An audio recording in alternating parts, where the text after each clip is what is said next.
Ever wonder how those fancy web apps you see all over the internet are built? Yeah, me either, so I'm going to teach you how to build one from complete scratch. In totality, we're going to develop a full-stack Apple Note-style app called NoteNest. We'll begin by setting up a number of important tools and frameworks like Nuxt 3, Vue.js, and MySQL. Then we'll go over the easy parts, like developing our own authentication, learning how to create users and then log them in using JSON web tokens. Finally, we'll create an entire front-end interface to store our notes and add the necessary backend CRUD functionality to persist them. Now, chances are, if you're watching this, you like to learn. And what better gift than the gift of knowledge from today's video sponsor, Skillshare. Skillshare is the largest online learning community for creatives, with thousands of classes led by industry experts across programming, video games, illustration, design, freelance, productivity, and much more. In short, Skillshare can help you take your career, skills, hobbies, and passions, or side hustles to the next level.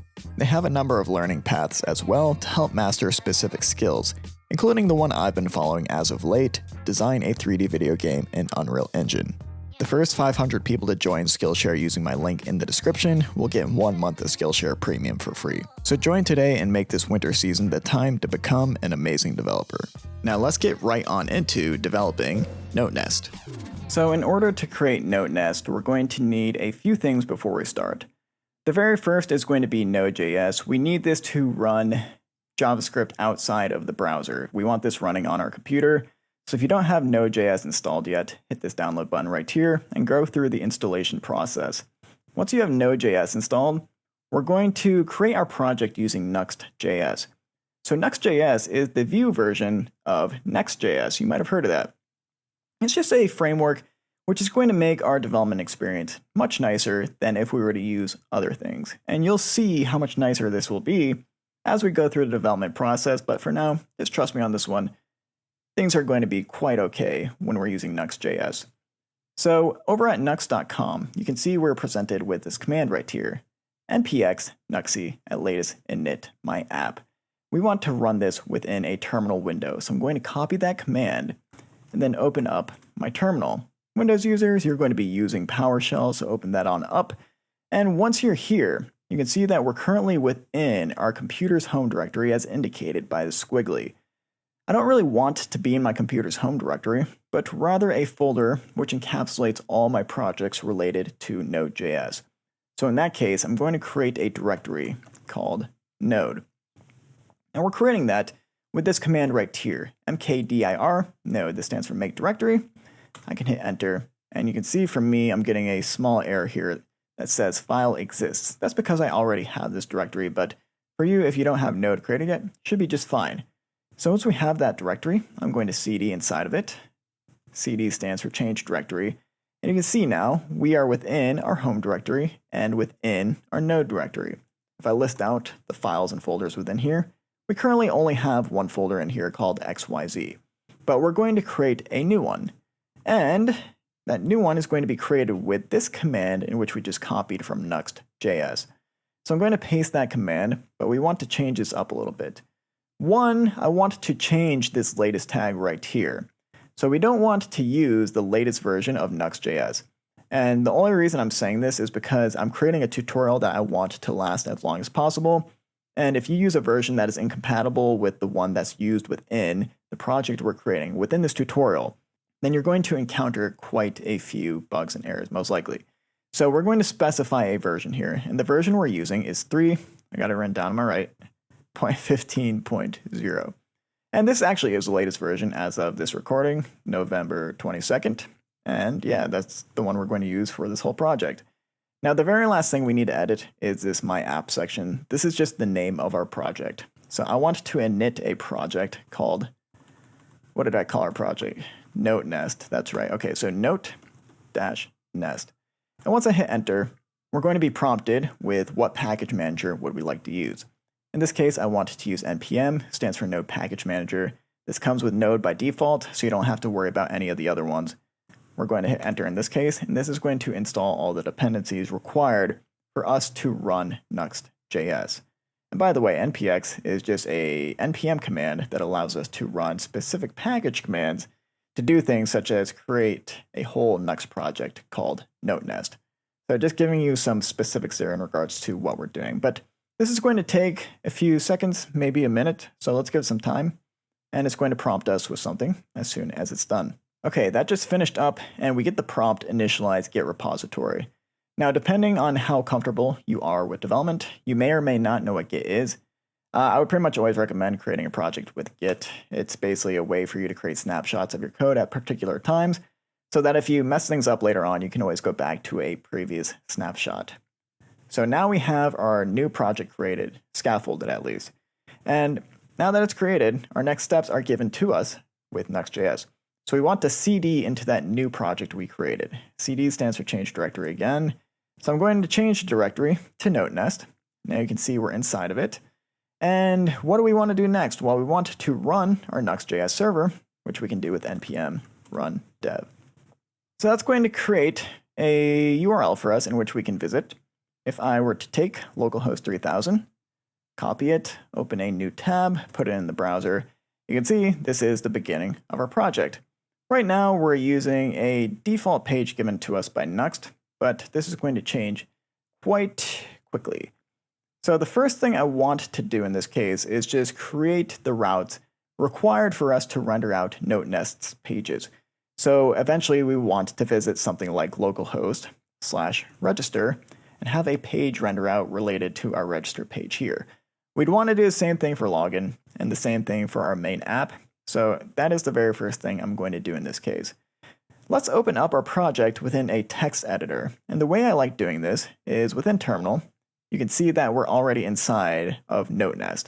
I'm going to open up a new tab, and that automatically puts me inside of the NoteNest folder. And I want to open this up within my computer's Finder system. And I can do that by typing open.enter, and there is my folder. So this is our project.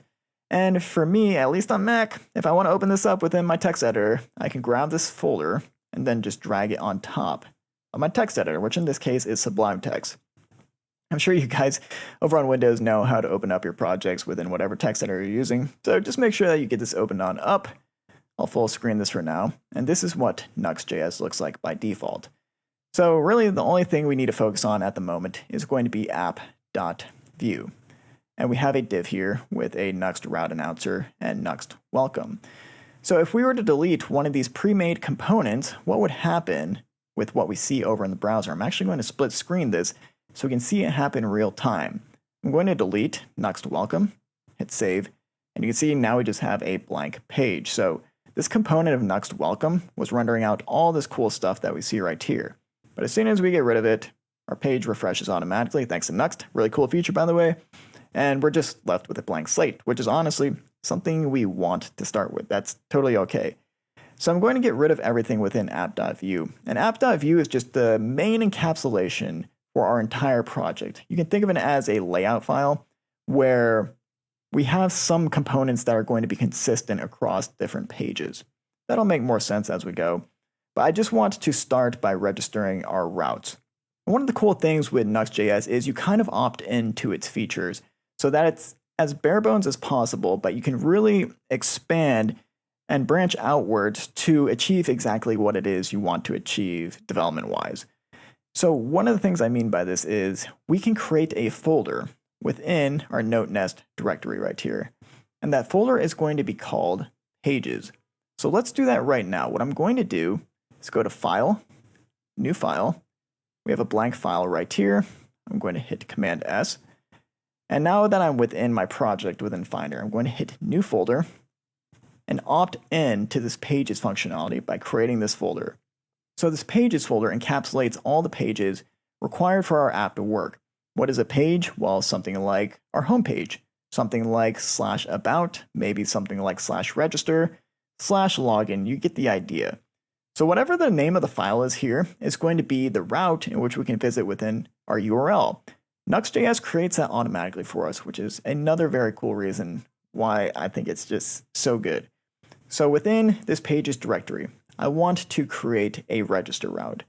To do that, I'll create a file called register.view. I'm going to hit save in this case, and any view file requires a template tag. And a template tag just contains all the HTML that we want to use within our register page.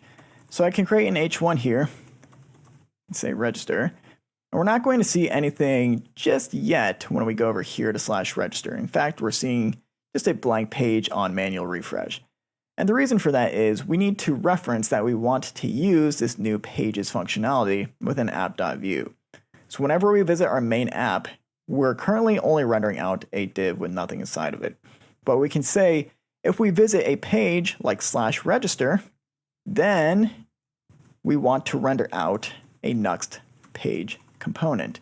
So Nuxt page component comes with the framework by default, and this just says use whatever is within this pages directory when we visit that file name.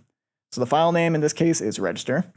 If we go back to our browser right here, go to /register, you can see that's already rendered out for us, which is really, really cool. So say we wanted to create a login page in this case. We just go over to File, New File, make sure that we save this within Pages. This would be called login.view.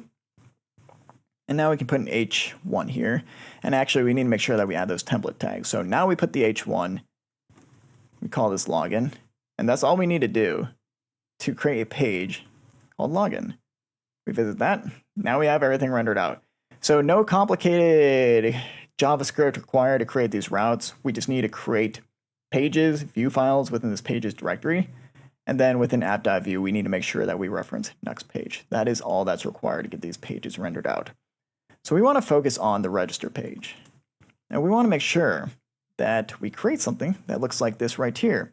How do we begin doing that? Well, we're going to want to start by using some CSS. And whenever we use CSS, I pretty much always recommend using Tailwind. It's pretty much the go-to way these days to create things that look very good with CSS in a quick and easy manner. I would pretty much always recommend it to style out your web pages. So in order to install Tailwind, it's a little bit of an annoying process, but you're going to want to go to tailwindcss.com.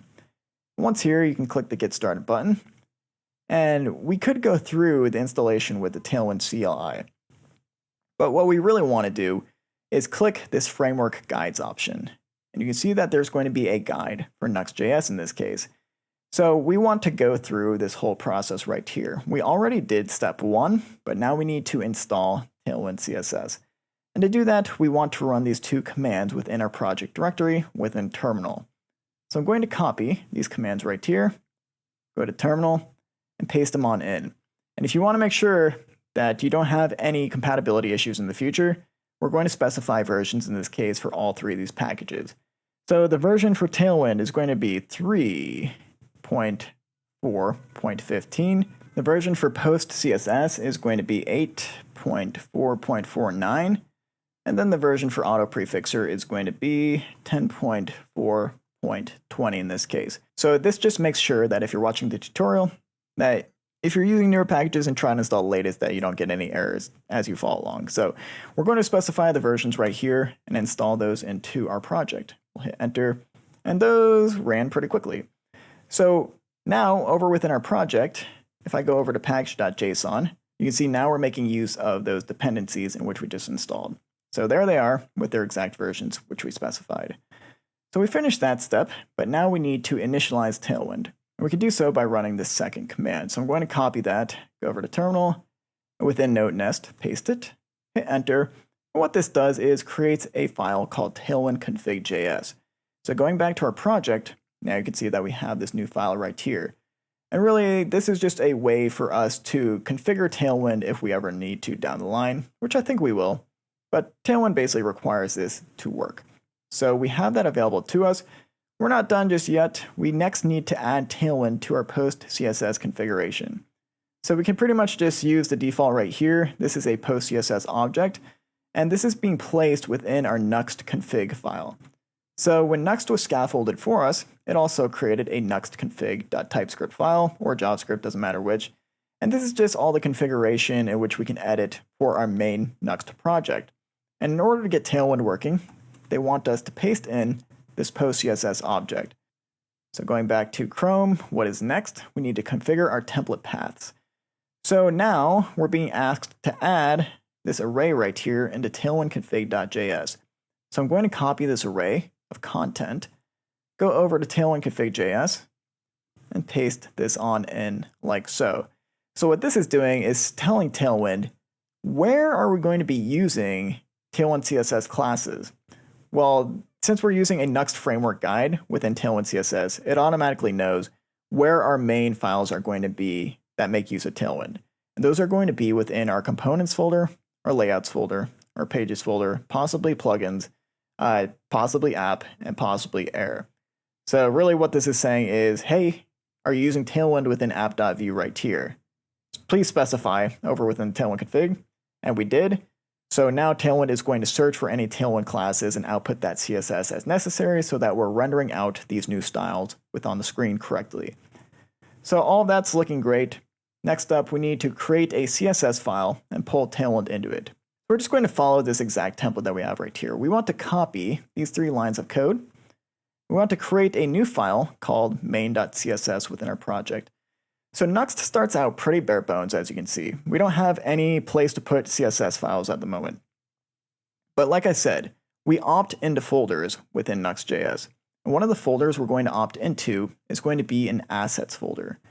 So I want to create a new file, and then I'm going to hit Command S. And that folder I'm opting into is going to be called assets. So anything related to images, videos, files, and so forth, we're going to put them within this folder so that we can use them within our app. And the file in which we want to create in this case was main.css. So within assets, I'm going to create that. And we can see that is available to us. And Tailwind was saying that we want to paste in Tailwind base, Tailwind components, and Tailwind utilities. I'm going to save main.css then. And we have this new file available to us, but we need to pull it in to our Nuxt.js project. And I believe, yep, Tailwind tells us exactly how to do that. So we can create a CSS property within our Nuxt config and say, what CSS file do we want pulled in to this project right here? Well, that one we just created, but we're not going to reference this exact URL. We can copy this property, go over to Nuxt config, paste it in, but we don't currently have a CSS folder. I just put this in as main CSS. So in this case, we'd want to alter the string to say that we are referencing assets/main.css. So looking good so far. All we need to do now is make sure that we're running our app with npm run dev. So let's restart our terminal. And to exit out of this, we can hit Control-C and then rerun npm run dev. So now we go back to our project here, register. And things are already looking a little different. If I zoom in on this, you can see that we're not using the same font that we were using prior, and the spacing is a little different.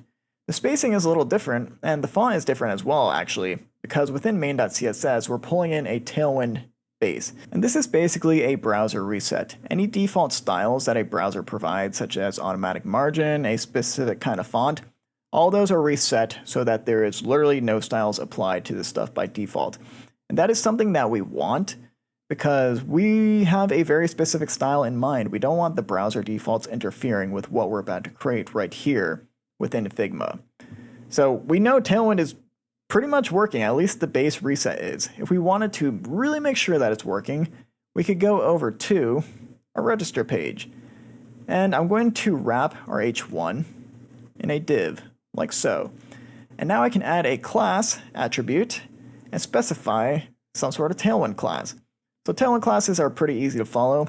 If I want to add a background around this h1 tag, I can specify bg dash some sort of color. If we just want black, we do dash black. We hit save, go to Chrome, and you can see now our register text is surrounded by a black background. Now it's not covering the entirety of our page because by default, divs only take up the height in regards to what content is inside of them. So we have an h1 right here and it's only 24 pixels tall. It's not the exact height of the screen, but if we did want this div to take up the full height of the screen, Tailwind has a class for that. And that class is going to be h-screen. What this says is, take that div class and then give it a height of 100 view height. And that's going to make sure that it extends the full height of the screen. So this is looking good. We're off to a good start, but register right here, we can't see it unless we highlight it.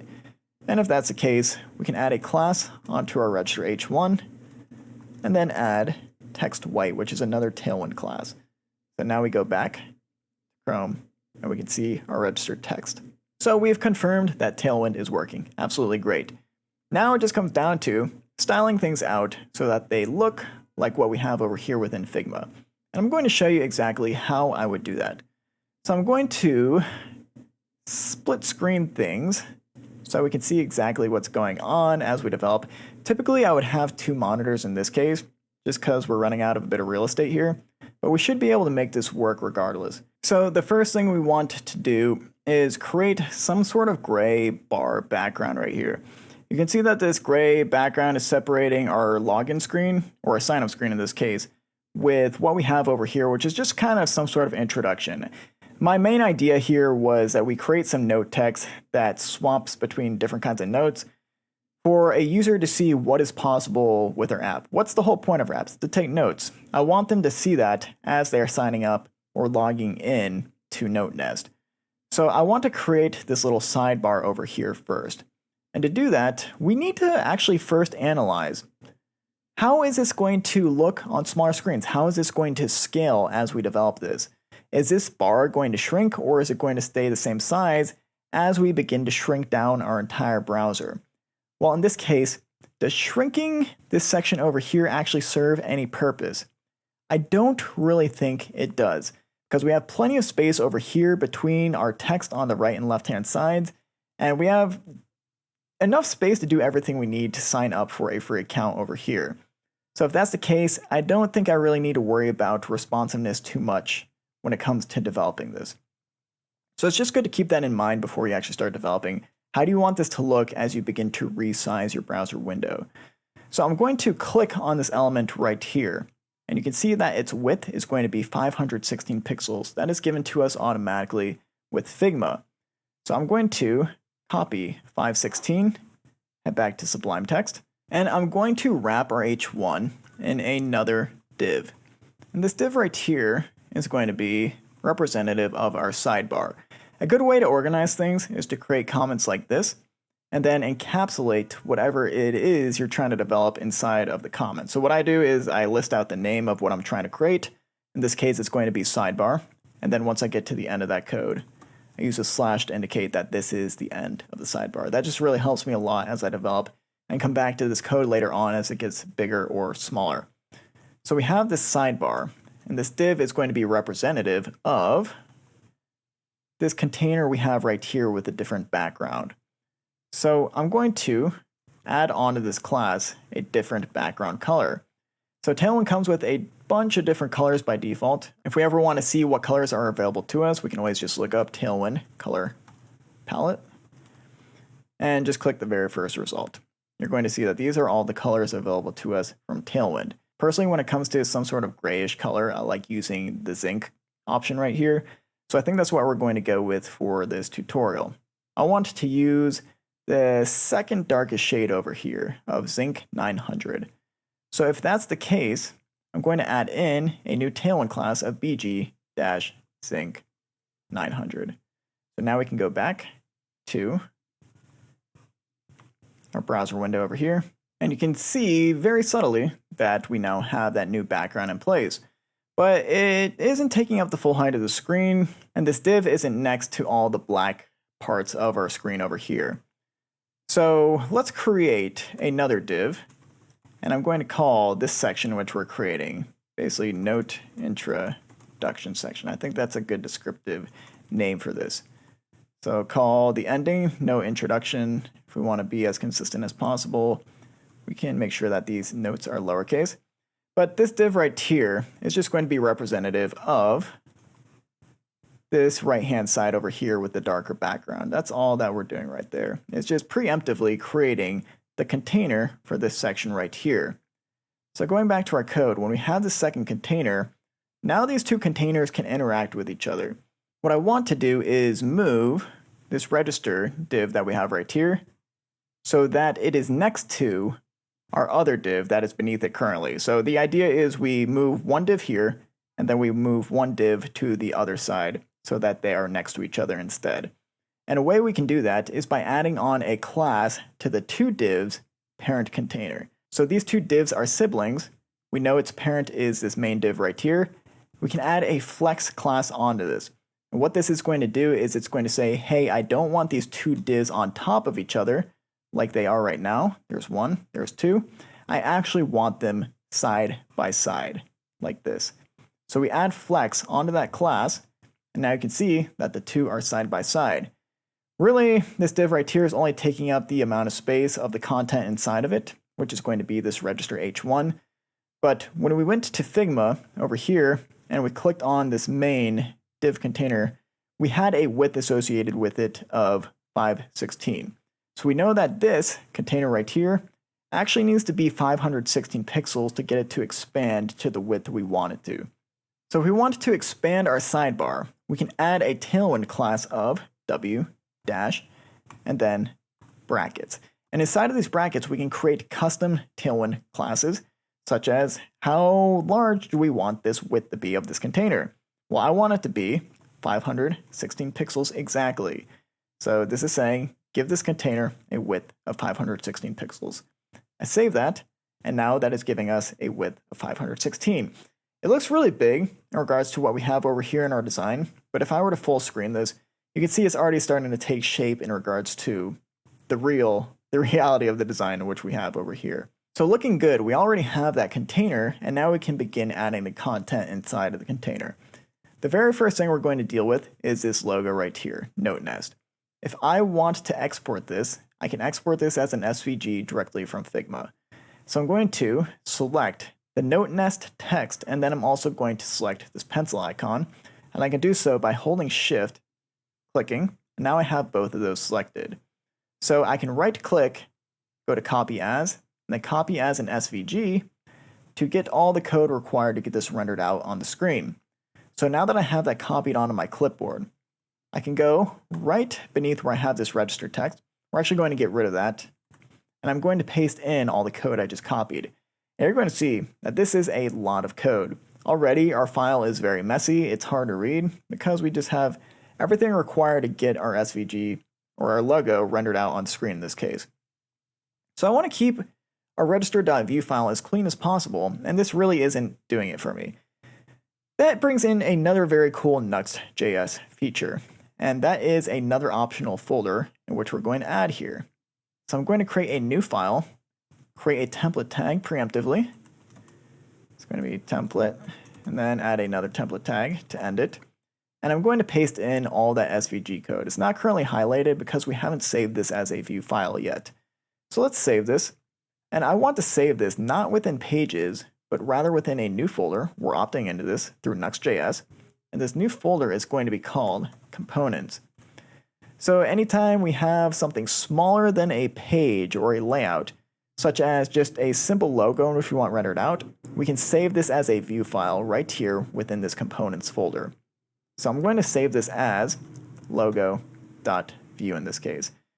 And I will say, most people, when it comes to view development, they like uppercasing the name of their component files. So I guess we'll follow that tradition in this case and uppercase the L of logo.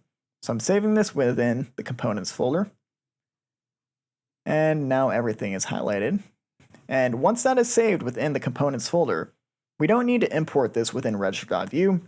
We can just begin using it. I think that is one of the coolest features that Nuxt.js provides, is any component that we put within this components folder is automatically usable within any page, any component, any app.view file, and any layout. Just makes development so nice because we don't have to type out extra code, such as import this new component from our components folder. We just use it. So right here within our sidebar container, I'm going to reference our new logo component, and we can shorthand this by just adding a slash and then an ending caret. And we hit save and go back to Google Chrome, specifically this version right here, you can see our SVG is rendered out. Really, really awesome stuff right there. So I like how this is looking, but there's no breathing room around our logo. And if we want to add breathing room, what we use in this case is going to be padding. So right here within our sidebar container class, I'm going to add padding with p-8. P just stands for padding. 8 is relative to a scaling system that Tailwind provides. The lower you go in this case, the less padding there's going to be, and the higher you go, the more padding there's going to be. I think 8 was a good value for now. That gives us some breathing room. And we can continue along with the rest of our design right here. So we have our logo in place. Next, let's add this text. Sign up for a free account.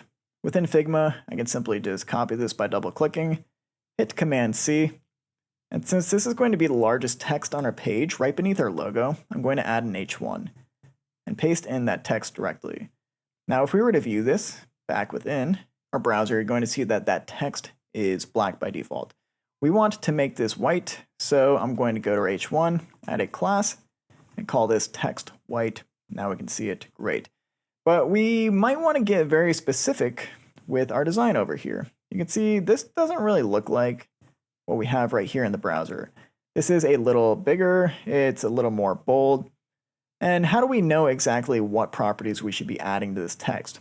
Well, within Figma, they're going to give us the exact typography we want to use. So we actually want to use a font weight of 700 and a size of 18 pixels. Everything else looks pretty good in this case. How would I use a font weight of 1700 to make this text bold using Tailwind? Well, I can add another class called font bold. That's automatically going to give our text a font weight of 700. If I want to use a text size of 18 pixels, well, I could do a few things here. One, I could do text-18 pixels, like so. But Tailwind already provides a class for us, which gives us a font size of 18 pixels. And that is going to be text-LG. So I add that, and you can see this text is already a bit bigger than it was before. So what else can we do here with this H1 and our logo? Looks like we need a bit more spacing right here between the two. So adding some spacing between the two is quite simple. We just need to use a margin class, specifically margin top, which I'm going to use with MT, margin top, dash how much, well maybe 4 to start. We kind of just have to eye things right here. Does that look like what we have over here within Figma? It's close, but I think there is a little more spacing. Let's go up to 8. And I'm just going to go back and forth between the two. I think that is ample enough spacing for our text and the logo. So looking great. Let's move on to this text beneath it. Already registered, log into your account. I'm going to copy that text, and then I want to use an HTML tag representative of what we're dealing with over here. Whenever I have subtext like this, I pretty much always use a paragraph tag. It's pretty generic, but I think it gets the job done in this case. So I'm going to wrap all this text within a paragraph tag like so. And by default, you'll see that we have the black text, but our design uses white text. So I'm going to change this to white. And then we want to, not white text, this is actually text white, I got that reversed. And back within Figma, we can just inspect our typography options over here. So our font weight is fine. By default, all of our text is going to be 400. And then our size is going to be 14 pixels. So by default, the text size for anything within our project is going to be 16 pixels. This right here is 16. We want to make this smaller to 14. And Tailwind provides a class for that called text-sm. So that is going to be the correct size. Anything else that we should change over here? I'm not really seeing anything else that's different. But we do have this login text, which is going to be a different color. So why don't we get that changed as well? We're going to find login right here within our HTML. And I'm going to wrap login with a span tag. Now we can focus on styling just this login text rather than everything else encapsulated within our paragraph tag. So I'm going to add a class, and I want to, 1, make this login text bold. You can see right here, this is definitely bold relative to everything else. I'm going to make that bold with a simple class of font bold, and then I need to change the color of this text as well. So if I select that text and then scroll down over here within our inspector, you can see the exact hex code required to get this text to match up with that color. So I'm going to copy the color, and if I want some custom color like this, I can use text-brackets and then just paste in the color, making sure that I'm adding in the pound sign right here. And if I go back to our project, you can see now that it's taking that color into effect. One other quick thing we need to add here is an underline. Tailwind provides a class for that called underline, and there we go. So looking good, but I know there's going to be some spacing here between sign up and already registered. So I'm going to go over to our paragraph tag and add in mt-0.5.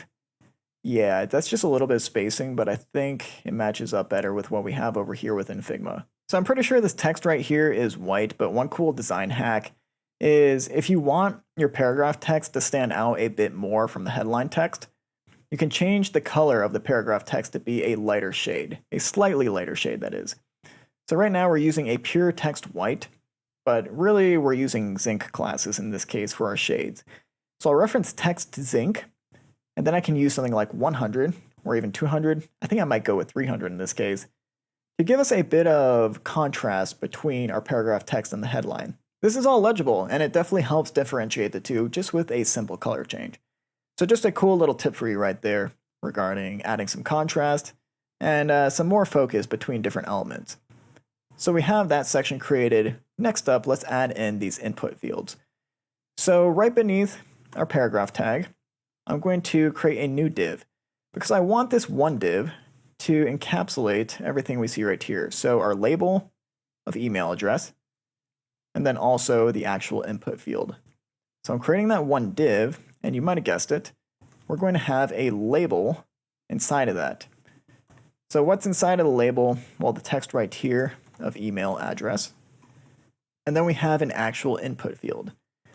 So I'll create an input. The type is going to be email in this case. And that's going to give us at least the start in regards to creating what we see over here. So let's go back to our project. A couple of things. One, email address is not the correct color. Let's add a class of text white. There it is. This is definitely way too big compared to what we saw in the design. If we want to shrink it, we can do text SM. And the font weight might be a little off. So I'm going to use a font weight of font normal. And now you can see that these two elements are next to each other. That is because label and input elements are not block by default. So if we wanted this label right here to take up the full width of its parent element of the div, which is a block element in this case, and I'll inspect this so that you guys can see it. The div is taking up the full width of its parent container. But if I look at our label, it's not taking up the full width, and neither is the input. If we wanted the label to take up the full width of its parent of div, we would add a class of block to it. We do that, and now we can inspect that label. You can see that it takes up the full width. So that's fine. I totally think that's fine in that case. And I want to do the same thing for our input. So I'm going to add a class of block. And I'm not entirely sure if input is blocked by default. Doesn't matter though. If I want it to be the full width, as long as I add a block class and then a width of full, which gives it a width of 100%, it's going to expand the full width of the parent container. So looking good right there, but I do want to separate what we have right here, our new label, from our introductory text up above. And to do that, I could select the parent div and add a class of margin top, 12 like so, already giving us a lot of spacing, looking much better, more breathing room and so forth. I think it would make sense if our label is the same color as our paragraph text as well, to help give us some contrast between our label and the input field and all the other elements. So let's find what our paragraph text class color is. In this case, it is text zinc 300. I'm going to add that on to our email address, swapping out text white in this case. And that's going to de-emphasize things a little bit. I think that already is looking a lot better. So finally, let's give our label a little bit of spacing between itself and the input field beneath it. We're going to reference margin bottom 0.5, and there we go. So next up, let's start styling this input field. We can see that it has a dark gray zinkish background with a border and then some placeholder text. So we don't want this ugly default white background. We actually want to use something that contrasts a little more with the shades of zinc on the darker side. So let's start off with background zinc 900 and see how that looks. And that just blends in completely, not a problem. We can just go up a shade to 800, lighten it up a bit. And I think we're getting closer, but maybe 700 in this case would be enough contrast. And if we're ever unsure, we can always just go back and select the exact color that's being used for the background right here. So you can see the main color is going to be this, and the border color is going to be this. I'm going to select this hex code and say that I didn't actually use background sync 700 800 and I want to match the design exactly. I can replace background sync 700 with some brackets, paste in the color from Figma, and now we're going to have the exact color being used within Figma.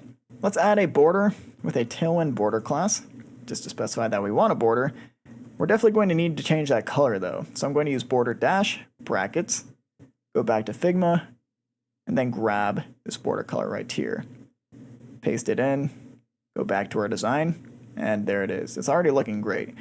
Now if I wanted to round out our input a bit, I can use a Tailwind rounded class like so. Already looking very, very close to what we have over here. So let's start typing some text into this. First, the text is black, not legible. We need contrast. Text white, of course. Let's try typing again, looking better. There is no breathing room between this text and all the input, so let's add in the breathing room. To give us breathing room, I'm going to use px, which stands for padding on the x-axis. So I want padding over here, and I want padding over here in case our text ever reaches the end of this input. So px-4 will give us a lot of padding on those sides. Maybe that's even a little too much, we'll see.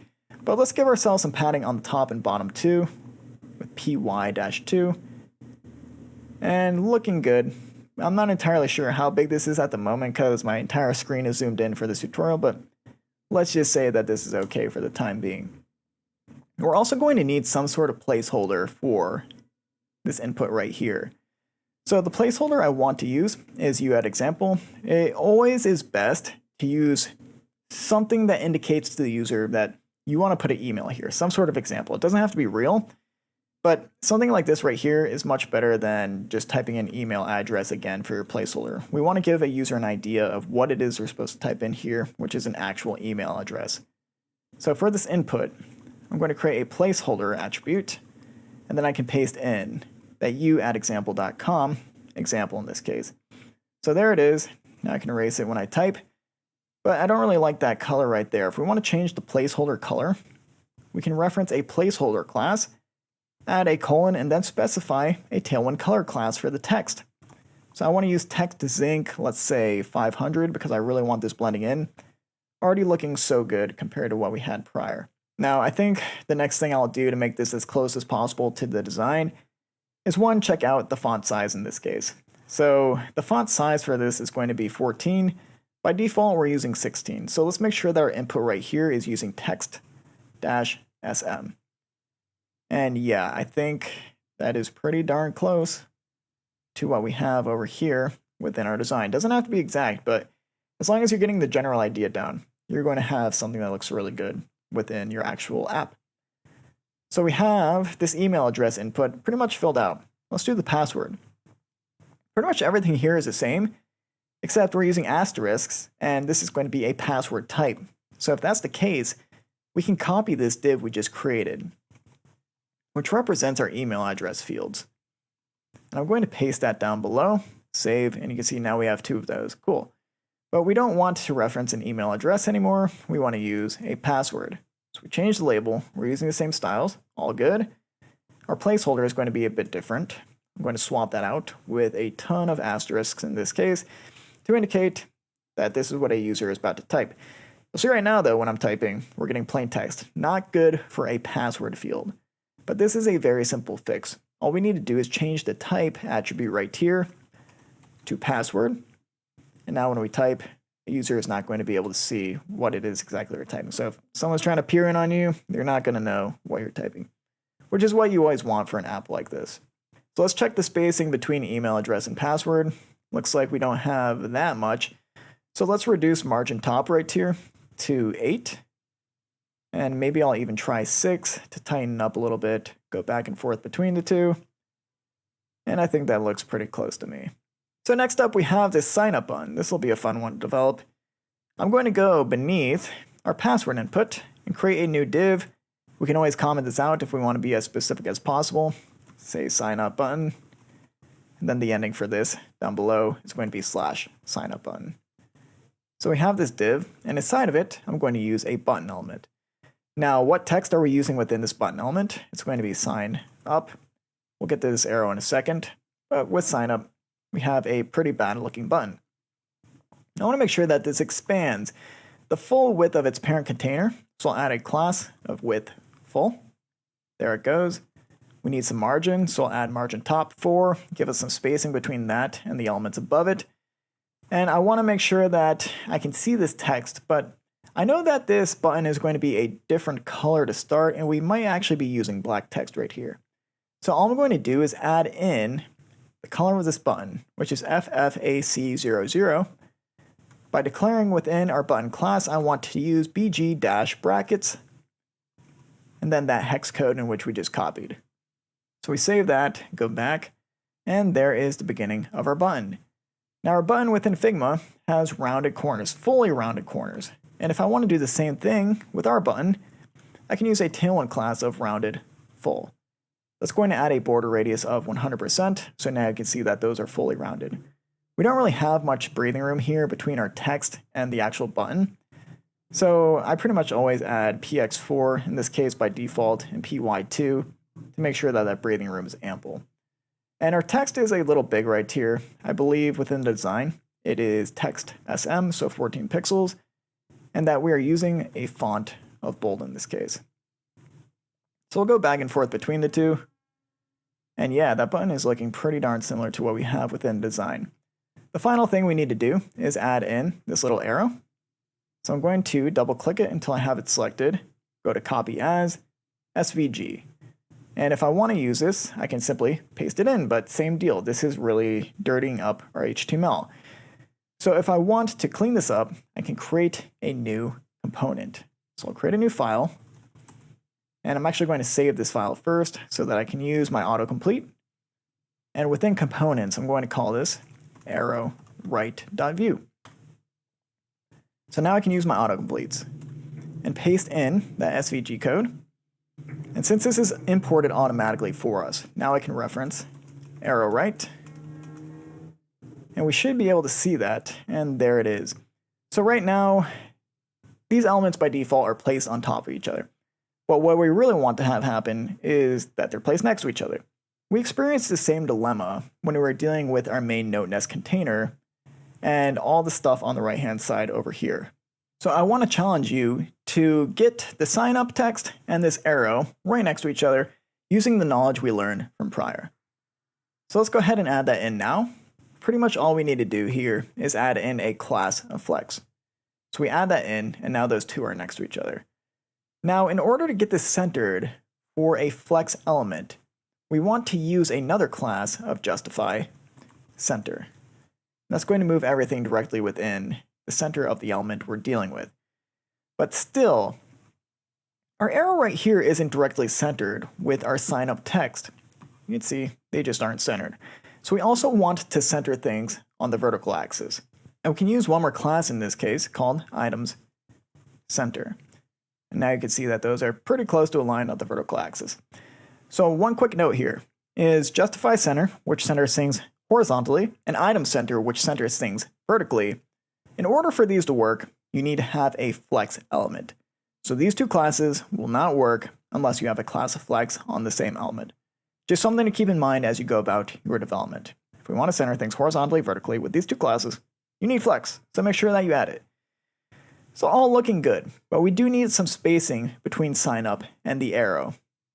So we can do this in a few ways. We can add some margin left to arrow right, maybe some margin right to sign up, but in my opinion, a better way is to use a tailwind class of space x-2. And this is automatically going to add spacing between whatever elements are within this main parent element right here. So in this case, it would be sign up and arrow right.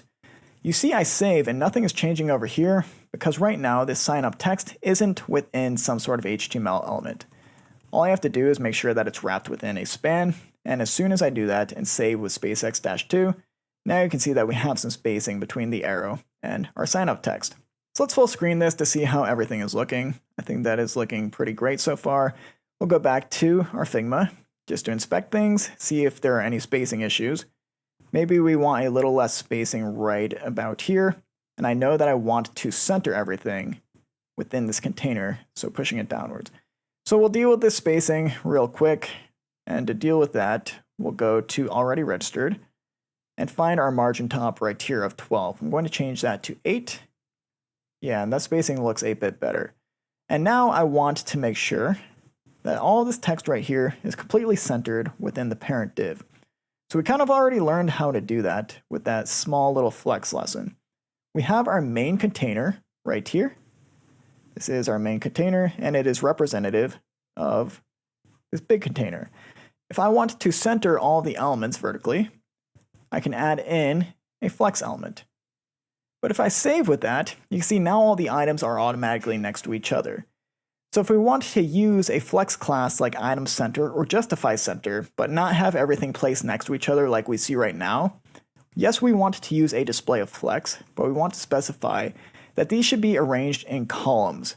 So I'm going to use a flex-call class, and everything is going to go back to normal. That is what we want. And once we add that, we can begin using additional flex classes like item center and justify center. So we can add both of these, but really if we add item center to this as well, everything is going to shrink a bit. We just want to use justify center in this case. And you might notice, isn't justify center supposed to center things on the horizontal axis? Well, when you add in flex call, justify center and item center, their roles get reversed. I know that's a little confusing, but the main takeaway here is if you're using flex call to specify that your flex items should be in column format, justify center and item center are going to reverse their axes basically. So we want to center things vertically in this case, we're using justify center. And you can see over here, we're getting that exact result that we wanted. So going back and forth between Figma and our actual page, I would say that's looking really, really close. Last thing I would add is probably a bit more padding on the edges right here between our actual text, all of our content, and the container. So let's do that now. Right here, we're using P8. I'm going to expand that to P12. And I think that is enough spacing for the elements. So we do have this text over here. We're going to get to that in a future chapter. But for now, let's add in actual functionality to begin creating users for NoteNest.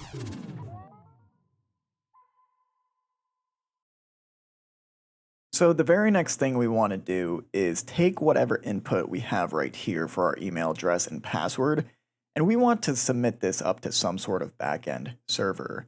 And on that backend server, let's say that this box right here is representative of that. We're going to store our email address and password in some sort of database. This is a pretty traditional database looking icon right here. And the database we're going to be using in this case is MySQL. There are a lot of different databases out there, like MongoDB, Postgres, and so forth, but this is the one I'm most familiar with, and it does a great job at achieving exactly what we need to achieve, which in this case is just storing the data that we have from our users' email addresses and passwords. So we're going to store it in this database, and once we do that, that means when a user comes back to our app or signs in with another computer, that we can prove that the user owns this one particular account by checking whether or not their email address and password match up with what we have stored within the database right here. That's kind of the whole thought process behind the whole thing, is we store the email address and password. Then when a user comes back to log in, we check whether or not that newly submitted email address and password match with whatever is stored in the database. So first thing first is we need to make sure we're storing things in the database. And yeah, like I said, we're going to be using MySQL to do so. So how do we get MySQL, the database management program, on our computer? There are a few ways to do this, but I think the easiest for pretty much all viewers is going to be heading over to map.info. So map, I believe it stands for MySQL Apache. I don't know what the other M stands for, but P stands for PHP, I know that. And this is just a really nice application in which we can download, start running, and it's automatically going to run MySQL within our computer. That's all we need to do to get started, is we just need the MySQL portion, and this, in my opinion, is the easiest way to do it. So over on map.info, we're going to go over to download, and then that's going to start the download. You just want to go through this whole installation process, so I'm going to let you do that. I already did it behind the scenes, but once you have map completely downloaded, we're going to open it. I'm going to open up MAMP, and you should see something that looks like this. I'm still on MAMP Pro 6, whether or not you download 7 or something greater, doesn't matter in this case. But the one thing we need to notice right here is we have the start stop button in the top right hand corner. MySQL is not going to run unless we hit this button right here. So I'm going to click that. It might ask you to give permissions to actually go through and start this. That's totally okay. Just give it permissions. And once that finishes, you should see a green symbol right here. It means that everything should be running accordingly. But I want you guys to go over to this preferences button. We're going to click that, and we're going to head on over to this ports tab. So I just want your ports to match up with mine completely. Apache and Nginx do not matter. We're not really using that for this tutorial. But the MySQL port, I want it to be 3306, just so you match up with me. That is a typical MySQL port. It's just a location within our computer that this program is running on, and we're going to be referencing this later on. So just so that you're consistent with me within this tutorial, make sure that your MySQL port is 3306, the default for MySQL. And we're going to hit OK there, but yeah, now we have MySQL running in the background. What does this mean for us? Well, now we can enter this MySQL program using some sort of other database management tool, such as Table Plus, and we can begin creating databases and storing data. So really, I'm not aware of any program that comes with Mac or Windows by default for us to actually view and create databases. But there are downloadable ones, and the one that I like the most is going to be Table Plus. So Table Plus is just a really nice app in which we can create and manage different kinds of databases, not just MySQL, but other ones that are available out there to us. But in this case, of course, we're going to be using it for the MySQL version. We're going to go over to tableplus.com and hit download for Mac, and that is going to run the install. And we're going to double click that and go through the installation process. So go through that and then continue along with the video. So once you have Table Plus installed, we're going to open it. And this is what you should be greeted with, something that looks like this. And if we right click on this section right here, we can create a new connection. That's exactly what we want to do in this case. We're going to be creating a connection to our MAMP MySQL server. So these are different kinds of databases that we can use. As you can see, there are a lot out there, but in our case, we're using MySQL. We're going to double click that, and now we need a name for this connection. This is arbitrary. You can call it whatever you want. I think it makes sense to call it Note Nest. That's the name of our app.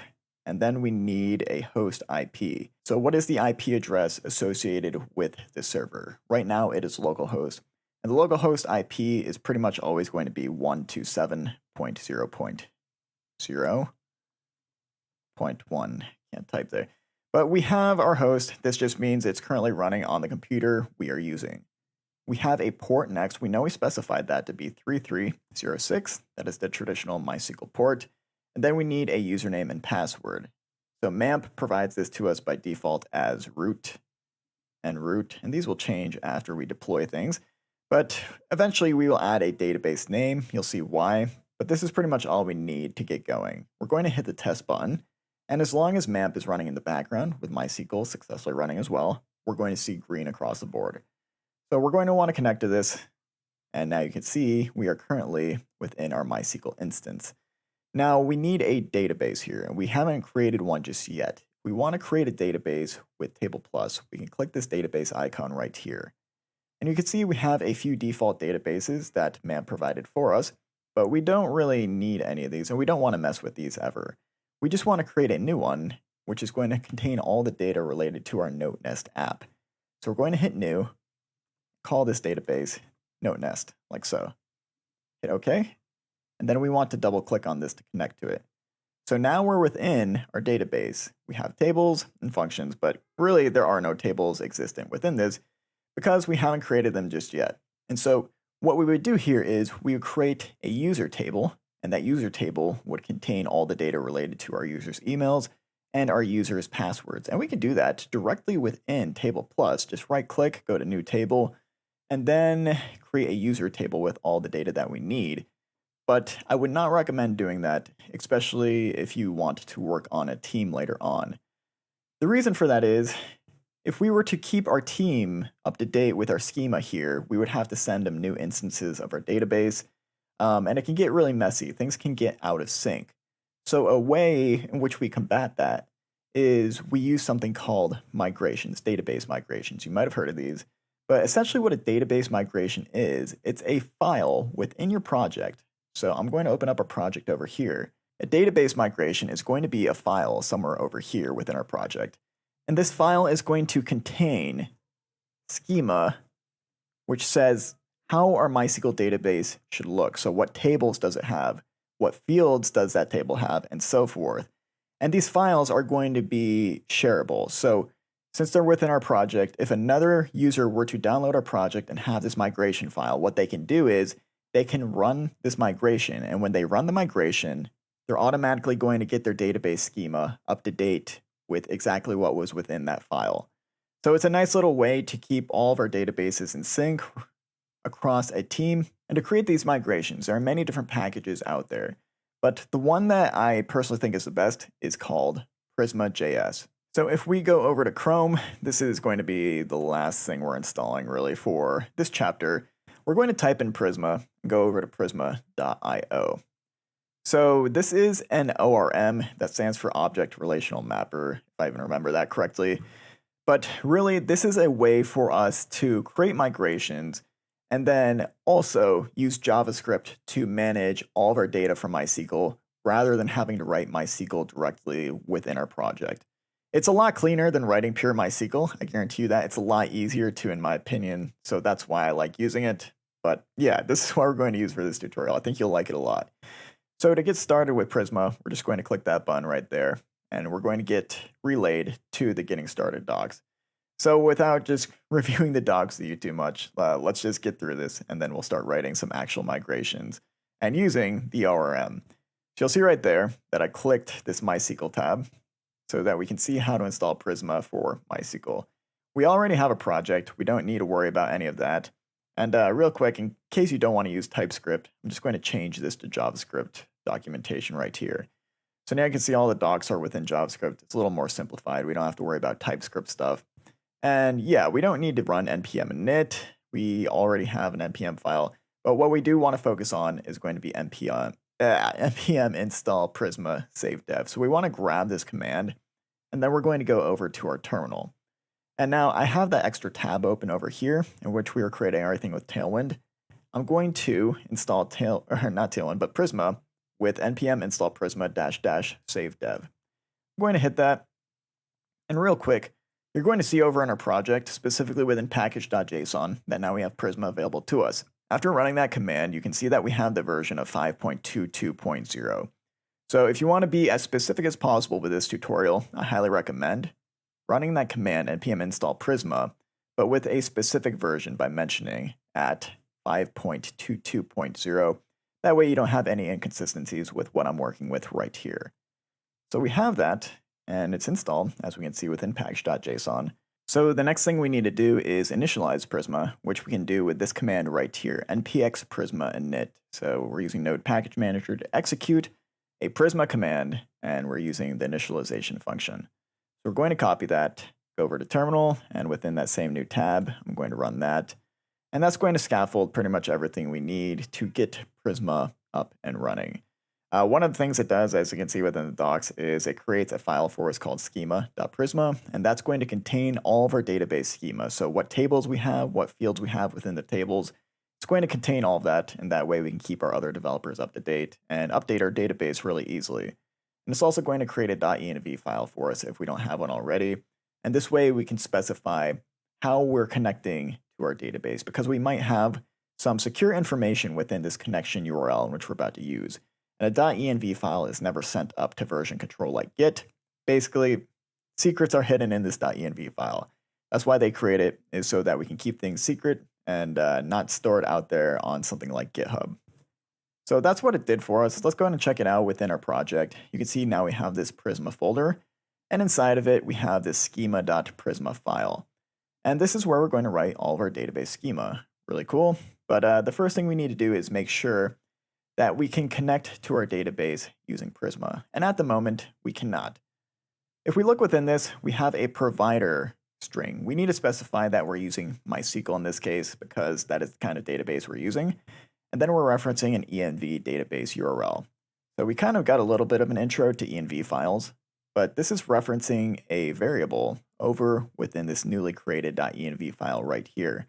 So if we look inside of this, you can see that Prisma scaffolded this out for us automatically. We have that value database URL. And what's assigned to it currently is definitely not correct, but this is a URL connection string that says, how do we connect to whatever database app you're currently using. Right now, they gave us a default value of Postgres, but we are using something called MySQL. So technically, we would change that out and then swap all the values out right here to make sure that we can connect to MySQL. But it's kind of annoying to have to do this manually, and sometimes we mess things up. We get the wrong password, the wrong port number. So something cool we can do is head back to Table Plus. If I can find it within my doc, there it is. And I'm going to hit Command N, and that's going to bring up this window again. You can see we have that node nest connection that we created. I'm going to go to Edit. And inside of this, what I want to do is now that I have the node nest database created, I'm going to add that right here to the database section. I'm going to test everything. As long as everything is green, I'm going to hit save. And once you save that, you can now right-click the connection, and then you can copy as URL. And that's going to give us the connection string that we need so that Prisma can connect to our database right here. So we need to swap this out with that connection string. I'm going to do exactly that. And this is pretty long. We really don't need anything past this question mark right here.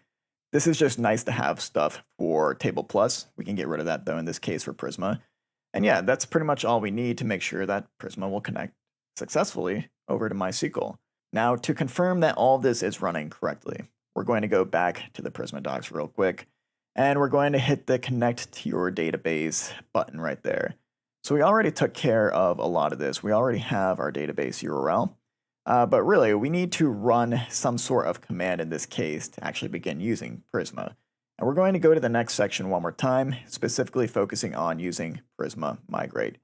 So one of the key concepts here is you create the database schema within a schema.prisma file. You can see that this is the example that they're giving us.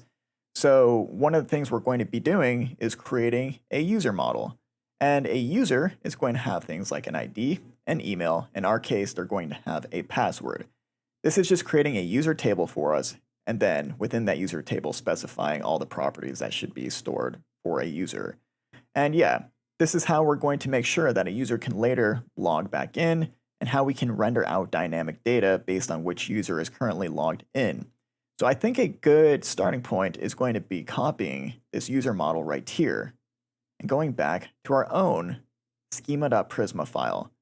And right beneath our data source at DB, we can paste that in, and then we can specify the exact fields that we need here. So ID looks good. We want an integer, and it's going to auto increment by default. What that means is whenever we create a new row within our user table, their ID field is going to increase automatically. That's exactly what we want.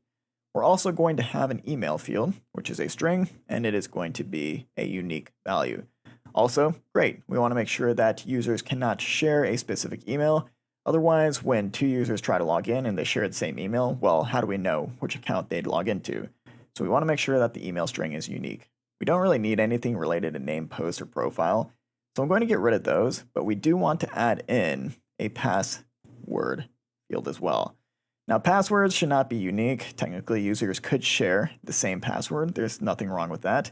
And passwords are going to be stored as a hash anyways. We don't really need to worry about anything else besides specifying that password should be string. Things will be secure. We're not going to be storing passwords in plain text, but this is all we need to get started. So when we specify what our user table should look like and have all the fields in there, now we can run the special Prisma command. And this is what we're going to be using. So npx prisma migrate dev -- name init. So we're running our migrations on dev, and then the name of this migration is going to be init because it's our first migration. So we can pretty much just copy and paste that into our project, run it, and you can see now what this did is it created a new file for us within a new folder that was also created called migration.sql. So let's check this out. I'm going to open this migrations folder. You can see it created another folder for us with the date and the name of the migration init. And this created SQL for us. So we didn't need to write the SQL ourselves. Thankfully, Prisma did it for us. I'm not that great at SQL, but if I have Prisma, which is able to do this for me, why not use it? And what this is doing is it's creating a table with all these properties, which are specified right here. And if we look over within Table Plus now, and we go back to our database, node nest, and we refresh, now we have a user table available to us with an ID, email, and password, and we can begin storing these values based on when a user is using our app and hitting sign up. So we want to grab whatever email's in here, whatever password, and then shoot it up to our database to store in a new row right here. So that's going to be step 1. So to summarize this migration process, basically, whenever you want to update your database or store something new, you want to go over to your schema.prisma file, either create a new table or add new properties. You can also delete properties using Prisma. And then you want to make sure that you save this, and you're going to go over to your terminal, and then you're going to run that command, npx prisma migrate dev, and then make sure that you change the name to specify exactly what it is you did within your schema file. So if I were to add something like, I don't know, a notes table, I would make sure that my name right here would be something like add notes. And that's pretty much all there is to it. So now you know how to run MySQL, you know how to use migrations, and you know how to use Prisma to set up your schema.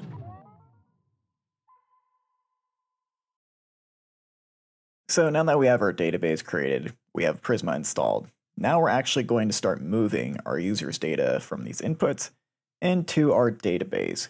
So how do we go about doing that? Well, let's head on over to our project, and we're going to want to focus on register.view here. So inside of register.view, we have our inputs, but in order to submit data up to some backend that processes that data and then sends it into MySQL, we need some sort of form element here. And typically, form elements are wrapped around your inputs and then also your submit button. So we want to find the very beginning of our first input, which is going to be email address, and we're going to create a form HTML tag.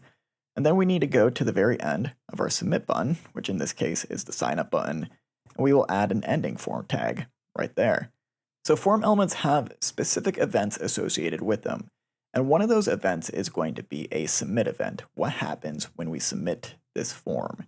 So using Vue.js and Nuxt, we can specify how we want to register a submission event. So event listeners in this case, we don't go into JavaScript land and write something like window add event listener. This is a typical way in which we would add an event, and then we specify what kind of event do we want to add, submit, click, key down, or so forth. With Vue.js and Nuxt, it's way easier and much more clean. We just go to the element in which we want to register an event on. In this case, it's going to be the form. And then we add an @ symbol right here. So we say at what event? In this case, we're going to use at a submission event. What do we want to have happen? Well, we want to call the following function, which is arbitrarily named, but I'm going to call this submit because it makes sense. We're only going to have one submit function in this component. Let's just name it exactly what it is. So we have this submit event calling a submit function, but the submit function does not currently exist. So if you're new to Vue, what we can do is beneath our template tag, we can create a script tag. And inside of this, we can begin writing JavaScript. And JavaScript that can be read by our actual HTML up here, specifically the submit function. So inside of the script tag, I'm going to write a function called submit. And then I'm going to console log out some text just to confirm that this is working within the browser. Now we're using Vue 3 in this case. And if I'm using Vue 3, I can change this to use script setup.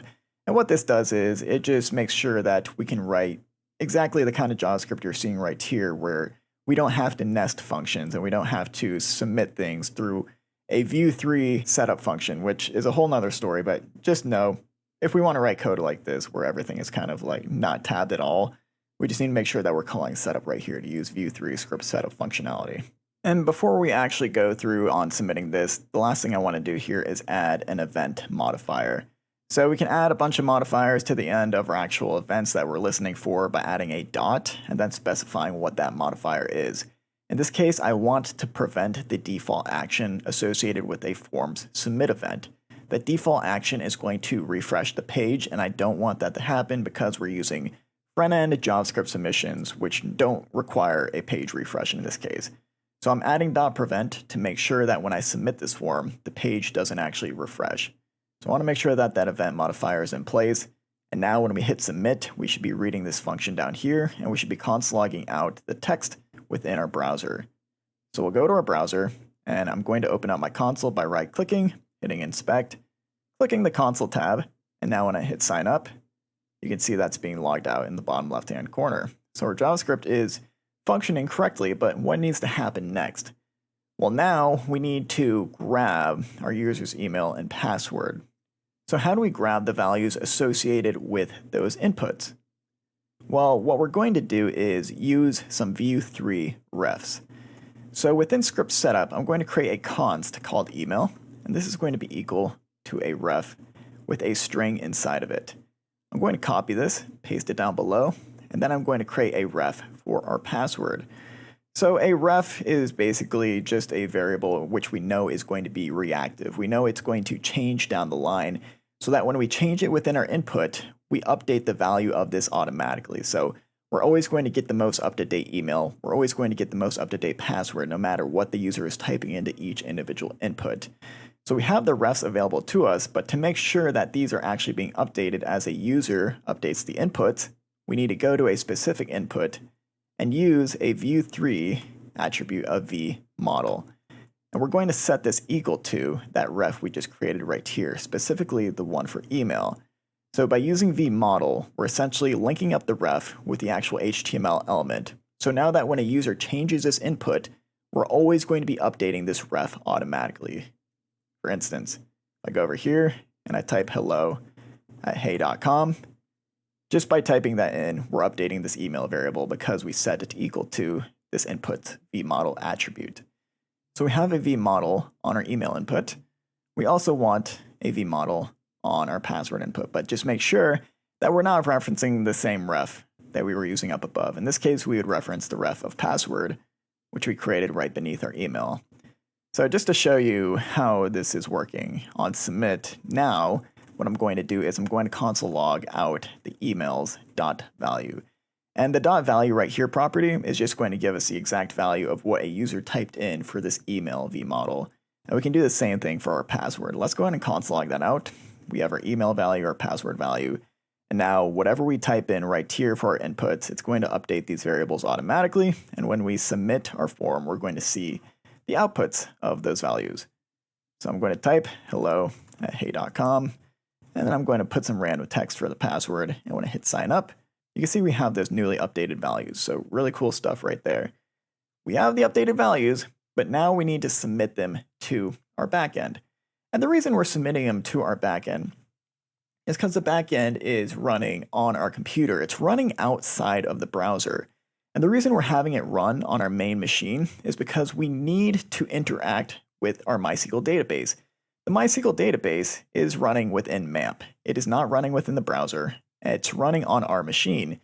And whenever we have apps running on our machine in which we need to interact with using code, we need to write backend code in this case. So really, we're writing Node.js, not native browser JavaScript. So we need some sort of way to write Node.js.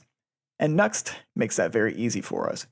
What we can do is we can go into this server folder, and we're going to create a new folder inside of this. So preemptively, I'll create a new file, and I'm going to save this.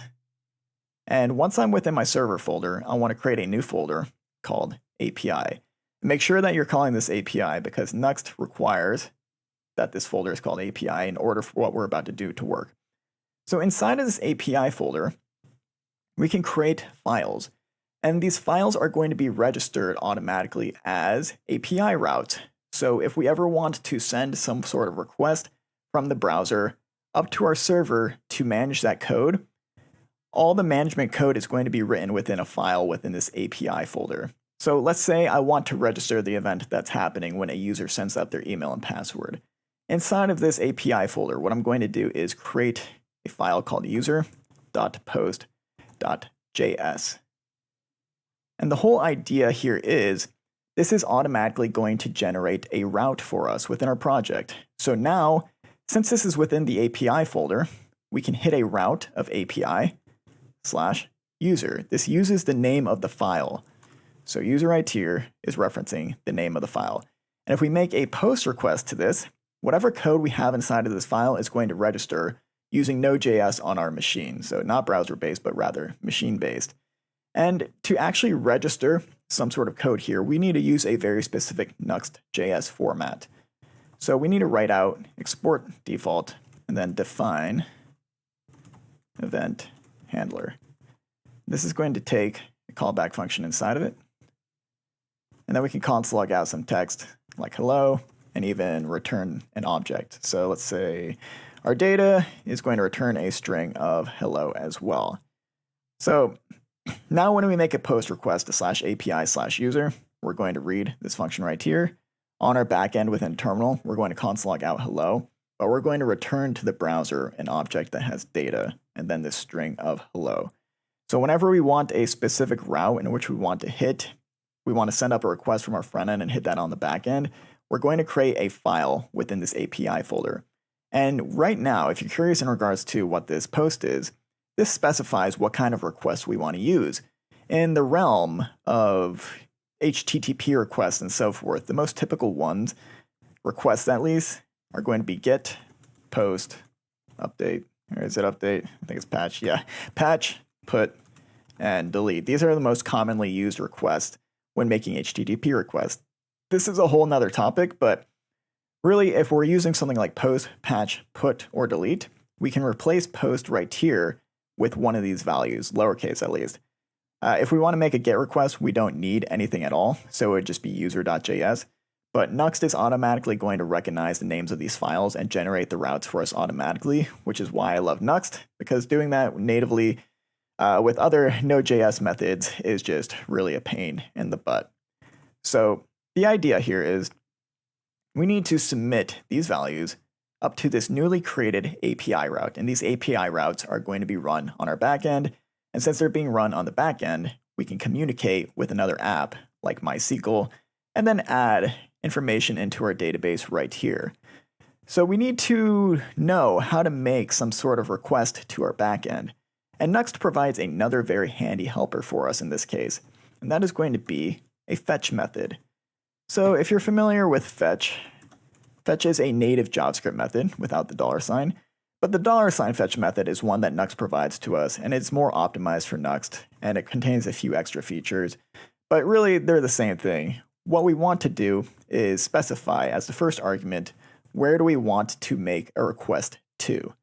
And we have a newly generated route for us within our API folder. So we're going to hit the API folder and then specify we want to hit this file right here of user. And that's all we need to do to specify what file or how we're going to process this request. We're going to go up to the user route. Next up, we need an object. And inside of this object, we have a few properties, specifically a method property. And this defines what kind of HTTP request are we going to make. So is it post, is it patch, is it GET? In our case, we're making a post request because whenever we're creating a new instance within a database, you pretty much always want to make that a post request. We're sending data up, we're posting it up to the backend, and then we are storing it within our database. So we want to use a post request there, and then we have a data property. This is going to be equal to an object containing all the data we want to send up to the backend. So what kind of data do we want to send up? Well, here we can write arbitrary values.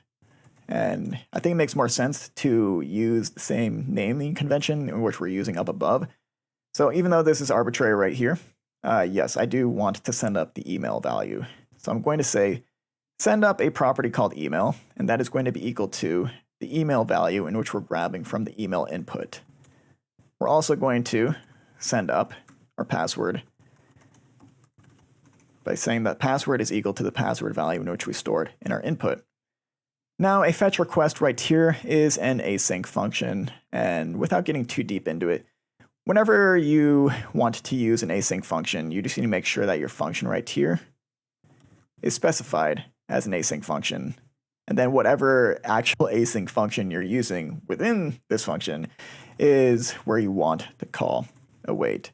So really what this is doing is it's just specifying that this is an async function. We don't want it to be thread blocking. We want to make sure that this is running on its own. It's just a way cleaner way to call async functions. Async await is a whole nother beast, and I could do a whole hour video on it, but for now, just know we're calling an async function here. We're using async await in this case. So this fetch method is going to return a value, and it's pretty typical to call that value a response. It returns a response. And we can console log out that response to see exactly what we're getting from our backend. Really, even though we're sending this up to the backend, right now we're only returning a response of data hello. So we should still see data hello being logged out here when we're actually calling this code.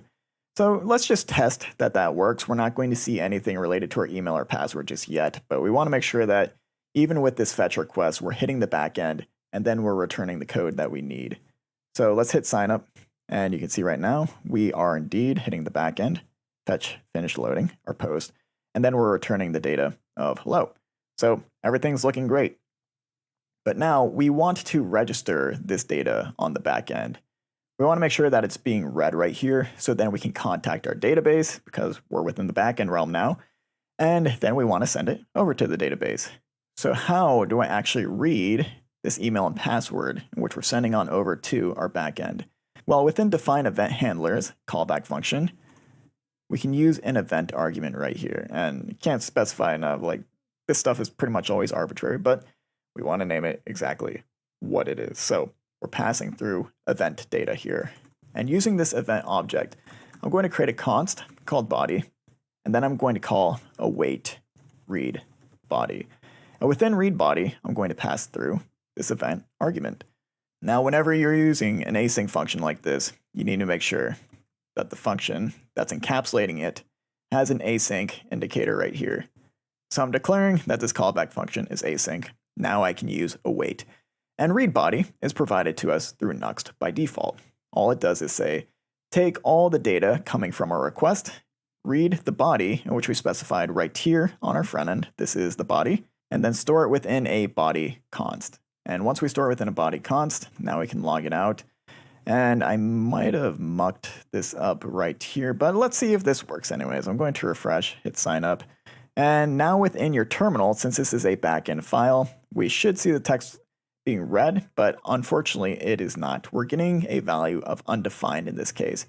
And that is because, silly me, instead of data right here, this should actually be a body property. And I believe that should ensure that read body is working once we change data to body.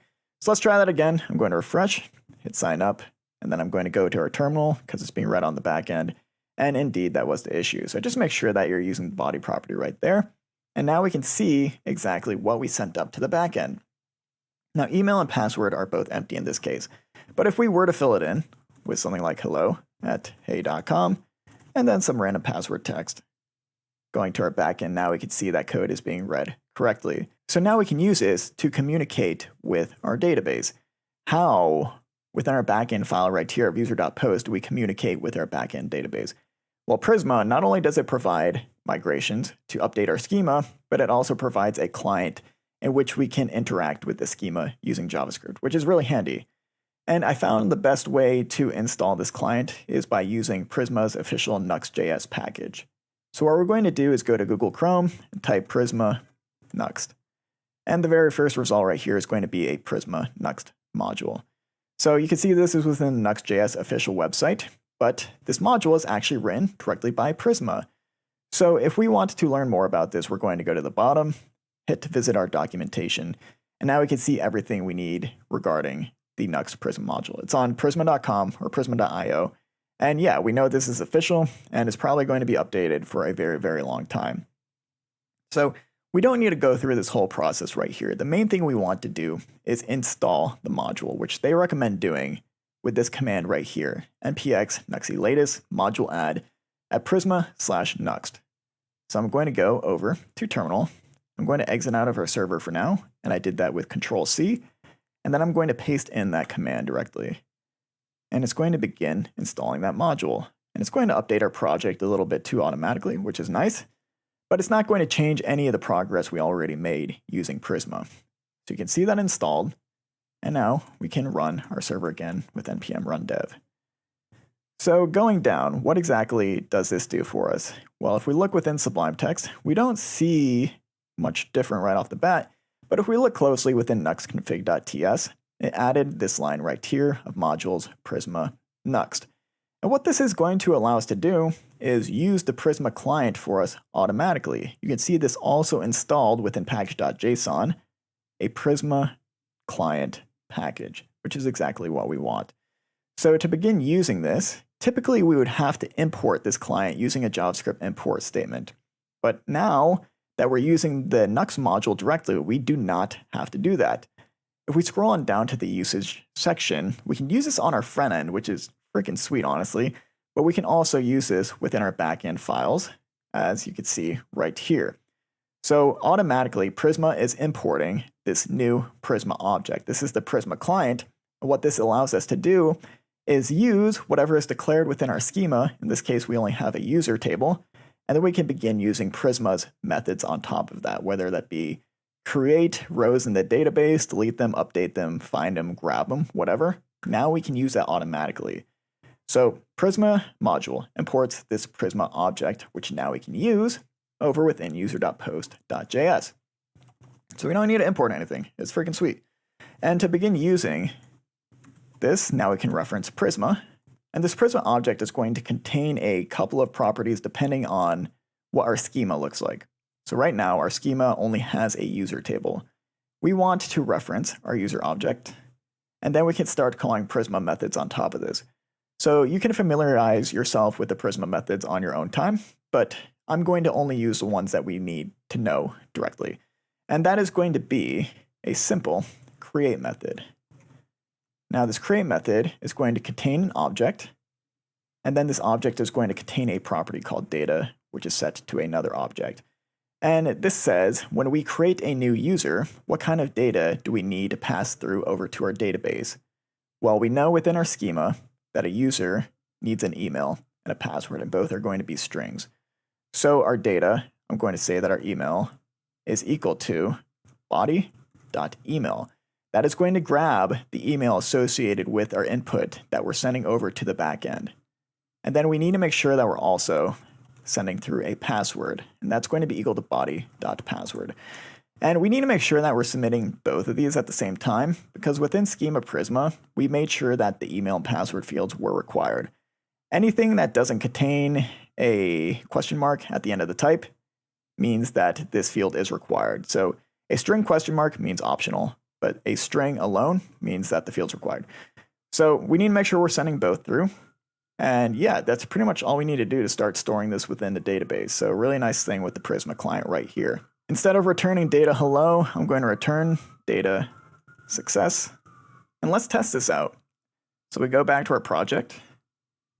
Looks like we're getting a service unavailable. Okay, so the Prisma client that's generated is asking us if we want to install some dev tools here. I don't think it really matters in this case. I'm going to say no. And now we have our project running again. So if I submit some text here, hello@hey.com, and a dummy password, hit sign up, we have the success message right here. Now that we have this Prisma code in place, we should see a row in the database. We go over to Table Plus, and there is our very first row. This is starting off on number 2 for me because I made a test submission behind the scenes. So yeah, you get the idea. But yeah, that's how we're going to store data in our database. And now our user can use this to log back in by testing that they own this email with the associated password. We still got a bit more to go though. We need to make sure that this password is hashed. And we also need to add some error handling in this case. But for a basic introduction to creating backend routes and also interacting with the database, this is how you do it.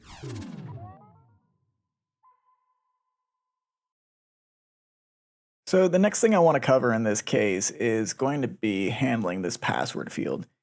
Right now you can see that we're storing the password in plain text. And in the realm of development or application development in general, that's a huge no-no. Because let's say a hacker is able to log into your database somehow. You're storing all your passwords in plain text. Now you can see everyone's passwords. So not only can you access their accounts through an app because you know their password, but it's likely that this user is using the same exact password for their other applications. That could be for their bank account. That could be for their tax accounts, anything like that. So you never want to give hackers the ability to see someone's password in plain text. You're going to get hit with lawsuits if that ever happens left and right, and probably fork up a big chunk of money. So it's important that we somehow obfuscate this text. And to do that, we're going to use something called password hashing. So to give you a brief rundown on how this works, I wrote out some notes here. And hashing passwords, what that means is we're preventing the password from being stored in plain text. So if my password were to be something like password 123, I believe below I wrote that my password 123, I wouldn't want to store it in the database like that, but rather I would want it stored as something really complex with just a bunch of characters, symbols, something really long as well. The whole idea here is with hashing is we take a password, a random plain string, and then we transform it into something completely different.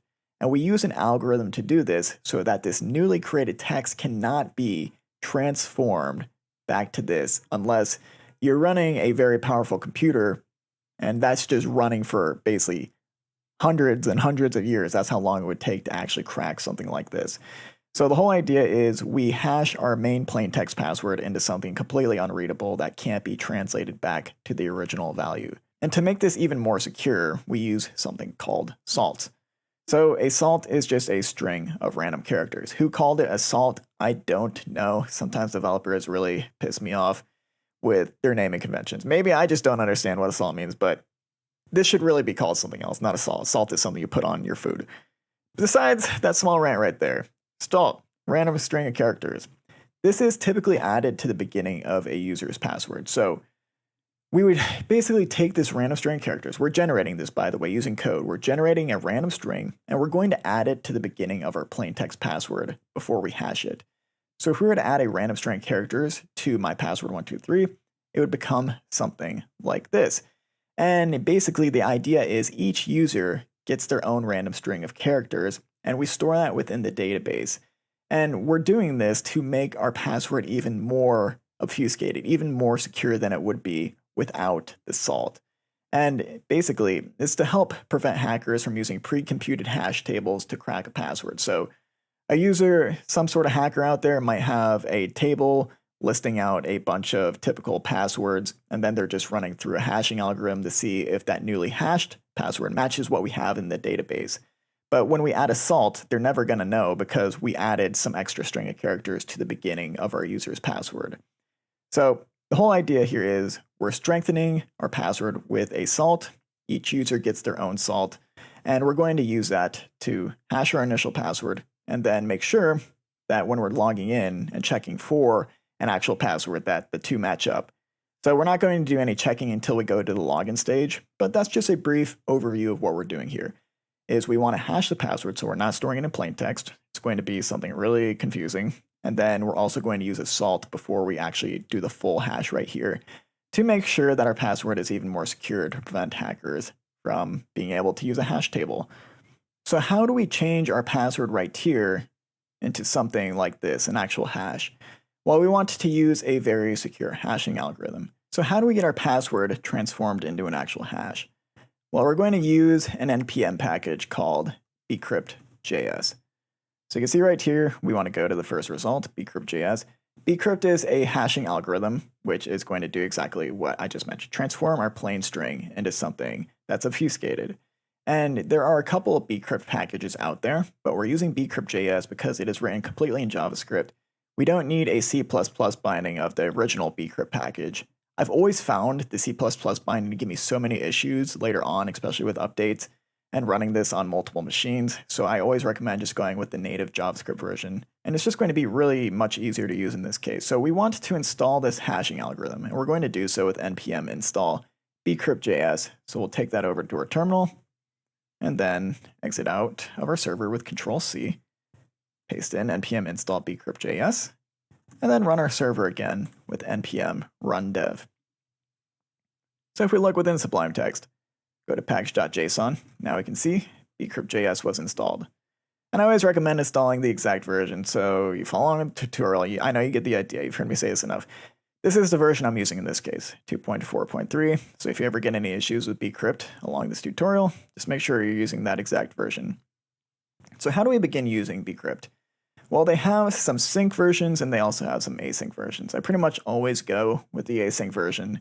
So I'm going to copy this code right here, and we're not going to use exactly this, but we're going to use this as a reference to create cleaner code than what the docs provide. So now we can utilize the bcrypt algorithm within user post.js, and we want to hash this password before we send it to the database. So Prisma user create sends to database for reference. Right before that is where we want to paste in this code right here. So it's likely that we need to import this bcrypt package, and we can do so by declaring right above export that we want to import bcrypt from whatever that package name was within package.json. It should be bcrypt.js. If we are not sure, we can always go to package.json. And there it is. It's called bcrypt.js. And yeah, that's just a way to import the package so we can begin using that within the file. So we know this is available to us now. What is going on here? Well, I mentioned that each user needs to have their own salt, which we're storing in the database. And the way that bcrypt is providing this function for us by default is with a callback function. Callback functions are a pretty old school way to call async functions. We know we can use async await these days. So instead of calling things like this, what I'm going to do is I'm going to take this first line, paste it up above, and I'm going to get rid of this callback function right here. It's just going to be gen_salt. But I'm going to prefix this with await, and then I can store the values of what this is returning. This is going to be stored inside of a salt constant. So I'm generating a salt using async await. I'm using 10 salt rounds in this case, which specifies how many times do we want to run the hashing algorithm. And then, yeah, it's just being stored within a salt const. So we don't really need this gen_salt function right here, the callback at least. And now we're just using this bcrypt hash with a callback. We want to make this async await as well. And this is going to give us the hashed value. So we could call this password hash if we want to be very specific. Set this equal to bcrypt.hash with await prefixing it. So in this case, we can get rid of the callback function like so. And this is going to take our password. Right now they're providing a string, but we want to use the password that's being passed through from the front end. So we're going to specify body.password in this case. And then we're going to use the salt to make sure that the user gets their own personal generated salt. And that's going to give us a very complicated password hash. So now when we create a new user, we can swap out body.password with the password hash. And we should see the hashed password be stored in the database now, so something really obfuscated. I'm going to go back to register, and then enter a new email address, and then a new password. Hit sign up, and if all went well, we go to table plus, and you can see this is what our hashed password looks like. So obviously, when a hacker logs into our database and they see something like this, they're not going to know our original password of what I submitted right here, which I think was just like, yeah, there it is. This was the original password. They're not going to know that this is what I use for my other accounts and so forth. It's just a really nice way to complicate your password and make it less readable. So we're almost done. Can you tell me what we're missing here? We are missing a column for our salt. So we used a salt to generate this hash, as you can see right here, but we never stored it in the database. So that means every user has their own personal salt, which is required to hash our password, but we don't have a way to get that original salt anymore. It just went into thin air. So if we were to try to log our user in by hashing their new password, which they're using to log in, things aren't going to work. That new hash is not going to match up with the hash we created right here because this salt is now missing and we can never get it back in this case. So we want to make sure that we're also storing the salt in the database as well. So what we would do here is when we call Prisma user create, we would add in the salt and reference the salt that was generated. But we don't have a column in our database, so I'm going to show you how we can create a column very quickly using Prisma. We'll go over to schema.prisma, and then with our user model, I just want to create a salt property, and that is going to be equal to a string in this case. I do want that required because every single user should have their own personal salt. And if I want to make sure our database is updated with this, I'm going to go over to terminal. I'm going to open a new tab, make sure that we're within our project, and now I can call npx prisma migrate dev -- name. What are we calling this? Add salt. And if you're wondering how I got that command really quickly, I just typed out the beginning of what I wanted to call, which I knew was going to be npx, and then I hit my up arrow key to cycle through some of my past commands. Just a cool little tip for you guys. But yeah, this is what we need to run in order to update our database. And we have an issue right here. And this is saying that it cannot be executed because the salt column is required, but we already have 2 rows in the database that don't have a salt column. So really in this case, what we can do is we can just delete these 2 rows, especially because we're early on with development, and rerun that. So now you can see that worked. And if I refresh our database with Command R or Control R for Windows, we now have this salt field available to us. So now that it's available, we know that we can use it within user.post, specifically within Prisma. We already are. So let's test this out one more time. I'm going to resubmit this. And it looks like we have one more error in this case. And it's saying that we have an unknown argument. So if you ever get this, you just need to make sure that you restart your server with the new Prisma schema in place. And restart that. It's going to regenerate the Prisma client. I don't need the DevTools right now. And we're going to try that one more time. But this should be the one. So random email, random password. Sign up, success. We go over to Table Plus. We refresh, and now we have our hash password and the associated salt for this specific user. If we were to create a new user with a different email and password, I'm just going to change a couple values right here. Refresh, you're going to see that they get a new salt associated with just them, and this salt is what's required to create this password over here. So that is the basics behind hashing passwords and using salts. Next up, we're going to want to add some error handling right here, just in case a user submits an email address with the same email. So we'll do that next.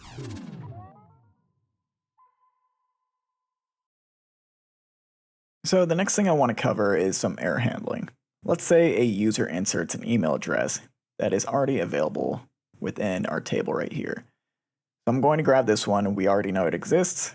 If I hit sign up, well, we're definitely not going to get a new row created.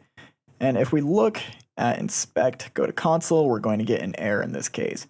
But a user might not know that the error exists. We need a way to tell them that this email address is already taken. So how would we go about doing that? The first thing I would do is head over to user-post.js, and I want to wrap all the code that we have right here within a try-catch statement. So I'm going to start with try, but a try always needs a catch that follows it. The catch is going to catch whatever error is associated with any async await functions that we have in here. So if this error is out, if this error is out, if this error is out, or if this error is out, we're going to catch that error, and then we can respond to that error in some way. So by default, I just want to throw an error from the backend. Basically, I'm canceling out of this backend request. I'm throwing an error to the front end saying, hey, we have an issue, do something with it. But this is going to be a generic default error. I want to read a very specific error associated with this duplicate email thing. So if I console log out, the error that we're returning, specifically the code associated with it, watch what happens. Let's save this, make sure that we have a duplicate email selected. We're going to go to the front end and hit sign up. I'm going to open up our terminal because we know that this is going to be a backend error. And if we look closely, we have this random string of characters here. This is actually the code in which we're console logging out. So this code indicates what kind of Prisma error are we dealing with. Well, this is the code that Prisma uses specifically to say, hey, we already have that email in the database. We cannot add it. So we want to respond to this error code in a specific way. We'll say if the error code is equal to P2002, then we want to throw a new create error. So this is something that Nuxt provides for us.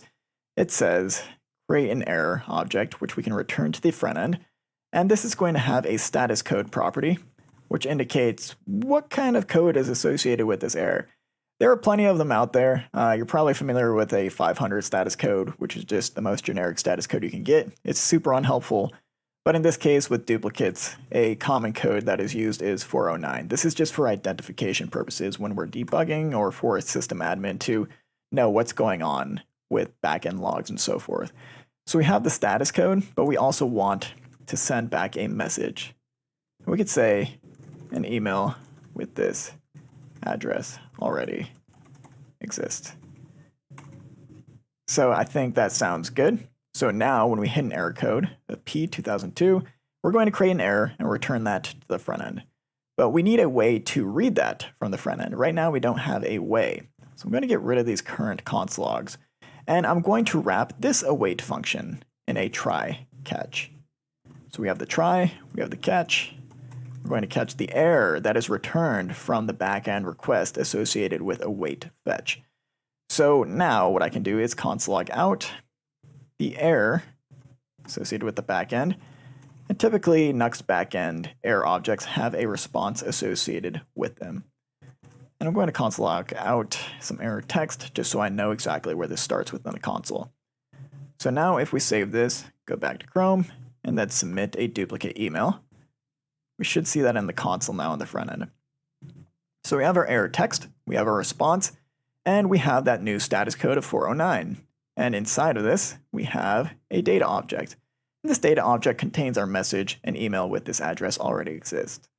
So really, we only want to console log that out. And to access this message right here, we first need to go inside of an underscore data object.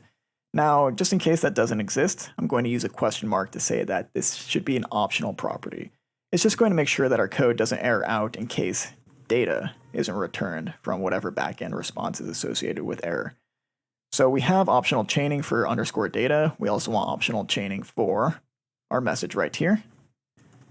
But now that should give us that direct message without having to sift through all those object properties. So we'll log this out one more time with duplicate email, sign up, and now at the bottom we get that message directly, which now we can begin to present to the user. So now we need to display this to the user, and there are a couple ways we can do this, but I think the best one is actually using an NPM package. I know there are tons of NPM packages within this tutorial, but that's the unfortunate reality of full stack development within the realm of JavaScript. You're going to be using a ton of packages, and it's just the way it is, but it's going to make your life way easier at the same time. So yeah, we got to install some stuff, but we're going to save a ton of time. The package we're going to be using to display this error is going to be SweetAlert. And we can click on the very first result right here. What this does is it's going to give us a nice little alert message right here for whatever it is going on within our app. We're going to display an error message.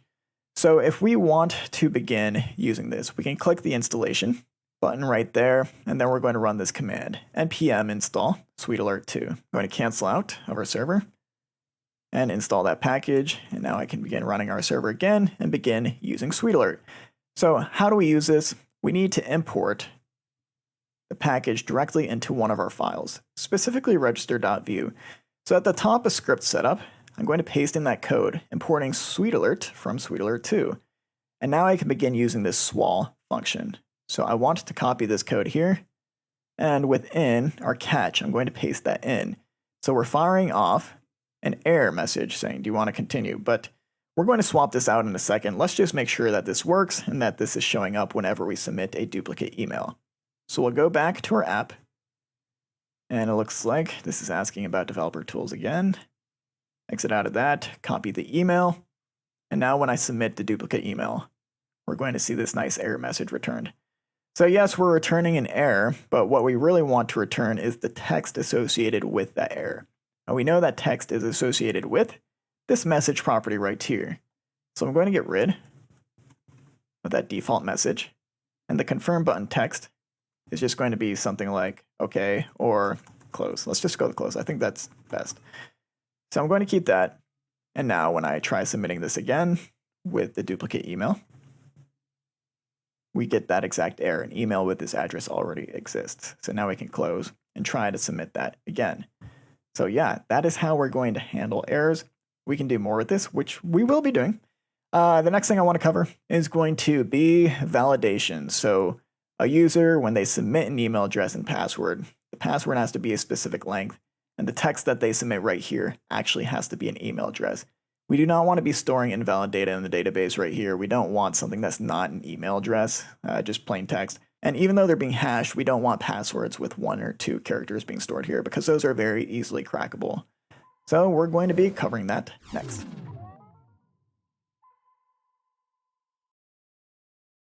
So the next thing I want to cover is going to be validation. Whenever we send up an email address or password, we want to make sure that the email address we're sending up is an actual email and that the password we're sending up is an actual password that meets whatever requirements it is we have for our app. So the way I would do this is to just use another library.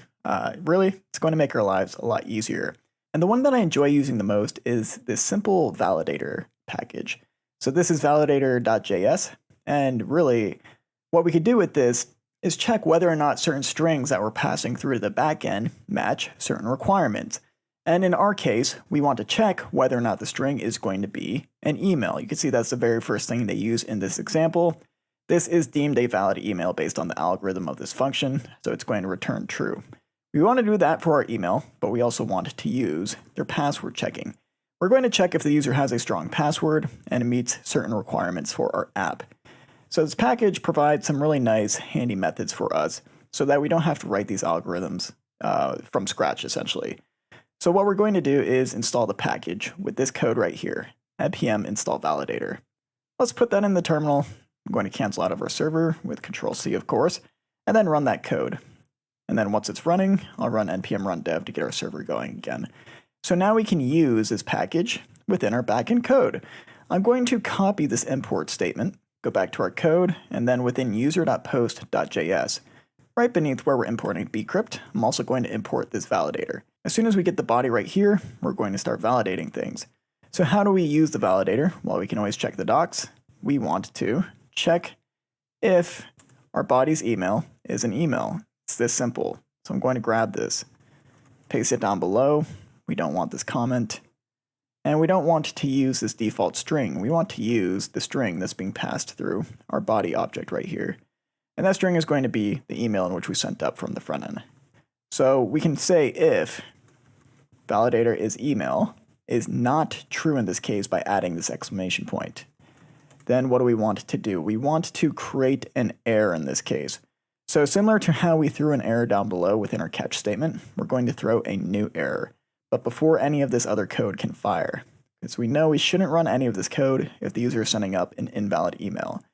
So status code for something like this is typically 400, and in this case, we don't want to say an email with this address already exists. Rather, we would say invalid email.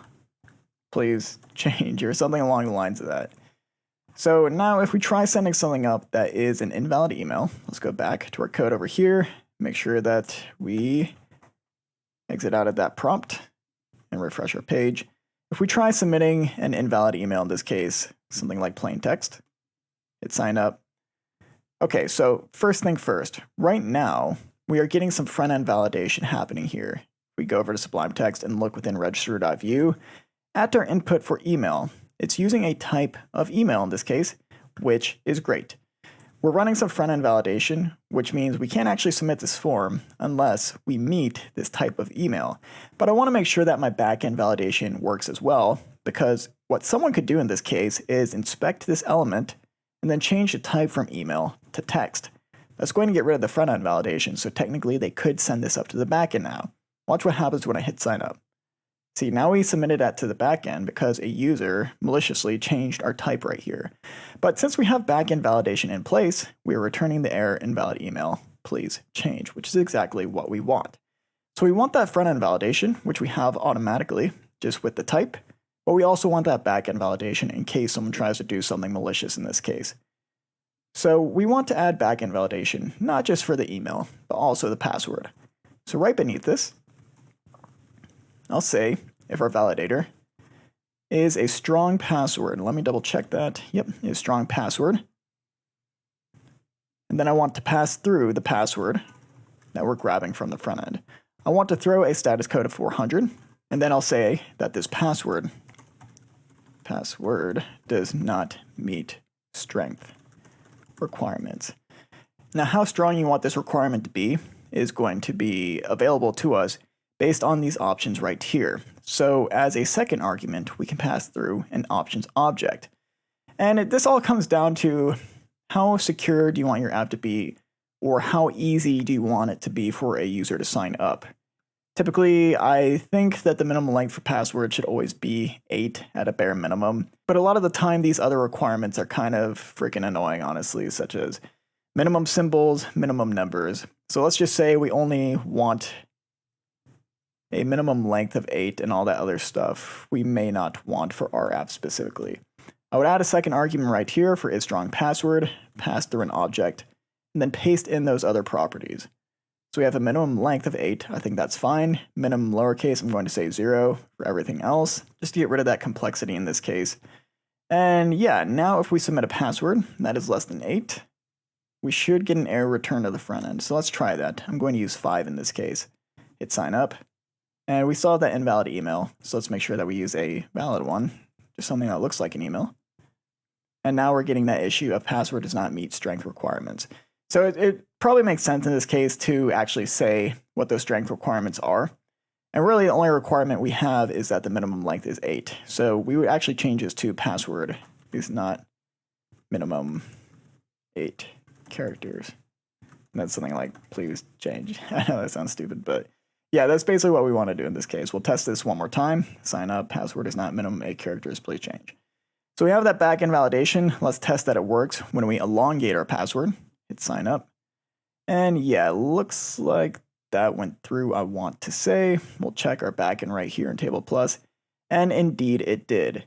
So one quick thing is it wasn't totally apparent that this registered successfully. And if we want to indicate that we did register successfully, we need some sort of message. And within register.view, we're already using SweetAlert down below for our error handling. We could take this swal.fire code and then place it beneath where we're making a post request or a backend route. And instead of firing off an error, we're going to fire off a success message. The icon we're going to use in this case is success. And the text we want to use is going to be a hard-coded string that says account created successfully. So now if we use a valid email address, a valid password that is 8 characters long, and hit sign up, now we have this message, success, account created successfully. And ideally when we hit close, we would redirect our user to our actual app. And we're going to get there. But for now, that is how we're going to handle some simple validation on our back end using Validator.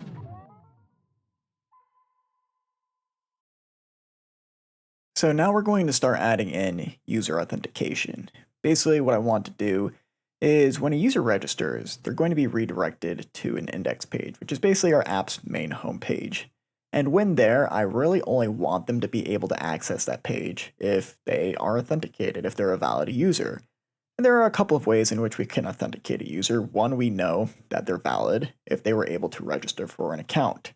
Two, we know they're valid if they're able to log in using credentials like an email address and password.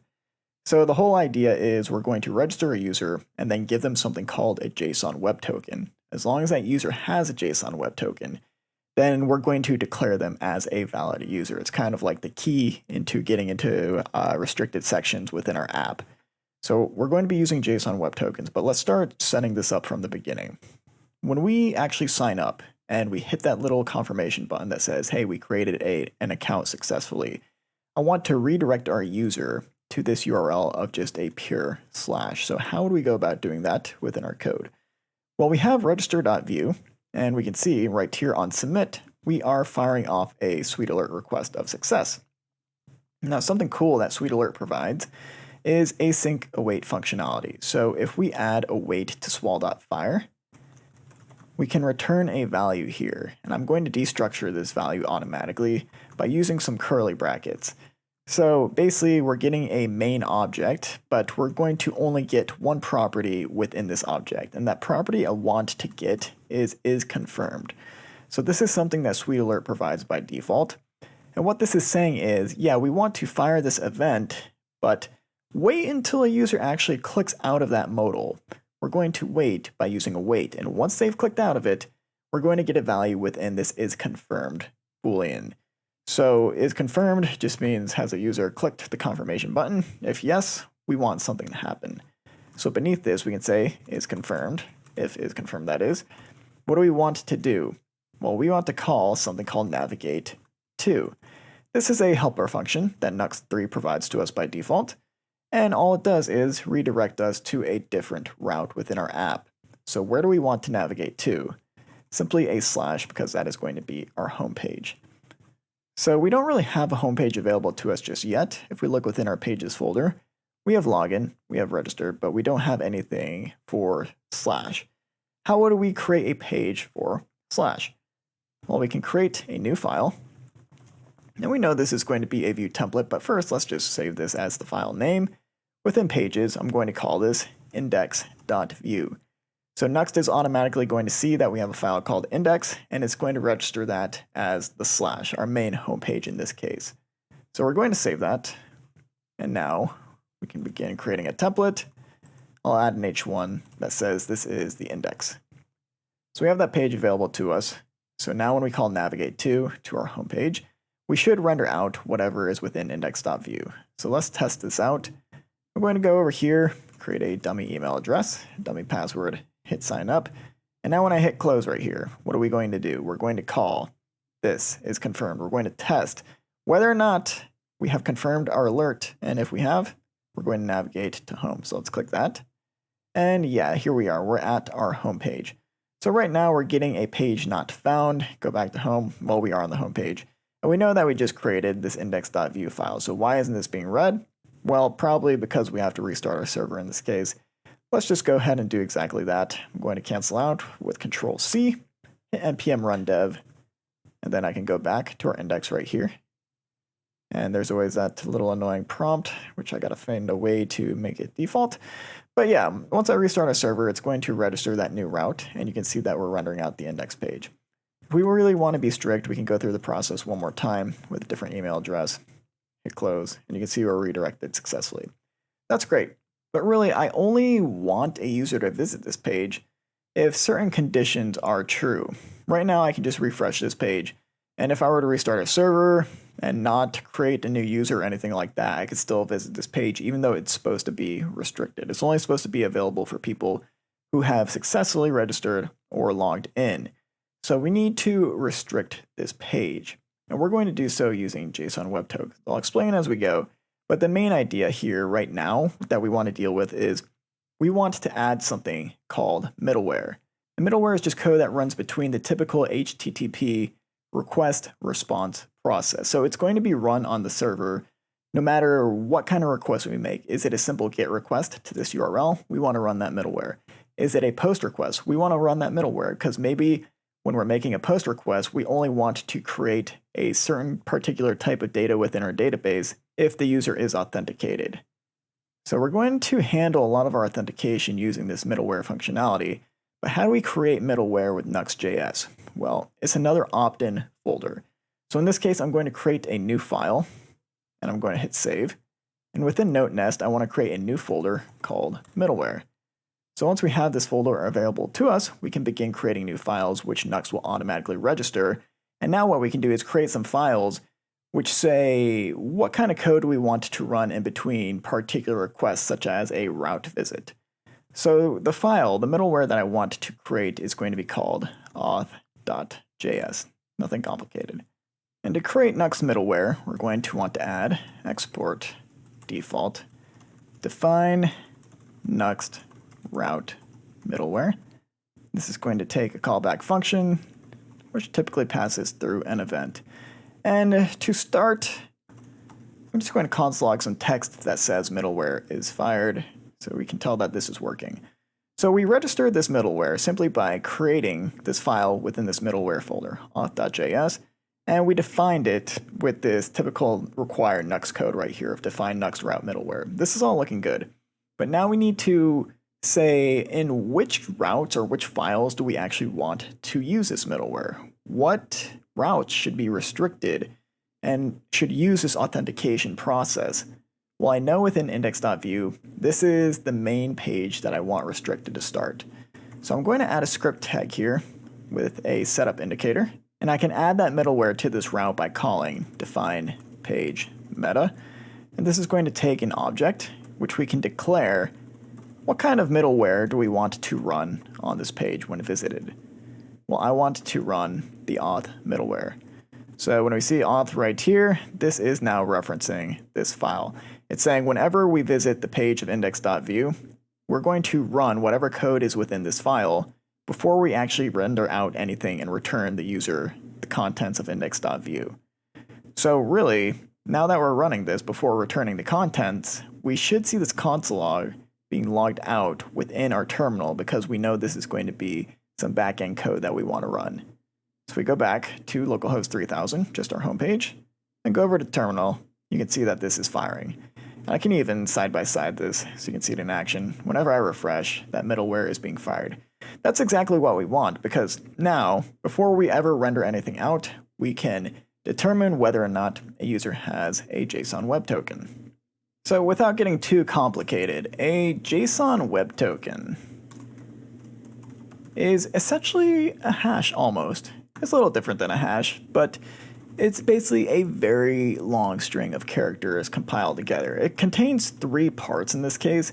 The first part is going to be the header, the second part is going to be the payload, and the very last part is going to be what's called a signature. But really, you can think of this all as one string, and as long as the string has been created and is available to us as a cookie on the front end within a browser, we're going to say, okay, we know that this user has authenticated successfully. They should be able to visit this page of index.view.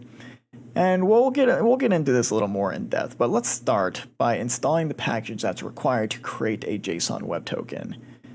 I'm going to go over to my browser and simply type in JSON web token npm. We want to use the very first result right here. It's going to be JSON web token version 9.0.2 in this case. And to install this, we can grab the simple installation script, go to terminal, exit out, and then I'm going to specify my version in this case is 9.0.2 to keep things consistent. And that's going to install. So now I can run npm run dev. And if we ever want to check that that was installed successfully, just go to package.json. And now we can see, where is it? JSON web token. There it is. I don't know why I can see. But here it is, available to us, and now we can use it within our project. So where I want to use this is going to be first, actually not within auth.js. I want to use this first within user.post.js because this is where we're actually creating a user. We know if we validate our user's email, their password, and we create a password hash successfully and store them in the database, everything is great. We created a user, they should now be authenticated and logged in. And a way to tell if a user is logged in or authenticated is by the existence of a JSON web token. So we want to create a JSON web token, which remember is just a long string of characters. That's going to indicate that we logged in. It'll make more sense as we go, but we want to import the JWT package from the JSON web token package in which we just installed. We're going to use this to create a JSON web token. So going back to the npm page, how do we use this package? Well, it's actually quite simple. We just need this line of code right here, which uses jwt.sign, and then contains an object and a string. So I want to call this after we call prisma.userCreate. I'm going to change this up a little bit to bring it up to date by changing var to const. And what I want to do is when we're calling prisma.userCreate, I want this to return a user object. So we're going to create a user, and then the user that's created, we're going to store within this user const. Because we want to use the ID associated with the user when we're creating a JWT. So what's happening here is this right here is what's known as our payload. It contains basically the ID related to the user we created or that we want to log in with. So I'm going to create an ID property here and then assign that to user.id. So the ID associated with the user we just created. So the whole idea here is we take this JSON object and we essentially hash it very similar to how we did so with the bcrypt hash. We're going to have our payload, which in this case is an object, so a little different than bcrypt. Here we're using a string. Here we're using an object, but we're encoding this into a string. And then the second argument right here is not going to be sh. I think that's stupid to put in there.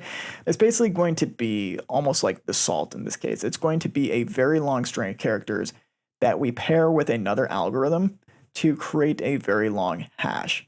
And the hash that we're creating is called a signature within the JWT realm.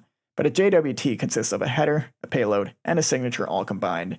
And as long as that ever exists, we know that the user should be authenticated and allowed to access restricted pages such as index.view. So this is how we're creating that token. Eventually we need to store it to the front end, but let's get through the creation process first. We need some sort of secret right here in order to hash this token and create a token in the first place. So what should you use as a secret? Definitely not anything you would just type into the keyboard. You want to generate this, and it should be a very long string of characters. And the code to generate this, I stored somewhere, I believe within user.post. Yeah, So to generate a secret, this is a way you can do so. It's just by calling this function right here directly within your terminal. So if I were to open up a new terminal tab and then run this code, which is node-e, then with quotations console log require crypto.random bytes 32.toString hex, we're going to get a very long string of characters when we hit enter. This is a valid secret in this case. You pretty much never want to show this to anyone, so I'm just doing it for tutorial purposes, but you want to keep this as secret as possible, because technically if someone were to access this, they might be able to log in to other users' accounts and authenticate as them. You definitely don't want that. So keep this secret because this is what's going to be used to create your JWT's signature. So if we want to use this within the JWT function, we would paste it right here as the second argument. But there is an issue with doing this. One, if we were to save this to version control, well, now our secret is in version control. All the other developers working on this project can see this. No one should really be able to see this except the person who has access to your server. So in order to make sure this doesn't go up to version control, we want to store this within .env because this is never going to be sent up to GitHub or anything. And within .env, we can create a new key here. And this is going to be called JWT secret. I'm going to set this equal to that long string of characters in this case. So once we save this within .env, now we can make use of it within user.post.js. I can get rid of this string, and I can reference that value within .env by typing in process.env, and then the name of the value we just created, so JWT secret. Paste that in there. And now this is what would be sent up to version control. All we see is process.env JWT secret, but .env is going to be stored on the server, and no one is ever going to be able to see this except the server admin in this case. So it's just a safer way to make sure that we have good security practices in place for our app. So what this should do is store a very long string of characters within this const of token whenever we create a new user. So let's test this out. I'm just going to console log out the token, create a console above it called token so I know what is coming. And real quick, I want to create a new user. So let's go back to register and then create a random user. And we should see that token being logged out in our terminal. So we go over to terminal and there is that token. As you can see, we have the header section, we have the payload section, and we have our signature right here. So the payload section is just our JSON object, not encrypted, but rather encoded using a base transform. And then we also have our header. This contains everything related to the headers of our token. Don't need to worry about that too much, but the whole idea is this stuff should never, ever be changed. If a user were to change this to try to log into someone else's account by unencoding this right here, and then changing the user ID to something else like 2, well, this whole encoded string is going to change. And we're going to send this back up to the server with a different value. But the whole idea here is whatever is within the header and the payload section right here, we're going to rehash that using the secret that we store on our server. So we should get something that looks like this, the signature. But the thing is, since we changed a value right here within our payload, and we use that same exact signature that we had over on our server, we're not going to get the same signature that we see right here being outputted because someone changed the actual input. So that's the whole point of JSON Web Tokens is it provides security where someone can't just change the content and try to log in as someone else. Really, when we create the token, yes, it's a key into our server, but we can never really log in as anyone else unless we actually have the main secret that was used to generate the signature in the first place. So it provides a lot of security measures right there for authentication, and in my opinion, this is just easier than server sessions to set up, which is why I chose this rather than server sessions. Needless to say, let's get on with it. So we have the token being generated, but we're not doing anything with the token right now. We're generating it, but it's just being lost in space because we haven't sent it back to the user as a cookie. So what we can do is use a set cookie function. And this is provided by Nuxt by default, tons of nice helper functions all around. And the first thing we're going to pass through here is going to be the event object associated with user.post. So we're going to pass that through, that's just a requirement. And the second argument is going to be the name of this cookie. I think a good name is going to be note nest JWT. And then the last thing we want to add here is going to be the token. So the long string of characters in this case. So now when we create a new user, we're going to generate this token, but we're going to store it as a cookie, which will be stored within the user's browser. And that means we're always going to be sending up that JWT with every request we make, whether it be a GET request, a POST, a patch, etc. It's always going to be sent up so that we know we're sending authenticator requests to the server. So I'm going to refresh and go over to the application tab because that's what we can use to view our cookies. You'll see that I already had one right here. I pretty much test everything before I do the tutorials. So let's make sure that's deleted in this case. But now, when I create a new user, we're going to generate that token and we should see it pop up right here within our cookies. So I'm going to create a new email address and password. Hit close, and you can already see that we have this new token in place. So here is our JWT. And now what we can do is we can send this back up to the server. And if we try visiting a page like index.view and this token doesn't exist or it is not valid, we're going to redirect the user back to /register in that case. So let's do that next. I want to go back to our middleware file of auth.js. And the first thing I want to do here is grab that cookie which we just created. And we can do so by creating a const. I'm going to call it JWT. And I'm going to use Nuxt use cookie helper. So this is just going to grab a cookie based on whatever value we pass through right here, but it needs to be the name of the actual cookie. So in this case, that name is note nest JWT. And we should see that logged out right here as long as it exists. And this is only going to run on /index. So let's go back there. And now you can see that is also being logged out on the front end as well as the background. There's a reason for that.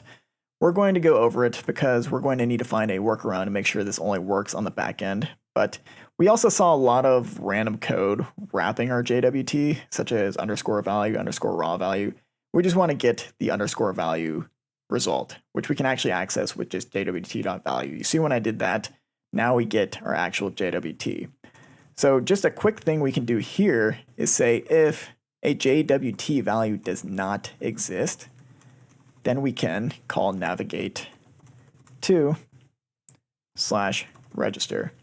So this is basically protecting the main portion of our app. It's saying if a user does not have a JWT in the first place, one that is called note nest JWT, they are not allowed to render out the main index page. We're going to send them back. And before we run this, we actually need to call return in this case. So let's test this out. I'm going to save, go back over here.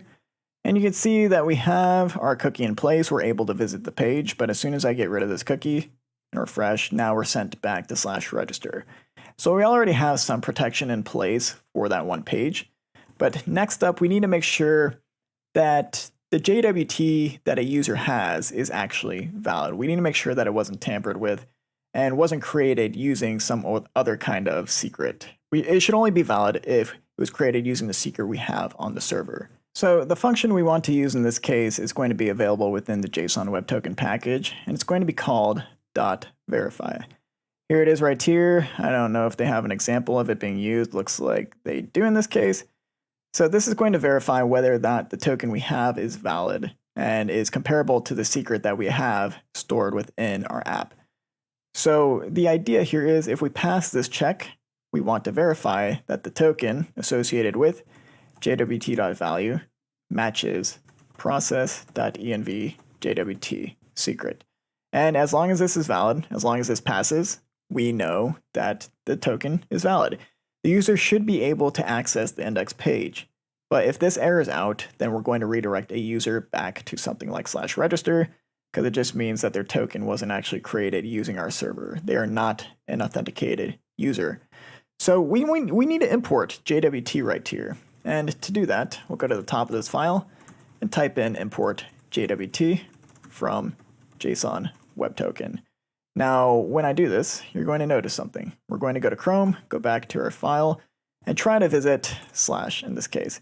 And we actually do need a token to visit that page now. So I'm going to type in a random new user. And we're on the index page. We're allowed to be here because we have the JWT. But now we're getting this issue. JWT verify is not a function. The main reason this is happening is because we're importing JWT right here, but we're also using this as a use cookie value. So we need to change one of the two. I think I'll change the import JSON web token, just make it the exact same thing as what we're importing from. But if that's the case, then we need to make sure right here when we're calling JWT verify that we're using the package version. Everything else can remain the same. So let's save that, go to Google. And now we're getting this error, 500 util inherits not function. So I know the reason this is happening, and it is because Nuxt middleware runs not only on the server, but it also runs on the client side. But JSON Web Token is only a Node.js package. It is not allowed to run browser side. If it is, please tell me in the comments and help me out with this and finding a better way to use it. But really, when I'm trying to import JSON Web Token right here, we're just not allowed to do so because the browser doesn't read it as a valid package in this case. So what we need to do is actually call this as a Nuxt plugin that only runs server side.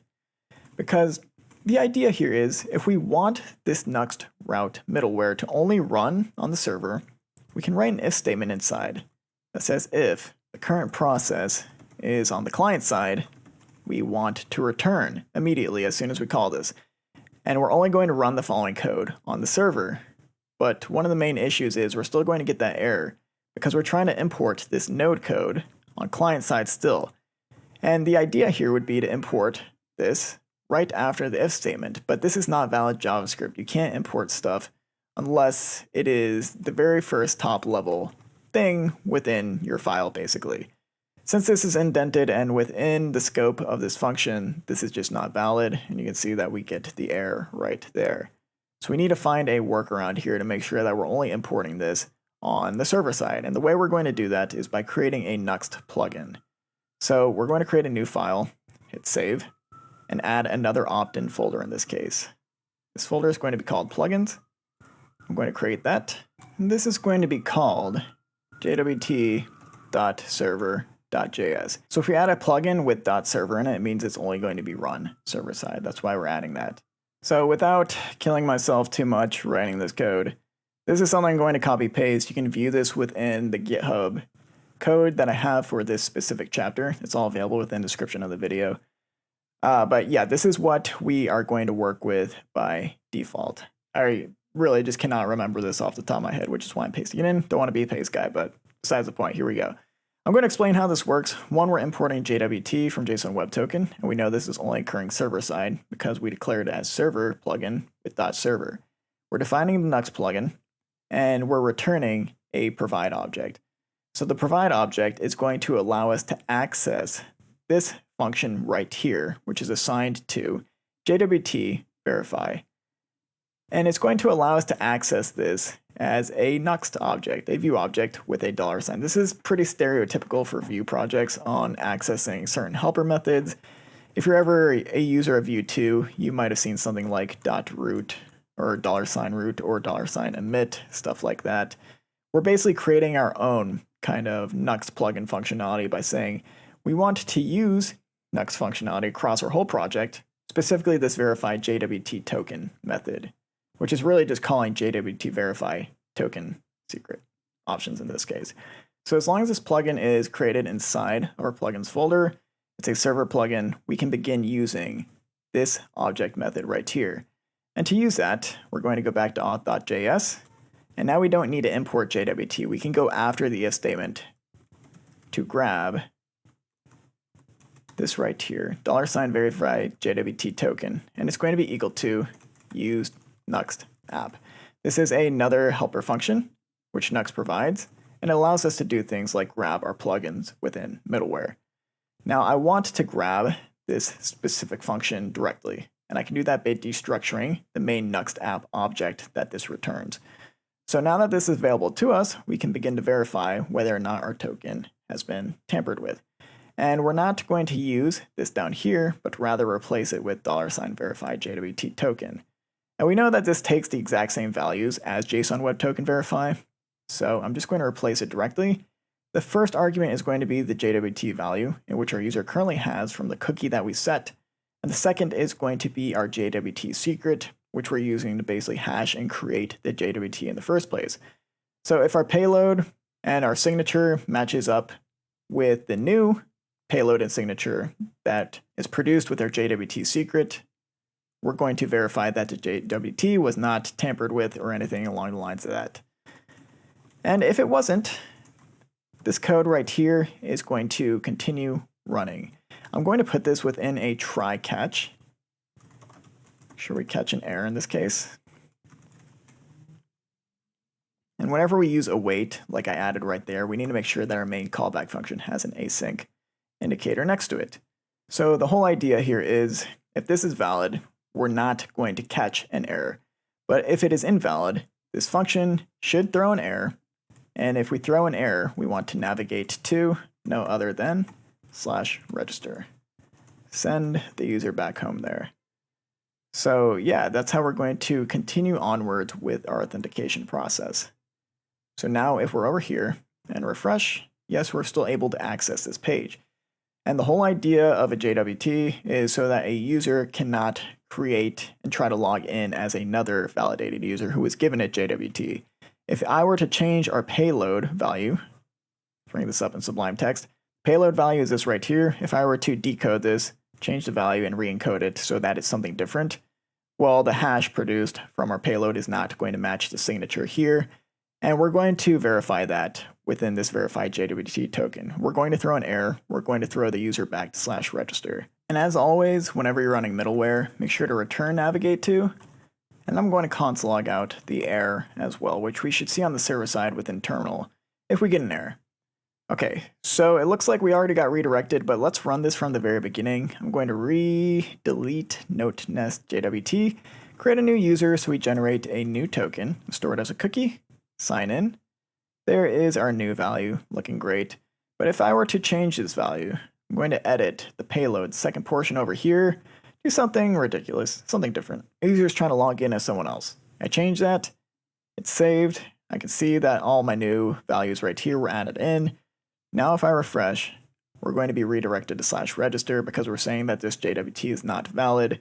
A user should not be able to authenticate and access that page. We look within our console, and we are getting that error logged out as well. So yeah, that's how we're going to add some authentication to our app using JSON Web Tokens.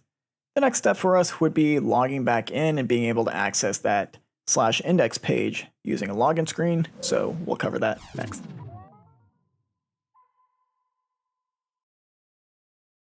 So the next thing I want to do is add a login screen so that if a user creates an account and eventually they log out, they can log back into their exact account.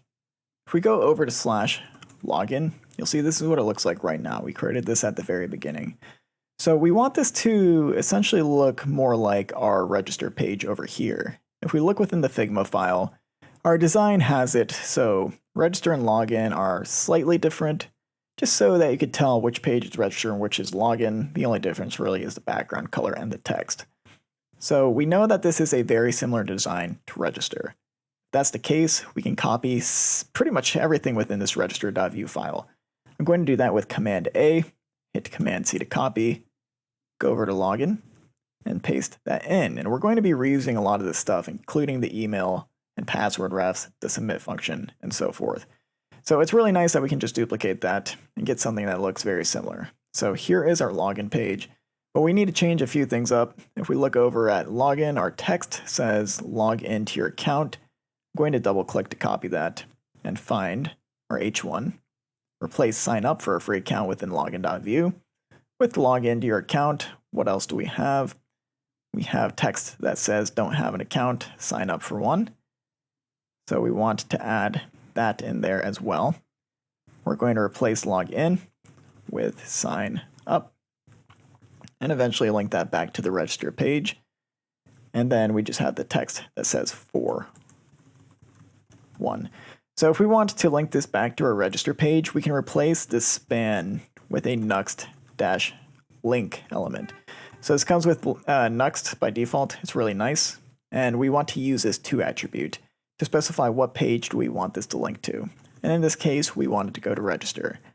So it's kind of like an anchor tag with an href, but this doesn't actually create a whole new page refresh. It only loads exactly what it needs to load when using Nuxt Link because it's a single page app framework.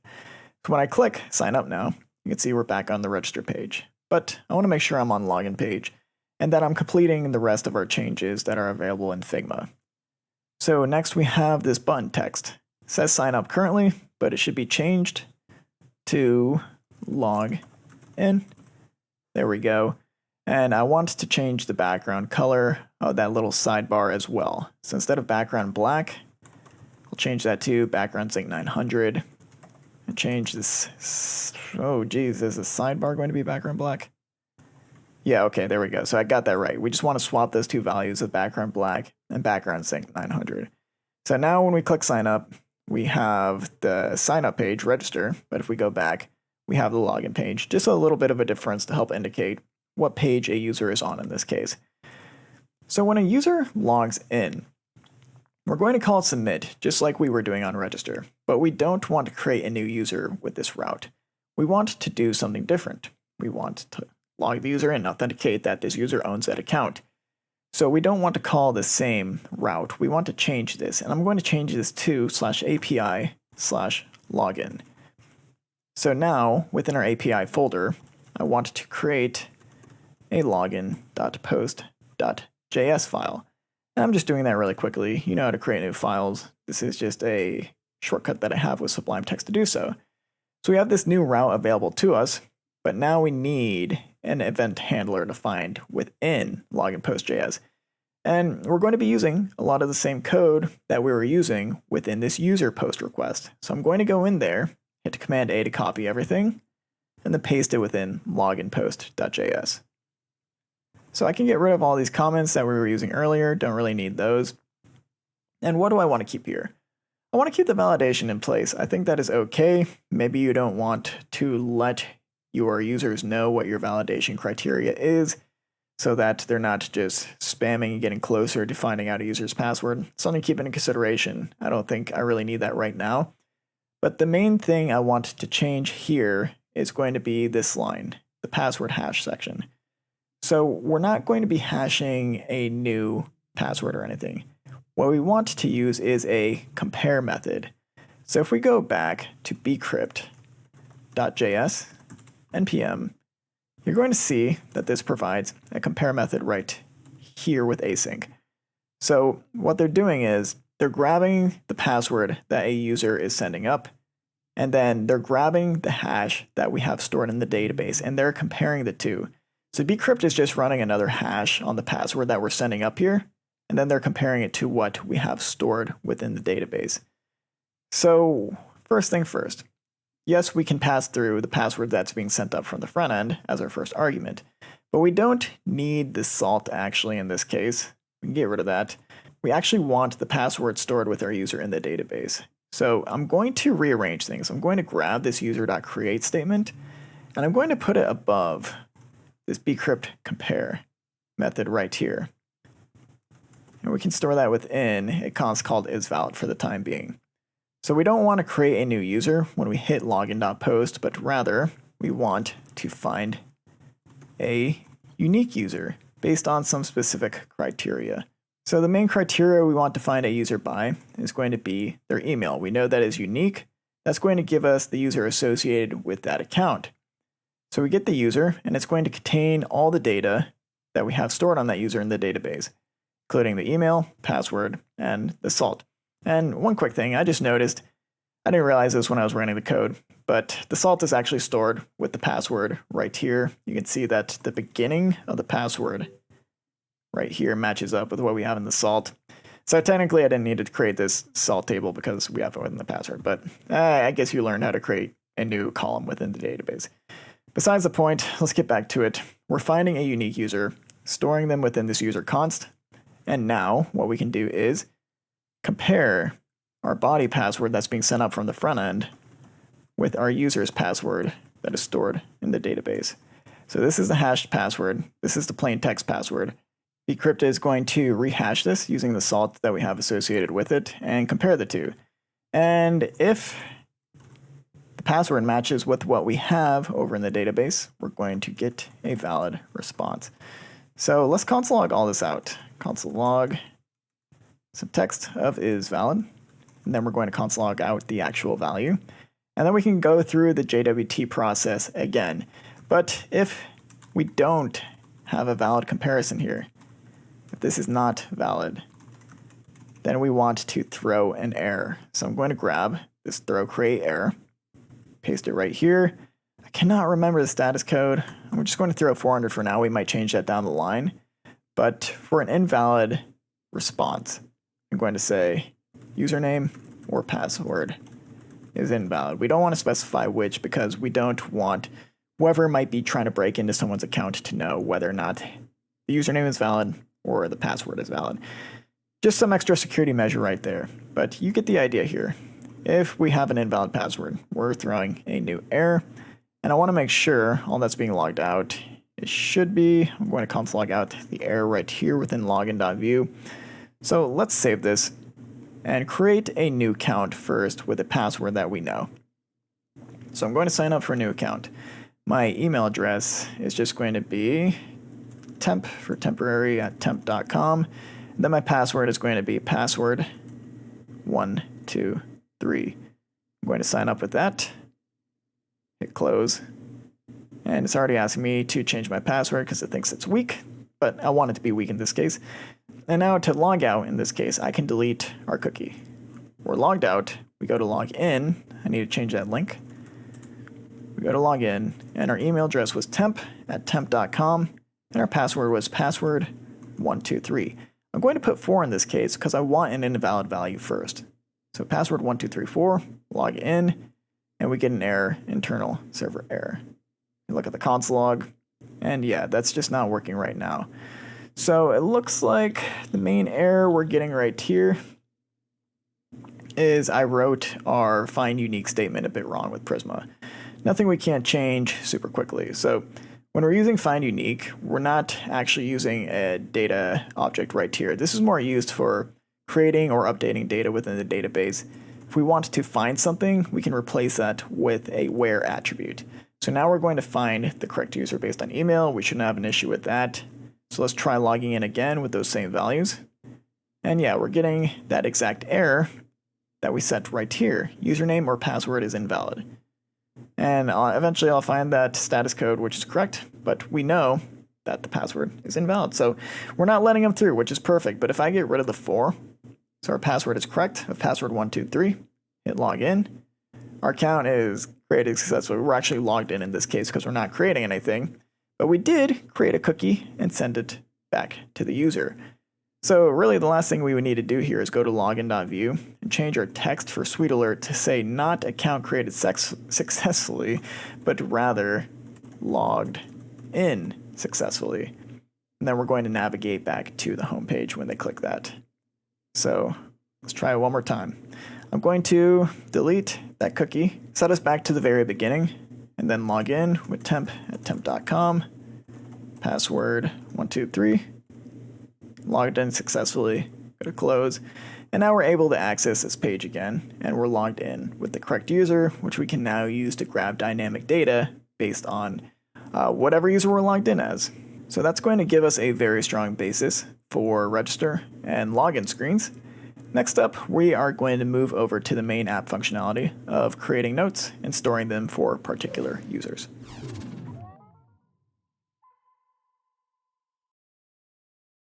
So with Auth out of the way, it is time to move on to our actual app functionality. So this is a note app. It's very similar to what we see in Apple Notes. I want to start replicating that same functionality where we can create a note, edit it, delete it, whatever we need to do. It's going to be very basic, but I think these are going to be core steps that we need to know and understand to build upon this app and other apps in the future, especially when you do all this on your own. So we need to develop the front end for this first. That's pretty much what I would always recommend doing, because if we look at our current app page in this case, we don't really have much going on here. We have the text index, and that certainly does not look like what we have right here within the Figma design. So how do we go from this over to this? Well, we already have our index file. That's great. And I don't want to start coding just yet because I want to look at our other designs right here. We have login and we have register. Now, if we look between the login and register pages and our app page, we could see there are some definite similarities here. This definitely looks similar to this. And if that is the case, why are we going to reinvent the wheel and write all this from the start? It makes more sense to start with our login layout and then edit this layout to look more like our app page over here. It's going to save us a ton of time, so why not do that? So how do we go about replicating the login page and putting it into index over here? Quite simple. We'd go over to our project, find login.view, select everything with Command A, hit Command C to copy it, go over to index.view, and then we would want to paste it in here. But we do want to see what's going on within index.view. We know that we want to keep this define page meta with middleware auth because that's what's preventing someone from accessing our app if they have not authenticated. So I'm going to keep that script tag right there, but everything with our template I'm going to delete and paste in our code over from login.view.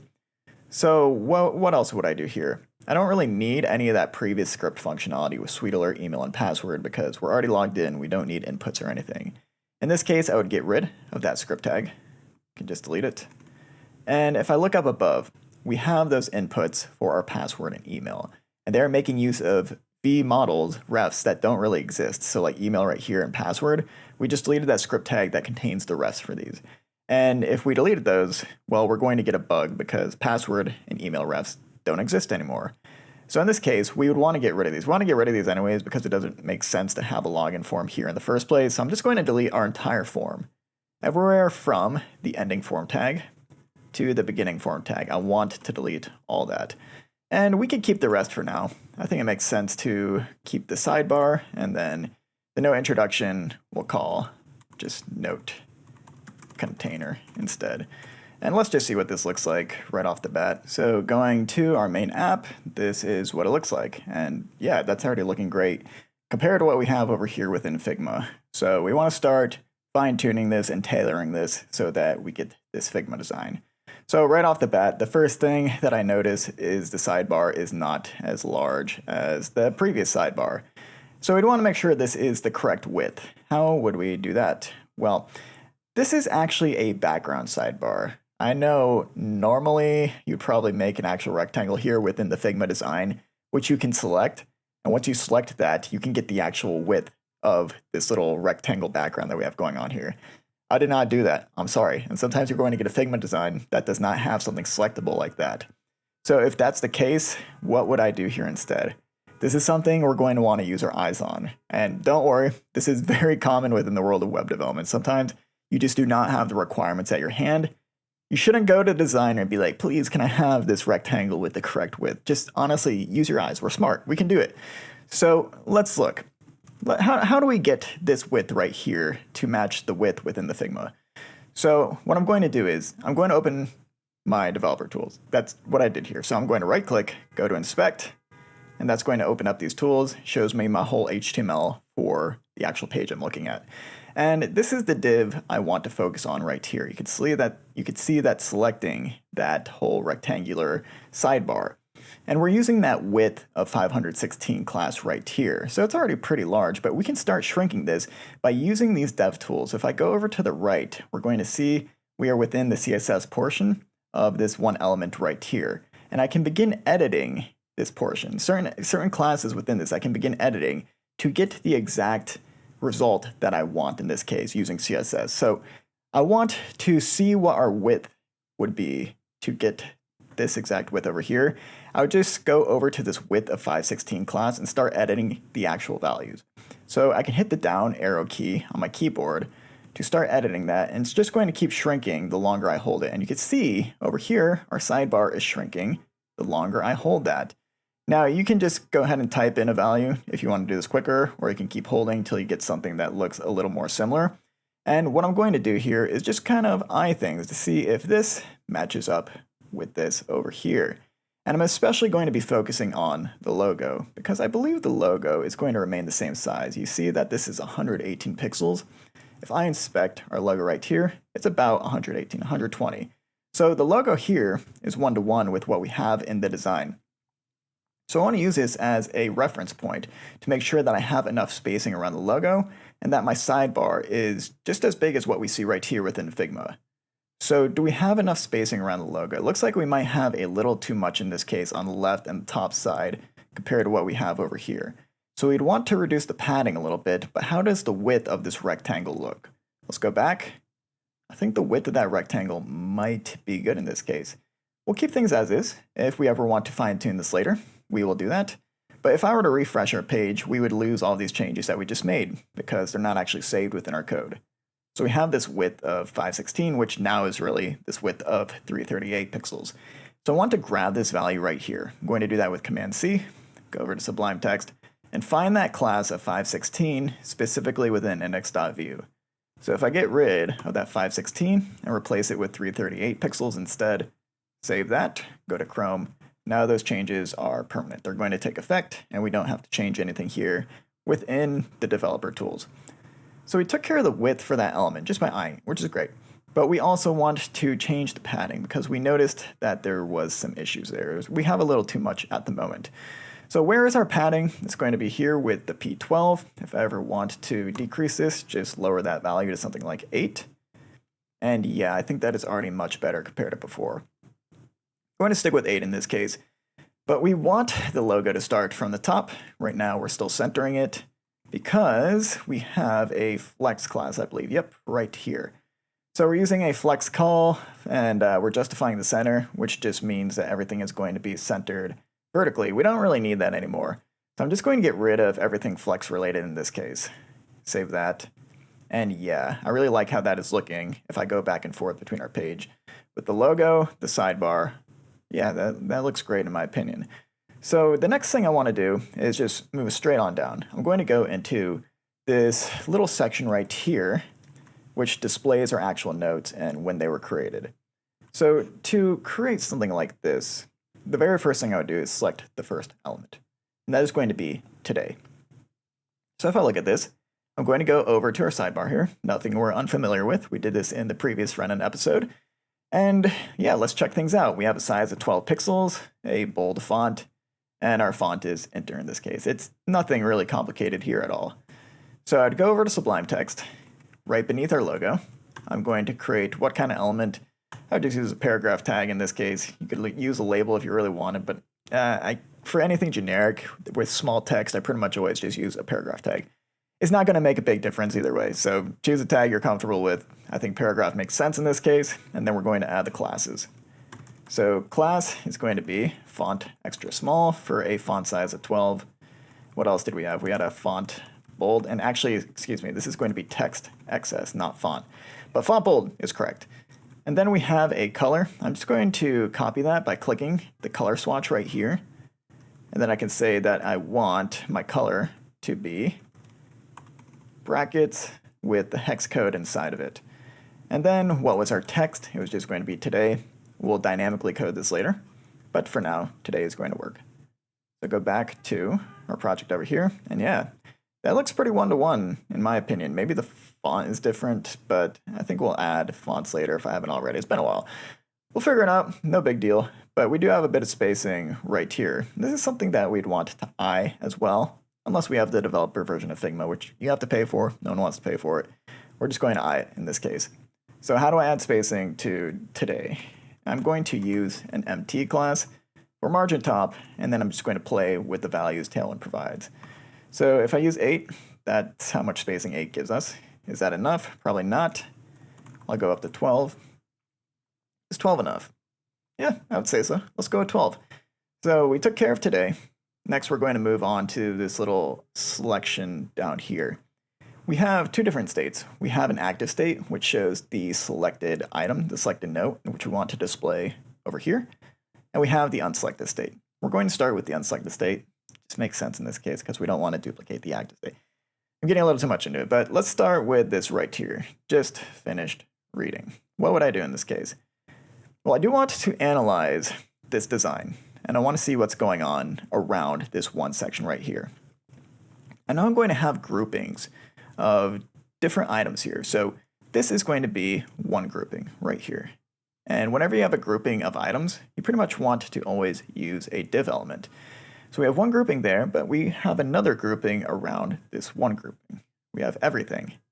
So that means we would have one main encapsulating div, and then we'd have another div inside of it to represent all the items in which we want to click and display. So let's start with that. We're going to create an encapsulating div right beneath our p tag. So that's going to represent that main outer div we created. But then we want items inside of this. So I'm going to create one more div to represent just one item at the moment. We'll duplicate this later. But this is a good start. So looking inside of this div right here, what do we have inside of that? Well, we have some display text. Now this could be a heading tag, paragraph tag, a div tag. It's not going to be too big of a deal no matter which we use. I think in this case, I probably would use a heading tag because this is more of a heading in this case. And whenever I use like a really small heading tag like this, I pretty much always use H3. There are 6 heading tags. They go from H1 to H6. I almost never use anything past 3. I just think it's over engineering at that point. I pretty much only go from 1, 2 to 3. So in this case, I'm going to use 3. And what do we need over here? Well, we need a text to small to give us 14 pixels, font of bold, and then this color right here. So I'm going to copy this preemptively. And then I'm going to start putting in those classes for an H3 tag. So I need a text, a small for 14 pixels, font of bold to make this bold, and then I want the color to be that swatch in which I just copied. So what is our text here? Just finish reading. I'm going to select all of that and then paste it within the H3. And that should give us something that looks like what we had over there. And yeah, that looks great, honestly. So we're off to a good start. We can deal with our spacing a little bit later, but let's just finish the text in this case. Right beneath this one H3, we're going to have another encapsulating div. Why do we have another encapsulating div in this case? Well, we're going to have 2 elements here. We have today, and then we have the midnight library.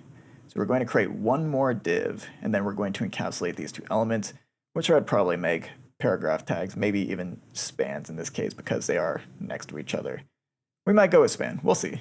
So I'm going to go over to Sublime Text, create that encapsulating div, and then, yeah, I think I will go with a span tag in this case because they're inline elements. Kind of makes sense. So I want to copy the text today, and then I'm going to create another span and put in the midnight library. Now, what are the classes for today? We can go back to Figma, select today, and then we could see, well, we have a text of extra small, a normal font weight, don't need to do anything with font, and then we have this same color. So I'm going to copy that. Say I want a text of extra small for 12 pixels, and then our actual color is going to be F4, F4, F5. That's all we need to do for that section. And then we have the midnight library, which is a little different. It's going to be the same font size. Let's add that in now. Class is going to be text, XS, and then our color is going to be C2, C2, C5. So I'll add that in with the text dash brackets. And let's see how this looks over within our actual code. So yeah, this is looking pretty close. A few issues, obviously, are mostly with spacing. So today and the midnight library, they need to be separated in this case. And if we look at this, really our separation is just going to be based off of some margin, probably from the text today, specifically on the right-hand side. So let's select today and add margin right 4, go back, see how that looks within our browser. Yeah, I think that looks pretty good in this case. This amount of spacing is pretty close. So I'm going to keep that. And then we have a little too much spacing between our H3 here and our text beneath it. So I think I just want to tighten that up a little bit. Let's see what's going on here. What I'm going to do is look at this div. And it's interesting because this div is a little bigger than the content inside of it. So in this case, I'm almost positive this has to do with the text line height. Most fonts have a specific line height associated with them. What I mean by line height is how much height is the text actually taking up when it's rendered out on the screen. So I think this is what it is. Let's see. I'm going to add a line height class, use normal, and that is definitely what it is. If we change the line height to normal, you can see that immediately shrunk, and that's looking a lot closer to what we had. But we might want to go a little lower on that line height. So we're going to use a tailwind class in this case. And I'm going to put this on the encapsulating div so that this affects both the spans inside of it. And I'm going to use some of those line height classes. And if I recall correctly, it's going to be letting or maybe it's leading. I forget how to pronounce it. We're going to go with letting in this case, sure. And then one of the classes we can use is snug. So that's going to reduce the line height significantly. So I'm going to use that, save. And we're not seeing that much different, I believe, on refresh. If we want to really see what's going on here, I can select that element with letting snug. And you can see that's changing the line height to 1.375. If I turn that on and off, yeah, you can see that's not making that much of a difference. So I can also go to letting none. And I believe that is what we want in this case. That really shrunk the line height. And I want to do the same thing. I want to select the encapsulating div. So what I'm doing there is I'm just clicking this button with my shortcuts, which is Command-Shift-C. You can see that's selected now. And then I can select that direct element in this case. So I'm selecting div. And now I can see that we're giving this a line height of 1, which is really just saying, like, don't add any extra line height in this case. We don't want that. And this looks much closer to what we have over here, which is great. So almost done, but we have a little bit of spacing here. There is some padding on the left, or margin in this case, for our main encapsulating container right here. Probably about, I don't know, a tailwind class of 1 or 2 margin left in this case. So let's add that to the encapsulating div. We could either use padding or margin in this case. I'm kind of going back and forth between which I would use. I think in this case, I'm just going to go with margin left. It's not going to make that much difference. They're going to do the same thing in this case, whether you use margin or padding. But if we add that, yeah, you can see that's already looking pretty solid, I would say. So that, what we just added, is taking care of this space right here. I'd say that's pretty close, but we still have space right here between our text and the container inside of it. So I wouldn't add padding to this main encapsulating container right here, because really when we select one of these elements, what we really need is padding between one of these containers and the text inside of it. So we want one of these containers, and we're going to add padding so that we have some breathing room with our text on this selected element. How much padding? We're just going to eye it in this case. So let's find one of those encapsulating containers. It's going to be this div right here. I'm going to add a class. And let's just start off with a padding of 2 on all sides of the element. Going to look at that. And it's a little hard to see at the moment because we don't have this one selected. I do like how this is looking though. So let's move on to the next element that has this little selected ring around it. What I'm going to do in this case is I'm going to duplicate this one item that we have. I'm going to paste it down below. Now it's important to note, whenever we make a change to one of these, we probably have to make a change to the other one. Just keep that in mind for when you're editing things. But the idea is later on is we're only going to have one of these elements within our HTML, and we're going to render things out dynamically using Vue. We'll get there, but just trust me on this. We're going to duplicate this item, and you can see now we have 2 here. It's already looking pretty good spacing-wise, I would say. But I do want this little gold background for the first element. We'll say that's selected in this case. So my background is this color right here. I'll click to copy the swatch, and then we have this one background element. So to change the background color, I'll add BG, brackets, and then paste in the actual color swatch. I'm going to go to localhost, and yeah, that's looking pretty cool in this case. But we do want to fine-tune this. We obviously have rounded borders here. So for this element, I'll say that the rounded borders are going to be rounded large. This is going to add a large amount of rounding. I think that looks perfect, honestly. And we're going to need to deal with some spacing between today and the selected element as well. You can see we have probably like 4 units of spacing there. So what I'm going to do is for the text today, I'm going to add on a margin bottom of 4, go to localhost, and yeah, I really am liking the way this is looking so far. So this is our selected item. I'm going to keep that as is. I believe our text all remains the same regardless. Maybe this text is actually a little different. Ooh, we're using D6066 in this case to make it stand out a bit more. No big deal. We'll just select that text with the color right here. Replace it with the new color. Look at that. So that's going to contrast a bit more with the gold background. Then we have this today text, which is using F4, F4, F5, and that's going to remain the same. So we can leave that as is, which is nice. And yeah, we do have a little bit more spacing over here. I think that is totally fine for the time being. We can always shrink the parent container right here if we want to, But we don't need to be exact with these things. I want to really get that in your head. It's like, especially when you're developing projects on your own, this is already looking close enough where we don't need to be exact. Don't stress yourself out with that pixel perfect stuff. I think that's BS, honestly. As long as you're getting the main idea there and things are looking good, you're going to be okay with getting people using your product. So what's next? I want to get rid of this text down there. It is just not needed at all. So the H1MP, I'm going to delete that. And yeah, let's say that's looking quite solid. So I'm going to render the rest of these out dynamically later.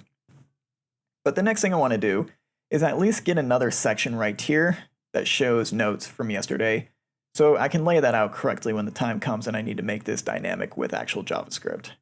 So this is pretty easy, I would say, in this case. What I want to do is copy our main container for our notes. So I'll add some comments here that say this is the today main container. And then right at the ending div, which you can see with this little underline right here, I'm going to put a slash there to indicate that this is the end of that. So I know I want to copy this. I'm going to copy it, paste it down below, and this is no longer going to be the today main container, but in this case, the yesterday main container. So let's add that in, and I might have made I made an error there. So here's the actual today container. I want to make sure that this paragraph text is also encapsulated with the comment, and that all this is within its own encapsulating div. So this encapsulating div isn't really needed, but it's going to make things easier later on, which you'll see as we go about this project. But what I just did here, looking at the Figma design, is I took this div right here, or this, what do we call this, paragraph tag of today, and I put it within a container that encapsulates this whole section. So instead of having two separate containers like this, now these are all within one container. So now I can just duplicate this and move it down below. That's the whole idea of what I have going on here. So we encapsulated that. And in that case, what I would need to do is make sure that I'm grabbing the today text along with the new encapsulating div, paste it within the yesterday main container. And since I'm adding this one encapsulating div, I need to make sure that I add an ending div to the end of our yesterday main container. So looking good. But we're no longer using notes from today. We're using notes from yesterday. So I'm going to change that text, go over to Chrome, and yeah, looking awesome. I'm really happy with how this is turning out. So we don't need two items selected. That just doesn't make sense in this case. So I'm going to get rid of the first item right here, the first selected item. I can save that. And yeah, so now we have notes for yesterday, notes for today. And if we really wanted to, we could do the same thing for previous 30 days. It might be overkill until we actually start coding the JavaScript, but yeah, this is looking great. So the next thing I would want to do is start laying out the front end for this section over here. And I think the first thing I'll start with is just these icons. So how would I go about adding create note and this garbage can icon? Well, I want to think about this from an overall layout perspective. I think what makes the most sense in this case is to put these two items in an encapsulating container. We'll use flex to make sure that they're placed next to each other, and then we can use a sub-flex class, justify content, which we've used previously, but there's a specific value we can use here to make sure that these two are spread out as far as possible from each other. And that is going to be called justify between. So let's start with getting just this create note text in there, and then we'll import a trash icon. So we're going to go over to Sublime Text, and we have our note container right here. I'm going to go inside of that, and I want some sort of button. So I'm going to use a button element, and this is going to be called create note. So took care of that, pretty easy. But I want this button to be next to a trash icon. Trash button in this case. We don't really need a button element, but I think it makes sense semantically to use one. So we'll add a button element, and then we'll put the trash icon inside of here. So to get the trash icon, we'll go over, right-click, copy as, an SVG, go back to our code, and we can paste that in, but this is really muddying up our HTML. Whenever you have a big SVG like this, it just makes more sense to create a component in this case. So I'm going to create a new file, and this new file is going to be called trashicon.view. So now that's within my components folder. I'll create a new template tag, and then just paste in the SVG. That's all we have to do in this case. So Nuxt is automatically going to import that. Then we can begin using it within index.view. So I want to use the trash icon HTML component. That's all we have to do is just put it within the button. So if we go back to our code, now we have the trash icon. It's the perfect size, the exact size used within Figma. And we have our create note text, though it's not really visible. So let's style that up real quick. I'm going to select create note. This is going to be extra small and use this color right here. So I'll go back to Sublime Text, add a class, make sure that we're using text XS, and then our color is going to be C2, C2, C5, and this was going to be font bold.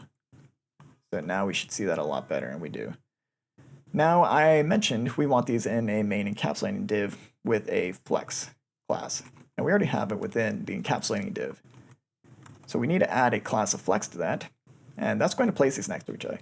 So technically, these already are next to each other because buttons, I believe, start with an inline display by default. Anytime you have an inline display, these elements are going to be next to each other. Really, flex changes block elements to be next to each other. Doesn't really matter too much in this case. We still want to add flex because we want to make use of the flex subclasses. And the main subclass I want to use is going to be justify between. So this class only works if we have flex. And watch what happens when we save with justify between. And you can see, well, that didn't really end up like we wanted it to. So whenever you get something weird like this, we just want to right click, hit inspect, and see what's going on here. So I'm going to inspect the main encapsulating div. And here it is. We have a flex, justify between. Weirdly enough, that put this in the center vertically. I'm not even completely sure why myself. But one thing I do know is looking at this main encapsulating div right here for flex, justify between, we can see the highlighted area is not the full width of the actual container in which it lives in.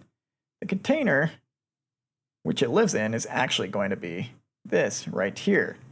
But this, when we highlight it, is only taking up this amount of space. So what we'd want to do is declare this should be taking up the full amount of space that remains over here. And we can do that by adding a width class of 100%. So if we take this div and declare that we want its width to be 100%, we would add a class of width full. You can save that. And yeah, so you can see now, inspecting this, that this is taking up the full width now. And that purple space you see right there is the space being created with justify between. Saying take these two elements and space them out as far as possible from each other on the x-axis. So that's looking good, but right now these are aligned in the center of our project. And we don't really want that. We kind of want them aligned at the top. So what we can do is add in an align items subclass. And we can declare that we want this to be start. And if we do that, you can see now the items are by default at the very top of the flex class, rather than within the middle like they would be with align items center. So we're going to change align items to start for that one encapsulating div. And to do that, we can add a class of items start. Simple enough.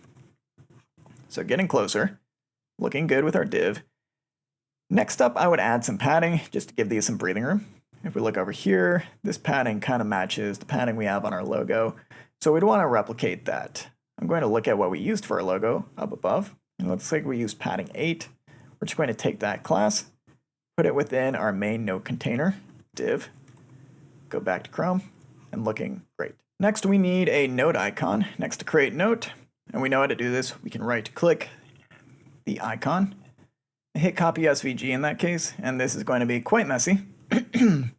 As you can see, maybe not that messy, but no matter what, whenever I have an icon, I'm going to create a new component, and we can say that this is going to be pencil icon.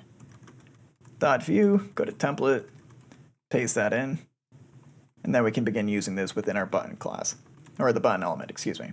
So we have button, and I want to use pencil icon. That's all we have to do to use it. But I do want to make sure that the pencil icon is correctly placed next to the text create note. You can see it's at the top because SVGs by default have a display block. And if we want these next to each other, we take the button and we're going to add a class of inline flex. The reason I'm not making this a pure flex class is because a flex element kind of functions as a block element. If I were to make this one element right here a flex element, yes, these two would be next to each other, but the entire element would expand pretty much the full width as far as it can go before it runs into another element. And I do not want that because I know this is going to be a button. And if this is a button and it's extending the full width all the way over here, that means I'd be able to click on this area over here to create a node. In reality, I only want to be able to click right here, but I do want the items next to each other. So what I'm doing is I'm saying this should be an inline flex element.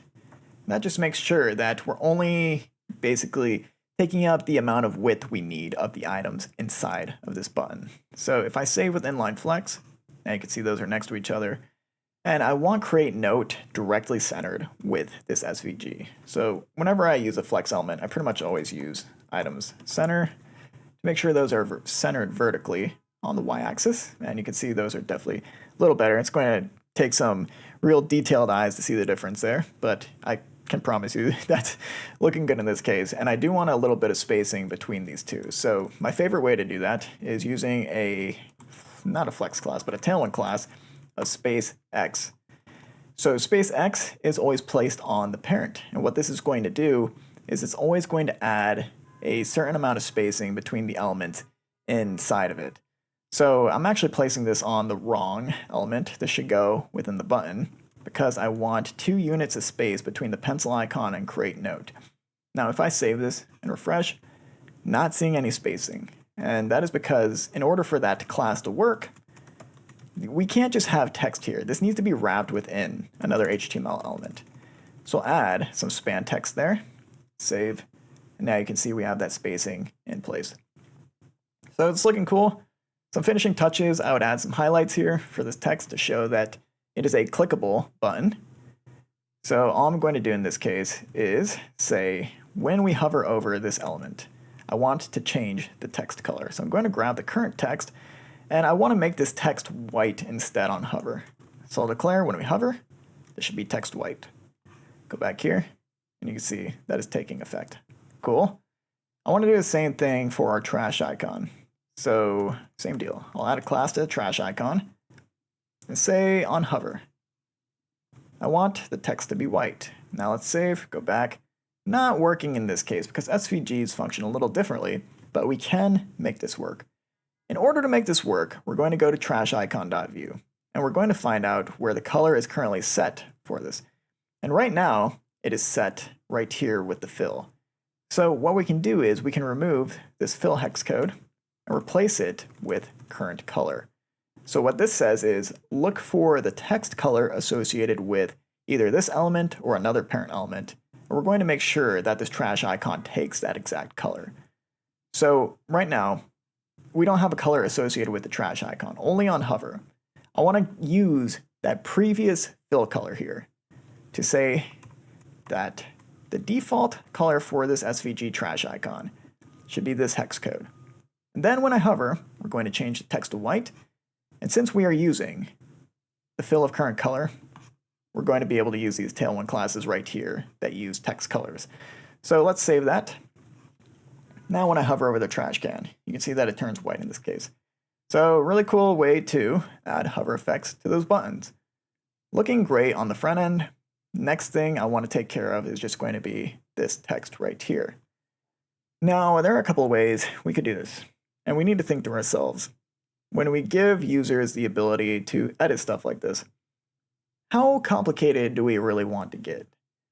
Now, we could use some tools that allow us to edit text very finely, as in things that add bold text, things that add lists, and so forth.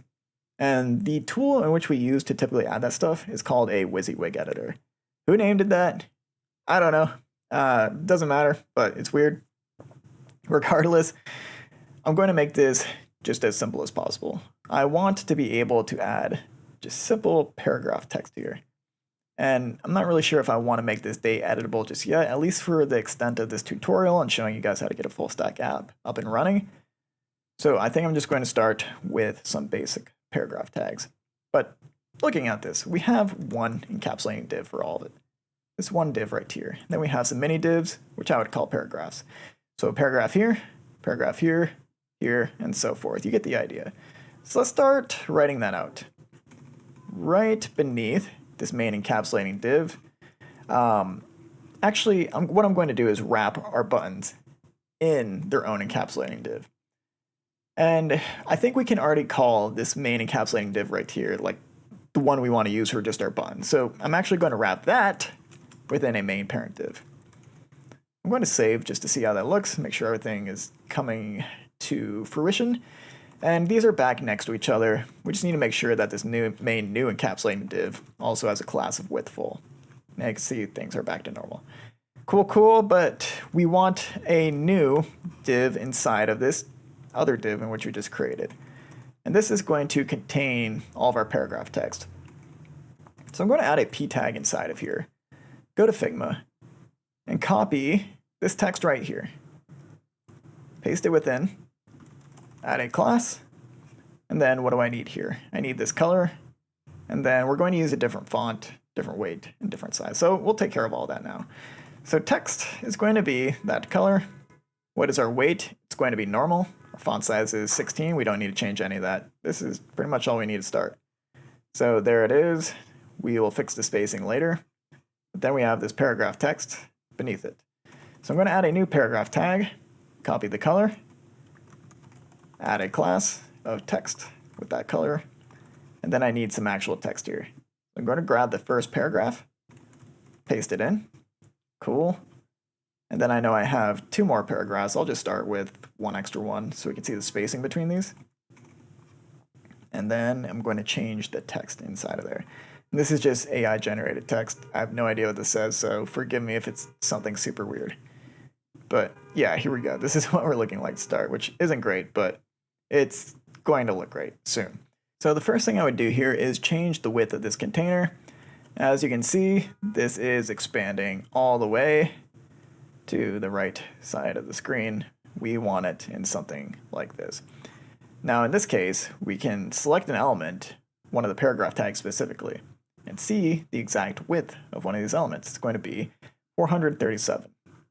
So we can grab our main container div and say that we want the max width of this element to be 437.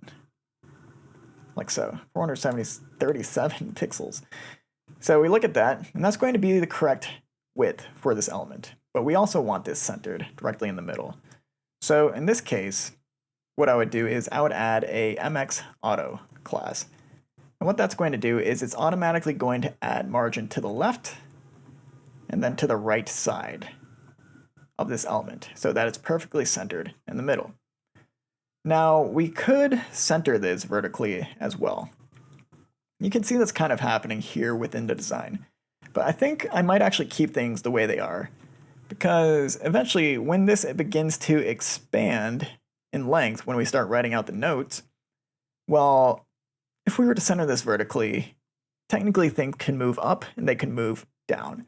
I think it makes more sense as we write for things to just remain as is, and then we can scroll down to view more of our text.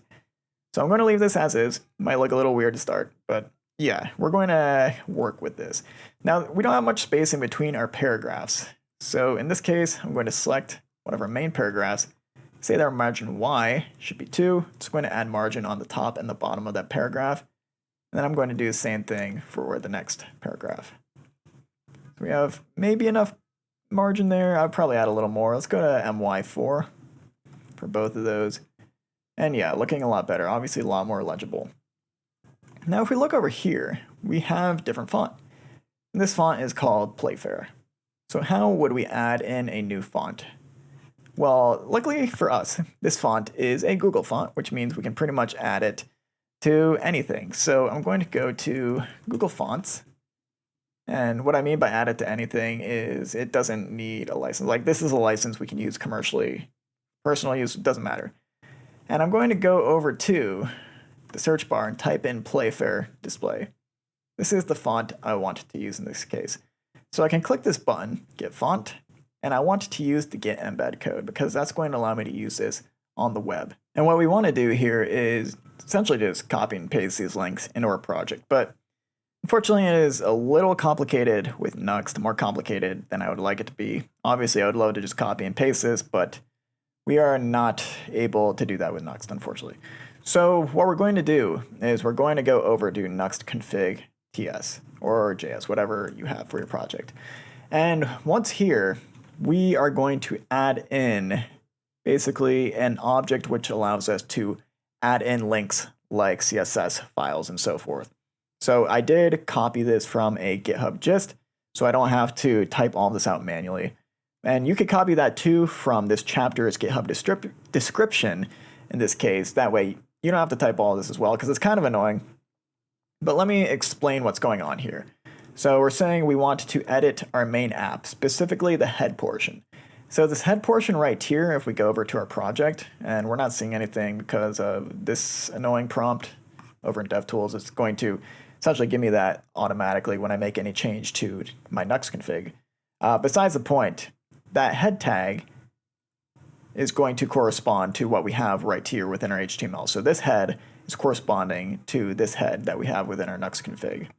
And what I'm saying here is I want to add in links within our Nuxt head. So we have an array of links in this case. And what are those links going to be? Well, with a relation of preconnect and then an href. And then we have a style sheet here. And these are all the links required to add in a Google font.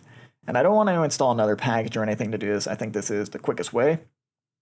But as long as I add that in there, you can see that those links are being generated for us, specifically for what we have over within our Nuxt config.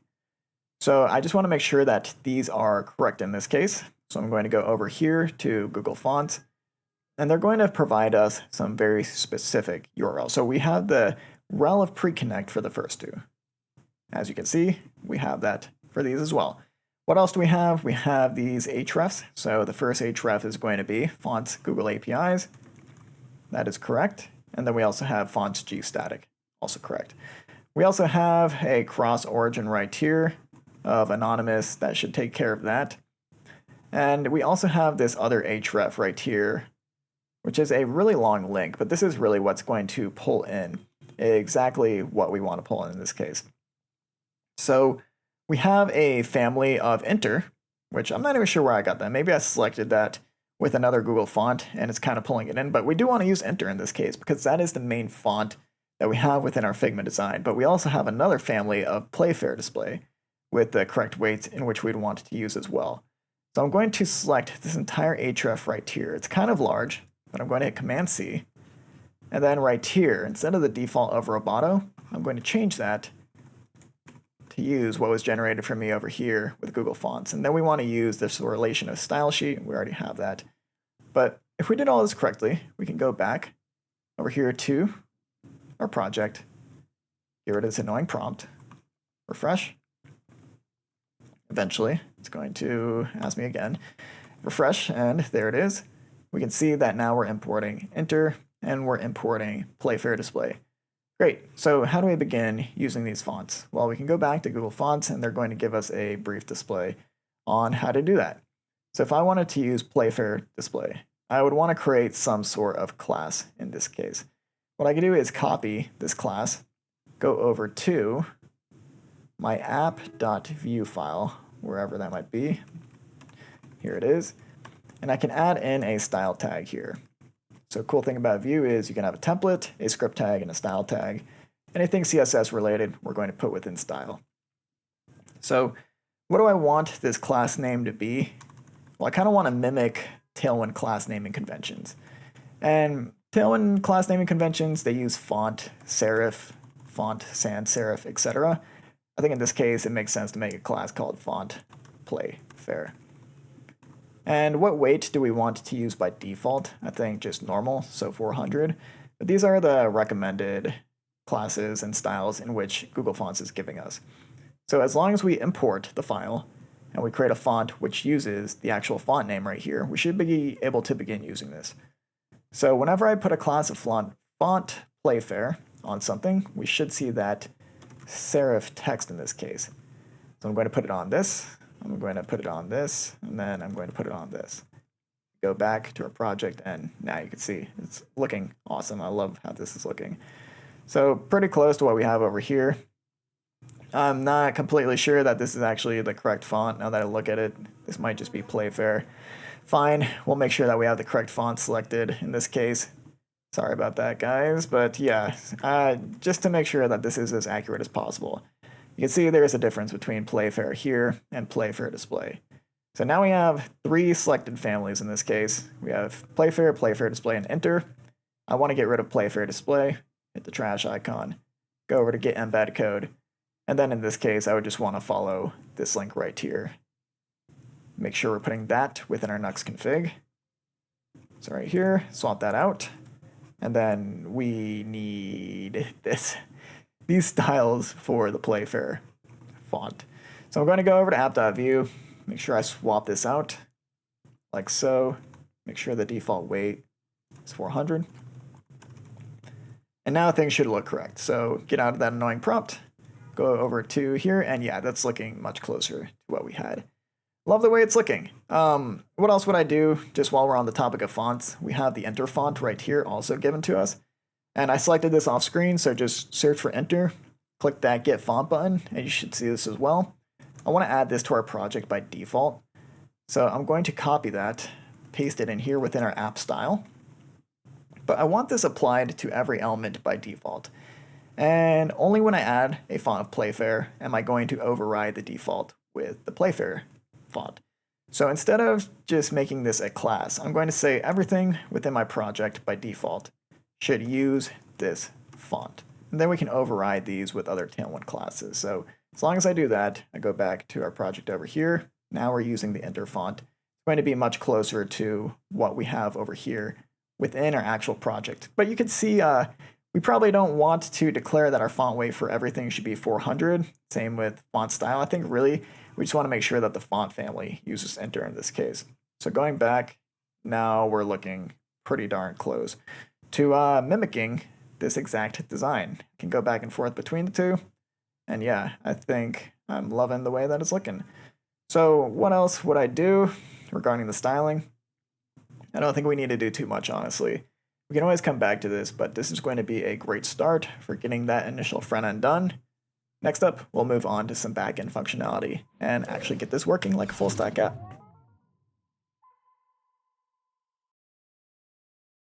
So to start adding some backend functionality, I think the next thing I want to cover is just pulling in some simple notes.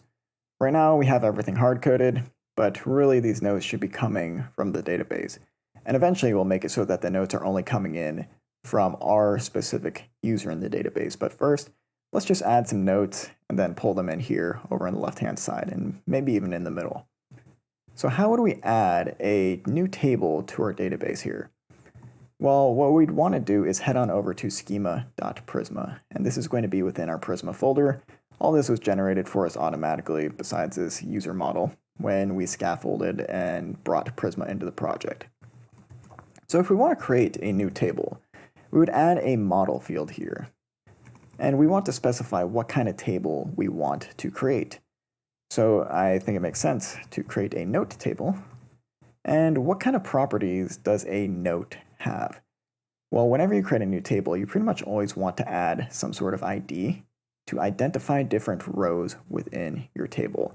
So this is going to look exactly like the ID we have for our model of user. We can use the exact same one in this case. An ID is going to be a type of int, so an integer. We're going to use an ID modifier and say that the default for this ID should be auto-incrementing, meaning when we create one row within the database for our note table, we're going to start off our ID at 1. And then when we create a new row, it's going to auto-increment to 2, and so forth and onwards. So we have an ID property right here, but we want to keep going. We want to add in a text property because a note is basically just containing text that contains all of our thoughts that we're writing down into it. So we could use a string here, but string types are typically limited to 255 characters within a database, at least from my knowledge. So we're going to go with a longer type of text. And this is going to allow us to store much longer items for when we have notes coming into our database. We don't really need any modifiers right now. But moving onwards, some other properties I would add for a note, and maybe even a user, is going to be a created at property. And a created at property is going to be a date time. So it stores the date that this was created, and then also the time in which this was created. And to make sure that we're getting the exact date time in which this was created, we can add a new Prisma modifier. And it's going to be default, but the new thing here is going to be a Prisma function of now. So this comes with Prisma by default, similar to auto increment. And all we're saying is whenever we create a new note, take the created at field and then make sure that it's defaulted to whatever the time is right now when it was created. So we're going to pre-populate that. But another property I would typically add to my Prisma models is going to be updated at. And this is also going to be a date time, but we don't really need to default it to now, although we could. So whenever we create this, now updated at is going to be the default date time. But one important thing we want here is an updated at modifier. So this also comes with Prisma by default. And all this says is whenever a property or a row is edited here within our database, we want to update this updated at field to take the newest date time associated with that update. So created at and updated at are pretty standard within most databases, and it's just a good way to see when a row was created and when it was updated last in case you ever need it or need to display it down the line, which is why we're adding those. And I really would add both of these to our user table as well. So we'll copy those, paste them into user, because maybe we want to see when a user was created, when they were updated at. There are plenty of reasons in which we might need that, so it makes sense to put it within our user model too. So this is all we need to start with a basic note. Eventually, we're going to associate notes to users. We'll get there, but let's migrate this to our database. So make sure that you save this file, and then you're going to want to open up terminal. Here it is. We have our app running. We'll open up a new tab, and then we want to run npx prisma migrate dev -- name. What did we do here? Well, we added a note table. So we're going to run that, and it looks like we have a bit of an error here. And this is a mistake on my part. Prisma does not actually accept a type of text. Oops. So we are going to use string, but that is still limited to a specific amount of characters. So really what we want to do is add a modifier, which grabs db, and then specify within the MySQL DB that we're using a text type. So I think it would make sense if we use text here, but unfortunately Prisma does not have that syntax. They use this instead. So small mistake on my part, but we'll go over to terminal and try that again. I'm going to hit the up key, run that exact same command, and it looks like that went through. So I'm going to go over to table plus, and if I refresh, now we have a note table. And over here, we can start adding rows. So if I were to add one manually, I would add an ID of 1 to start our text. Actually, let's go ahead and grab that exact text from our actual app right here. I'm going to copy both of these paragraphs, paste it within the text field, the new text row at least, and then we have created at and updated at. And these should come automatically because we have defaults associated with them. So if I were to save with this new row by hitting Command S, you can see created at and updated at, both populated automatically with a date time, really handy for stuff later on. And we have all of our text within this text field. I'm going to create one more, and I'll use some different text here, or if I can, I'll just use this third paragraph within Figma, just so I get something displayed different if I were to reference this row instead. You see if I save, we get a new created at and updated at. Looking good right here for our notes table. So I want to begin pulling these in. And to pull these in, we need to use Prisma, of course. So the cool thing with Prisma, we saw this a little bit when we were doing all the auth stuff, is whenever you create a model, yes, this creates a table in the database when you call migrate on it. But this also creates an object that is accessible within Prisma so that we can pull all the notes and users from the database. So really cool thing with Prisma is we don't have to set all this up separately. It kind of does everything for us. So if we wanted to pull all of our notes, we would need some sort of backend route to contact. Right now, our backend routes are within server, API, and then we have login post.js and user post.js. If we want to create a route where we are pulling data, we would create a file along the lines of, what do we call this, notes.js. So we're pulling in all of the notes. As you can see, we don't need a .get modifier. Notes.js by default is automatically assumed to be a GET request. So it's just going to generate a route for us of something like /API/notes. And when we hit this, we're going to return all the notes. We'll comment that out in case we need it later on. So what does the scaffolding for this look like? If we ever forget, we can go inside of another route. And of course, we need this export default define event handler. And we'll probably add a try catch in there too, because I know that I'm going to be using async await. So let's scaffold out everything that we need. We'll add in a try catch with an error. And then we know that we need to end define event handler. So I'm adding a curly bracket and an ending parentheses. And that is looking good. So going back to user.post.js, within here, we are referencing prisma.user.create. And I'm going to bring this over to notes.js as a reference within our try catch. So if we were to call the route API notes, essentially what we'd be doing here is trying to create a new user, based off this code at least. But what we want to do instead is not reference the user table like we are right now. You see we have the user table within schema.prisma. We want to reference the notes table. So this object right here is basically created for us automatically as long as it exists within the database through Prisma. And we know that exists within schema.prisma, so we can change user over to note. And we don't want to create a new note, but rather we want to find many in this case. So we're not going to specify any criteria just yet, but we will eventually. We want to find many based on the user. In this case, though, we just want all the notes. And when we call this route, we're going to return all of the notes. And if we ever have an error, well, we can console log that out just to start. So let's try calling this route specifically from our app file, and that's going to be index.view, where we just did all of the front end. So a pretty standard way to bring in data from a view file is within an onMounted function. This is something that comes with Vue by default, and what it's saying basically is when this page mounts or basically fully renders out, we want to call whatever callback function is within onMounted. And I'm going to make this an async function so that I can call await and then use Vue's fetch method like so. So the first argument here is going to be the route in which we want to fetch data from. And we know our route is going to be API / notes, because that is what we created within our API folder here. That's pretty much all it takes. I'm going to create a const here of response and store whatever we fetch from API notes inside of that. And I just want to start by console logging that out to see exactly what we get. Theoretically, if everything goes according to plan, we're going to find all of our notes within the notes table and return them right here. And then it's going to be stored right here within response, and we should log it all out. So let's go back to our app, refresh, right-click, and inspect. Go over to our console, and here we go. We have an array full of 2 rows that contain all the data from our database. Really cool, really simple stuff right there. So now that we have these, what can we do? Well, we can begin displaying these over here on the left. And that's exactly what we're going to do. So we want to store these within a ref.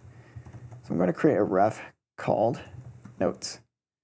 And notes is going to be equal to a ref with an array inside of it. I know this is going to change as soon as we make an async request right here. We don't really need to store this within a response const, but rather we can say that our notes.value is going to be equal to the notes that we're pulling from the backend. And when we do this, we can begin using this ref within our HTML. So I want to find our sidebar, and it's going to be right here. And these are going to be our main containers in which we're rendering things out. Right now, we're going to render everything out within the today container. I think that's okay. But we want to find one specific index of a note within here. And it looks like this div is going to be representative of one of those. So the idea here is we know we're going to be pulling multiple notes from the database. We have at least 2 notes stored within notes.value now. So if we want to loop through multiple notes, we can use a view feature of v4. Basically what this is going to do is loop through the notes, and then we can grab one specific note that we're looping over and render it out, or at least render its data out in these specific positions in which we're rendering out plain text. So if I want to get one specific note, I'm going to create an arbitrary name here, which is note. This could be anything, really. The first value does not matter, but it makes sense in this case to grab one singular note inside of our notes ref. So this right here references the notes ref that we have down below. But this note right here is an arbitrary value, could be anything. As long as we have in note, we are grabbing just one singular note that we're looping over. So we're doing a loop right here, and if we want to start grabbing values within this note, such as, I don't know, the first couple lines of text, or just the whole thing in this case, we'd use double opening and closing curly brackets in this case to grab one of the note's properties, which we can do with note.what. Well, let's say that I want to display the text right here. It's going to be very long and ridiculous looking. I would just call it .text in this case. And here, for today, I would essentially log out the created at or updated at text. Probably updated at, because as people begin updating these, well, we want to make sure that we're displaying the most up-to-date note. So here I put note.updated at, and then we have some finishing text right here. So this is going to be a continuation of the note text. I'm just going to paste that in. This is going to look ridiculous because we have so much text within note.txt, but we're going to use JavaScript to truncate these to make sure we're only getting a very specific portion of the text. We'll handle that in a second, but I want to show you what this looks like. We're going to go back over here. And if I refresh, you can see now all of our text from the database is being displayed within this section right here, specifically the one that's selected because that's kind of how we laid things out. But we're looping through our two notes and we're displaying these within the section we set up over here. And if we go further down, you can see some of our other static notes. We don't really need these anymore, so we can get rid of them because now we're using a loop method coming from the database. And this is how we want to do things. Yes, both of these are yellow. Yes, they're ridiculously long, but that is going to be a good start for getting all this stuff displayed correctly. So first thing first, let's fix the ridiculous length of this text. So the way we'd want to do that is start adding some JavaScript functions here. We have our text string, and we want this smaller. So we can use a JavaScript string function of substring. What this is going to do is simply truncate our string based on a certain value. So we can use two arguments here to say we want all the characters from 0 to 20 in this case. And I want to do something similar for our text down below, which is supposed to display more text, give a little bit of an extra preview into the note we're about to enter. I'm going to add .substring, but instead of starting at 0, I'm going to start at 20, and then I'm going to add on around 40 more characters. So if we save that, go back to Chrome, you can already see that's looking much better. Yeah, our date text is a little messed up, but we can fix that later on. Let's just focus on this text right here. So yes, this is truncated. We don't really have any ellipses showing that this text is going onwards. And I do want this to expand a little bit further outwards going this way. So let's actually make this 30 characters here. And I think that right here for our second substring, that 20 to 40, let's just change it to 30 to 50. I think that's going to be okay, only showing 20 characters in this case. Now we can see this is breaking onto the next line, and that's okay because we can use a really cool tailwind class in this case to make sure that we're getting an ellipses and that's only staying on one line. And that class is going to be, we're going to add this on h3. The class is called truncate. So if I add that and we go back here, you can see that our text is only on one line, which is great, but we don't actually have the ellipses just yet. And if you don't have the ellipses, pretty sure that just means we don't have enough text here. This isn't expanding the full width in which it should be. So let's keep increasing our substring. I'm going to increase it to 50, something a little higher, just to make sure we have the full text. And yeah, when I do that, you can see now we're getting that ellipses added by default through CSS, which is sweet. I love that. But really, we're not getting the next text that we left off here on the bottom. We want to make sure that since we're going to 0 to 50 at the top, that we're starting at 50 at the bottom. And then we're grabbing 20 characters up to 70. So that's going to make sure that we're getting the next preview from our actual note. And if we want to be extra clear, we can add an ellipses to the beginning of this, just so that this shows this is a continuation of the text from up above. But we want to do the same thing here for our substring. We want to truncate it once it gets to the end. And we're going to add that to the container div, just because I want the note updated at and the extra text right here to be on the same line. So I'm going to add truncate to the div there. And you can see that's already looking great. We do have some black text. Let's change this to a text of white by default.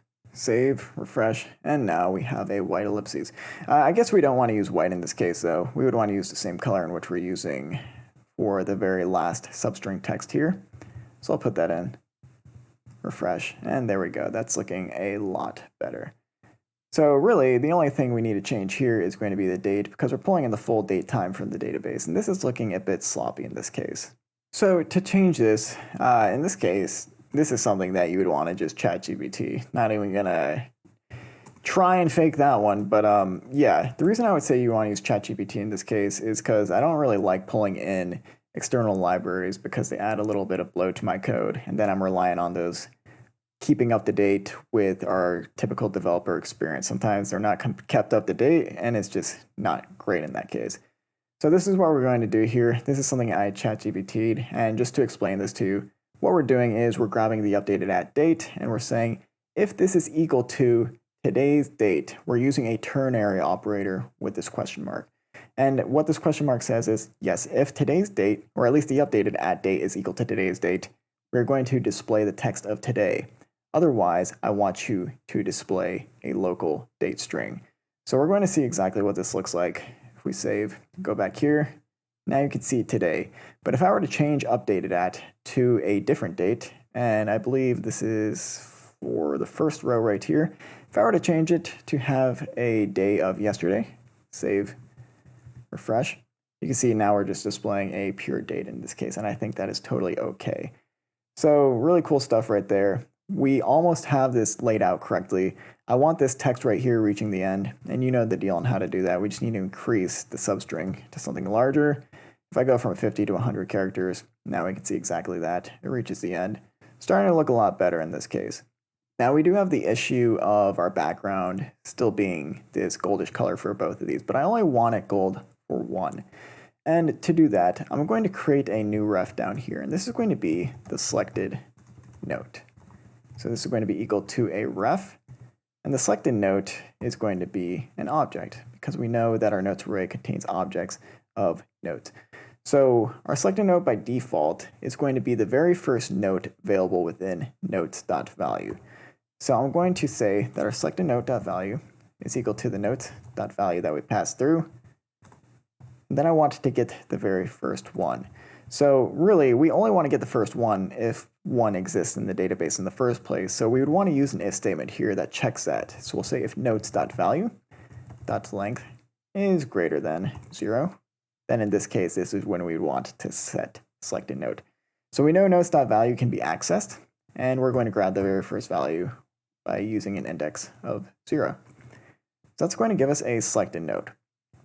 What we can do with this selected note is determine whether or not we want the background right here to be that goldish color.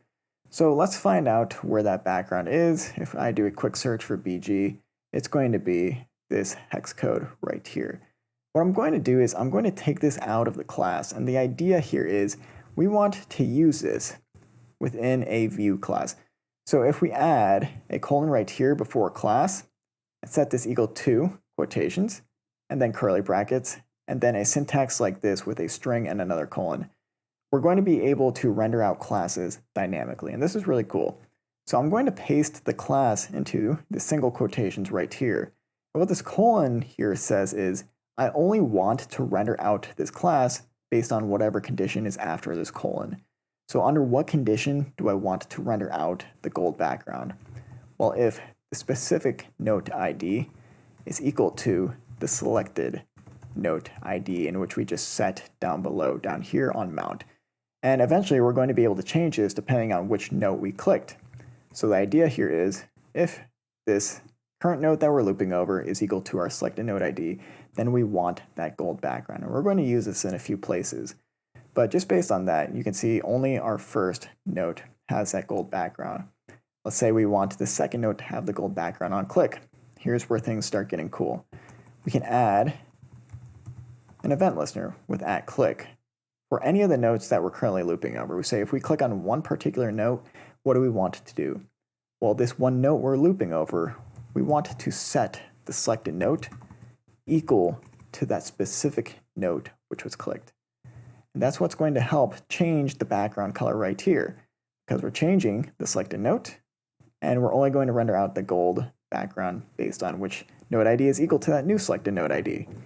So let's refresh, and if we click over here, now you can see that one's selected, first one selected, and so forth. That's just the way it's done with Vue.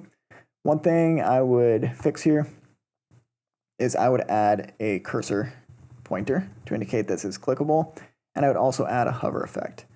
And a cool thing I like doing with hover effects is just grabbing the selected color. So it's going to be this gold hex color right here. And if you add a /75, this is going to take this color and make it a 75% opacity. So it's going to fade it out a little bit to make it look like it's clickable in this case. So if I add that and I did everything correctly, now when I hover over this, you can see we get that effect, and it only really takes effect when I click on it. But I think 75 might be a little too severe in this case. Let's down it 25 and maybe even 50. And I think I like the way that looks. Now, one more quick thing here is we're still getting this hover effect, even though this is the selected item. If that's the case, I think that's kind of annoying. I actually want to move this hover background element so that we're only rendering it out if the note ID in which we're hovering over is not equal to the selected note ID. Because if we already have that gold background in place for the selected note ID, it doesn't make sense to diminish its background color to something a little more transparent. So this is actually pretty easy to do in this case. What we can do is just copy this current conditional rendering out this class, add a comma to the end of it, and paste in the same exact conditional. But what we're doing different here is we want to grab the hover background /50, replace the current class with that, and say we want to only add this hover effect if the node ID is not equal to the selected node ID.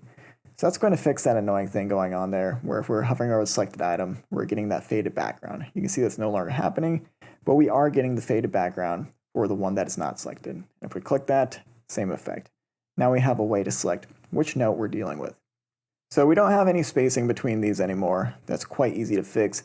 Right here for the container div, for the div in which we're looping over all of our nodes, we can add a class of space y2. And this is going to do the same thing as that class of space x that we used earlier, but it's going to add space on the y-axis between all the elements within this one encapsulating div. You can see just with that, now we have a little bit of space there, looking a lot more clean. And I think we're going to look pretty good for rendering out just an initial version of our nodes. So now I want to start rendering out this data within our actual center here. And since we have a selected note ref, this is going to be quite simple, I would say. So we have a date right here, and if I want to grab our selected note's date, I just need to grab our selected note and then grab its updated at property. And now you can see that's being rendered out right there. But also, I want to start rendering out our note's text in this case. So the most bare bones way to do this is to just have one paragraph tag. And really, the main thing you'd want to do here is store all of your text with HTML so that you can render out multiple paragraph tags, have different classes associated with the paragraph tags, so you get the correct spacing, the correct formatting, and so forth. It might be a little overkill for this tutorial, so I think I'm going to stick with just one basic paragraph class. But we still will, maybe not. I just want to show you the way you would do this if you were to go all out with the whole WYSIWYG thing. Basically, what you would do is to display your text, grab the selected note, put it within here for vHTML, and then you would grab that text property that references the text property within the database. And since this is HTML, it's going to say render out all the HTML in whatever element you put it in. But since we're just using plain text in this case, we don't need vHTML. We just render things out with the double curly brackets in this case, like so. Let's see what that looks like. We're rendering out all of our text here, looking great. We have our date, not looking great, but still it's there. And the cool thing is, with our selected note and using view, if we click into one of our other notes, you're going to see that this changes. So we're already having our functionality in place, and we're looking really good here. I think one thing I would do right off the bat is just fix this date text. And we have a function up above which does exactly that. Right here, when we create a new date using the date from the database and call it to locale date string, it is going to transform it into something a bit more readable. So we can take that and replace selected node.updated at with that transformation. And go over here, and it looks like I have a bit of error. That's because I'm trying to access a note in which we're no longer looping over. This was only available within that v-for loop up above. But really, what I should be referencing is the selected note, because I know that's going to be available to me here. If I do that, refresh, now you can see the date associated with that note and our actual note down below, which is awesome. So the next thing I want to do is get these notes displayed in the correct section, because right now we have a note from yesterday being displayed under today. And yeah, this one right here is just static text. We don't want that. So let's start getting these displayed out correctly. So let's start by grabbing all the notes associated with today. How would we do that? Well, it's going to happen within our script.setup function. So the idea here is we want to grab all the notes within notes.value and then filter out a specific portion based on the date. So I'm going to create a const called today, or today's notes in this case. And today's notes is going to be equal to notes.value.filter. So filter is an array function, and this is going to take a callback function inside of it. So I'm using a simple arrow function, and this is kind of similar to that v-for loop we were using. We're going to have an arbitrary named value here, but it makes sense to call it note. And I'm using singular note in this case because we're looping over all the notes within notes.value, specifically within the array. And .filter is going to have a return statement here. And this is going to be a condition that says under what condition should we return one of the notes in which we're looping over. So the condition is going to be whether or not the note's date is equal to today's date. But we need to create a date format for this to work. So I'm going to create a const called noteDate. And this is going to be a new JavaScript date object that takes the current note we're looping over and gets its updated at date. So we want to see whether or not this note date in a toDate string format is equal to today's date, which we can get with a new date object that doesn't take anything in a toDate string format. So we're basically just translating our date to a string. We're creating a new date, translating it to a string. And if these two are equal, we're going to take that note and say, yes, we want to keep this one particular one, store it within a new array, which we're storing within today's notes. Now, one thing to note here is we are calling this before notes.value is actually set down below within onMounted. And we can't really just take today's notes and put it within onMounted because we need today's notes to be accessible to our template up above. And typically constants, refs, and so forth are only accessible if you create them within the top level portion of script setup. So we need to make sure that today's notes is being declared here, but since notes.value isn't available to us, this just isn't going to work correctly. We want today's notes to change whenever notes.value changes. And to do that, we can use a view computed property. So I know that this is going to change, specifically notes.value, and based off of whatever notes.value changes to, I want today's notes to change based off that. So I'm going to create a computed property like so, and this is going to take an arrow function, and it's going to return a value. And the value it's going to return is just this filter function that we already wrote. And that's all we have to do to make sure that today's notes is going to be updated no matter what notes.value becomes.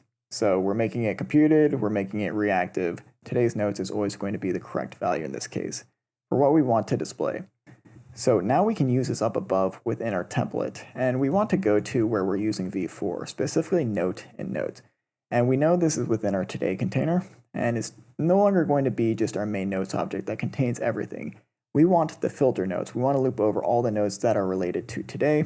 So I'm going to say for the note in today's note, that is what we're going to use to start rendering things out on the screen. So if I save that, go back here, refresh, now we're only rendering out today's notes under today. That is exactly what we want. Let's do yesterday now. If we want to do yesterday's notes, we can copy today's notes, paste it down below, change the const to yesterday's note. And we want to start by getting yesterday. So I'll create a const of yesterday. This will be equal to a new day object, so we can begin using the day object functions, methods, and so forth, because that's how we're going to subtract one day from the current day. So new day is equal to today. But in order to set yesterday equal to today minus one day, we're going to say yesterday set date equal to yesterday get date, so the current date minus 1. And that's going to give us the date of yesterday and store it within this yesterday date, which means now we can replace this new date object with yesterday, change it to a date string, and make sure that we're checking that the current note date that we're looping over is equal to yesterday's date. So now if we want to begin attempting to use this at least, what I would do is I would scroll up to our current v-for right here. And right above this, with our encapsulating container where we added in space y2, I want to grab that whole thing. So everything from here down to this div, I'm going to copy that. And instead of using this current encapsulating div with ML2, I'm going to paste in exactly what I just copied. And this is going to contain all the notes for yesterday's notes, but all we need to do in this case is change today's notes to yesterday's notes, and we shouldn't have an issue with any functionality related stuff. We're still rendering out everything that we need to render out. We're looping over yesterday's notes. We have the active selected note stuff already in here. And yeah, that's all we should have to do to make sure we're rendering out yesterday's notes. Let's see if it works. We'll go to Google Chrome. And now you can see we have one note associated with yesterday. So it's awesome. We can click between the two, display everything that we need to in the middle there. But I do want to add a couple more notes with different dates. So I'm just going to copy the second row, paste it in 3 times, make sure that my ID is changed to 3, 4, and 5. And if I do that, it's pretty cool. We can see all these notes already being rendered out. We can go between them. But I want a couple of notes that are even further back in the past. So I'm going to change a couple of them to be on the first instead. And if I do that, you can see now we're missing 2. So anything past today and yesterday, I want to render that out within a new section. So I'm going to take the yesterday main container here, and I'm going to copy it and paste it down below. And this is no longer going to be the yesterday main container, but rather the everything else main container, I guess we could call it. So I just like being a little bit organized here. I'm going to copy this comment, paste it down below. So we have yesterday right here. I believe I'd call this earlier in this case. And we would want to create an earlier notes computed property. So to get the earlier notes, what I'm going to do is I'm going to copy yesterday's notes, paste it down below, change yesterday to earlier. I want to make sure that I keep yesterday here because that's kind of what's going to determine what notes we're getting. We don't want to use today, we want to use yesterday is what I'm trying to say.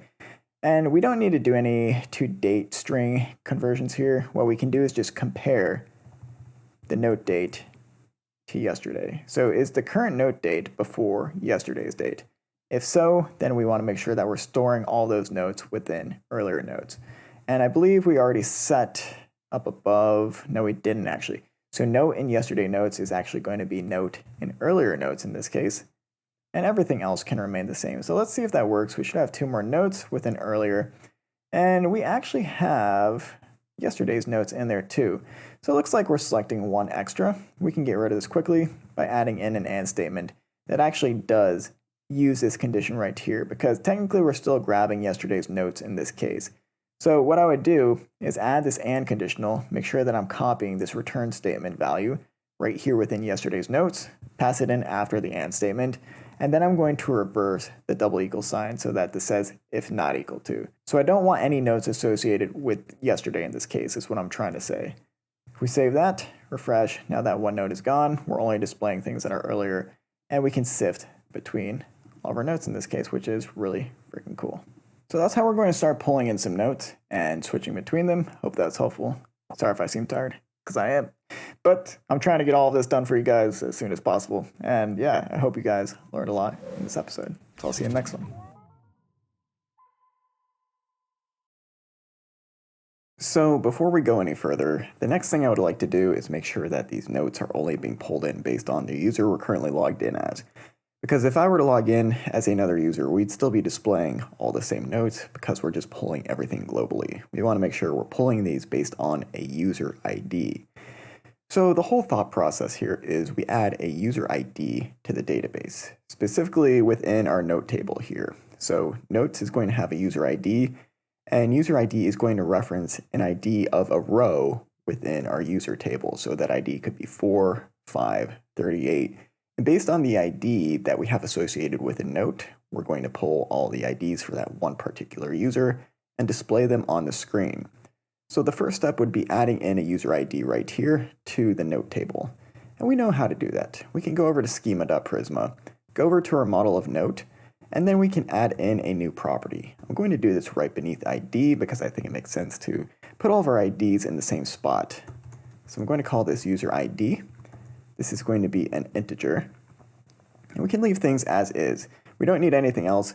We do want to make sure that user ID is required because notes should not be global. They should not be pulled in by everyone.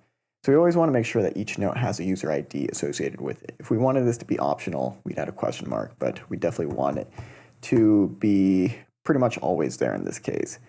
And the next property I'm going to add is going to be a user property. And this is going to reference our model of user up above.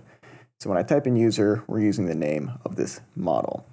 And we want to add a relation modifier in this case. And this is going to take a fields argument, which is set equal to an array. And the fields we want to reference here are going to be basically saying which field within our note model references the user model. And we know that that field is going to be user ID. So this is going to be this right here, the name of user ID. And then we want to use a references argument. So what does user ID right here reference from the user model? It is going to reference the ID. And this is going to help set Prisma up so that we can query notes correctly based on which user we want to pull notes from. So make sure that you add this in there. Next step is going to be running the migrations for this to get our database up to date. But if we were to try to run migrations for this, we would get an error in this case because we're saying that user ID should be a required property, but we don't have any user IDs associated with our current notes in this case.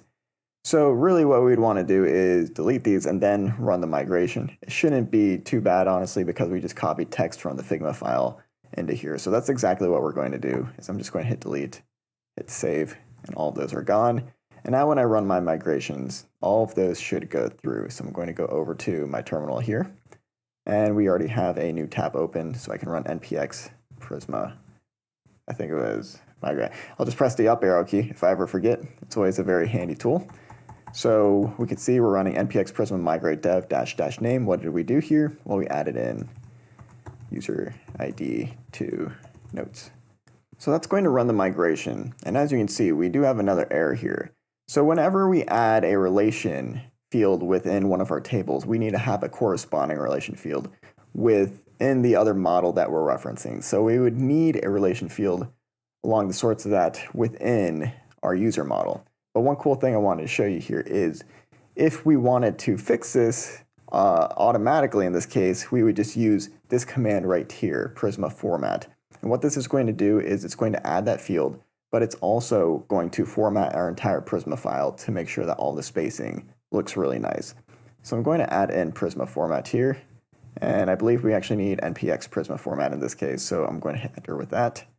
And now that ran, if we go back to schema.prisma, you can see that added in the corresponding relation right here. Not only that, but it nicely formatted everything. All of our ints are lined up, all of our types, and all of our modifiers are now lined up. So pretty cool right there.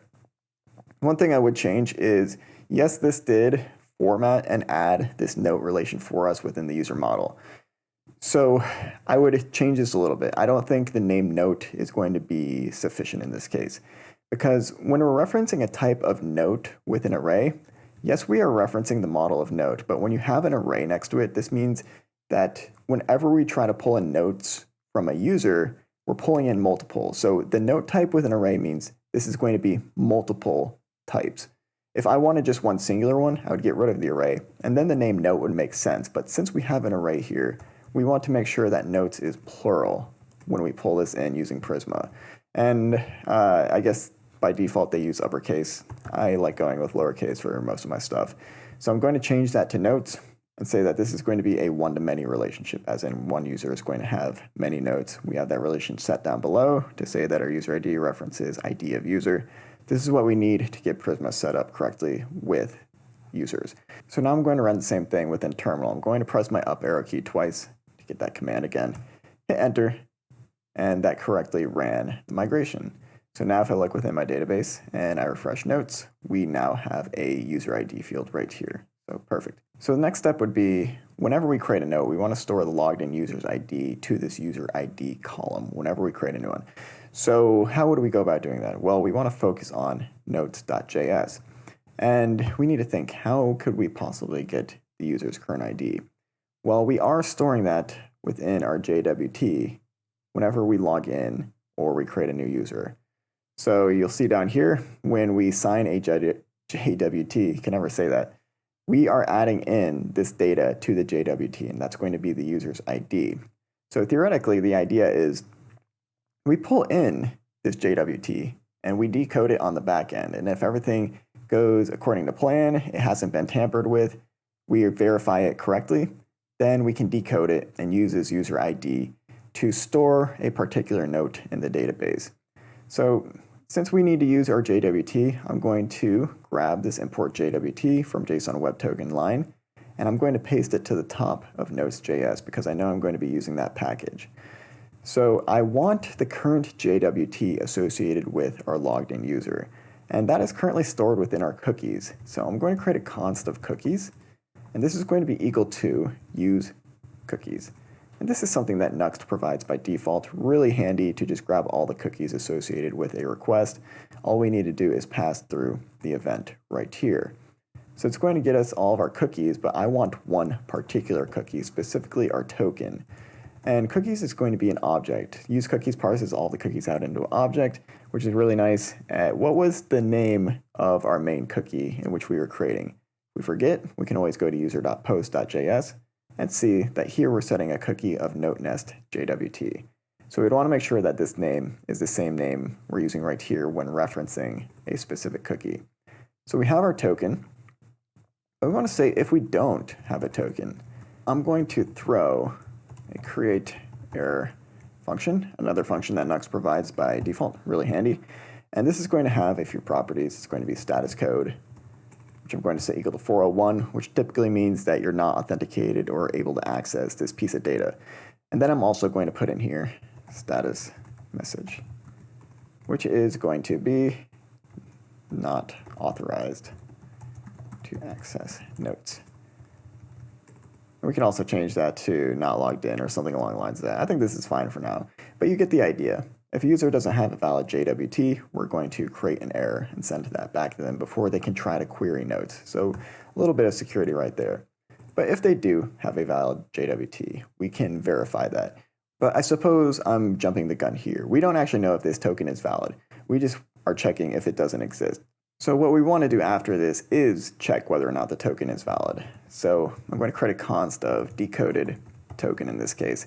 This is going to be equal to our JWT package. And we can call a verify method on top of this. And this is going to take the token in which we're pulling with cookies.notenest.jwt. I'm going to put that as the first argument. And we need to use our JWT secret in this case to verify whether or not this token is valid. So what was our JWT secret? We can look over within user.post.js, and you can see we're using it right here with process.env JWT secret. So we want to make sure that verifies, and this is actually going to use a wait in this case because this is an async function.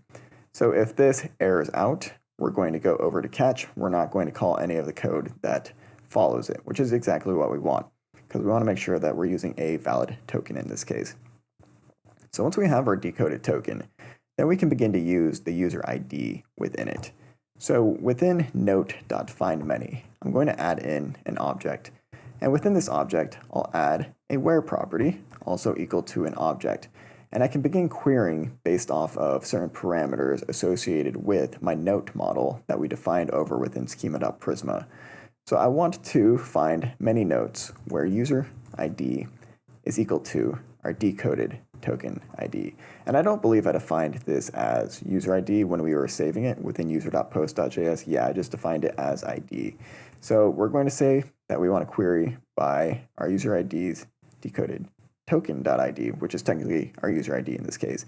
And that should pull all the notes associated with whatever user we're logged in with. We currently don't have any notes though, no matter what user is logged in at the moment. So I'm going to go over to user, find the very last one. This is the one I'm logged in as, 57. So if I create a note with a user ID of 57, and it could be anything, hello world, how basic am I? Hello world, let's try that again. Hit save. Now we should see this one note appear for our logged in user. So I'm going to go over to Google Chrome and refresh. And obviously we have some sort of bug here. So this is pretty typical within development. Yeah, I could go back and fix this in editing, but I think it's important to show you guys that even I mess up some of these things sometimes. It happens to everyone no matter how long you've been developing, I promise you that. So looking within terminal is a great way to debug these errors. And we have the error of use cookies is not defined. So a simple error on my part, use cookies isn't the name of the actual Nuxt function. It's actually parse cookies. So hopefully save this, refresh, everything goes according to plan, and we have no more errors. Go to Google Chrome, and yeah, okay, perfect. I'm very glad that actually worked. So we have our text right here for this one particular user. And I want to show you what happens when I log in or create a new user. We shouldn't see this note anymore.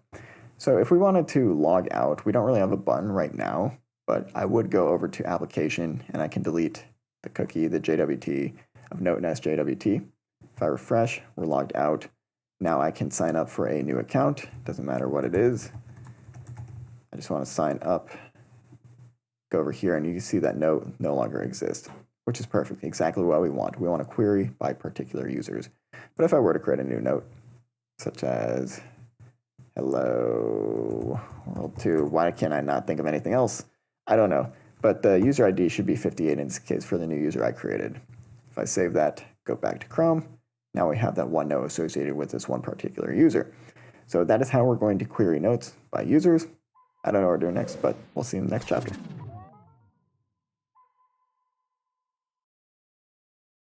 So the next thing I would like to do is update our text over here. We're going to do that by transforming this HTML tag into a text area input. So let's go over to index.view, and we're going to find where we're rendering out this text. It's with this paragraph tag right here. Right above it, I'm going to create a text area instead. The name will be note, and then the ID will also be note. Now I want this text rendered out inside of my text area instead of where it is right now. So I'll move that inside the text area. And then I want to maintain my classes with our paragraph tag. So I'll move the whole class attribute over to the text area.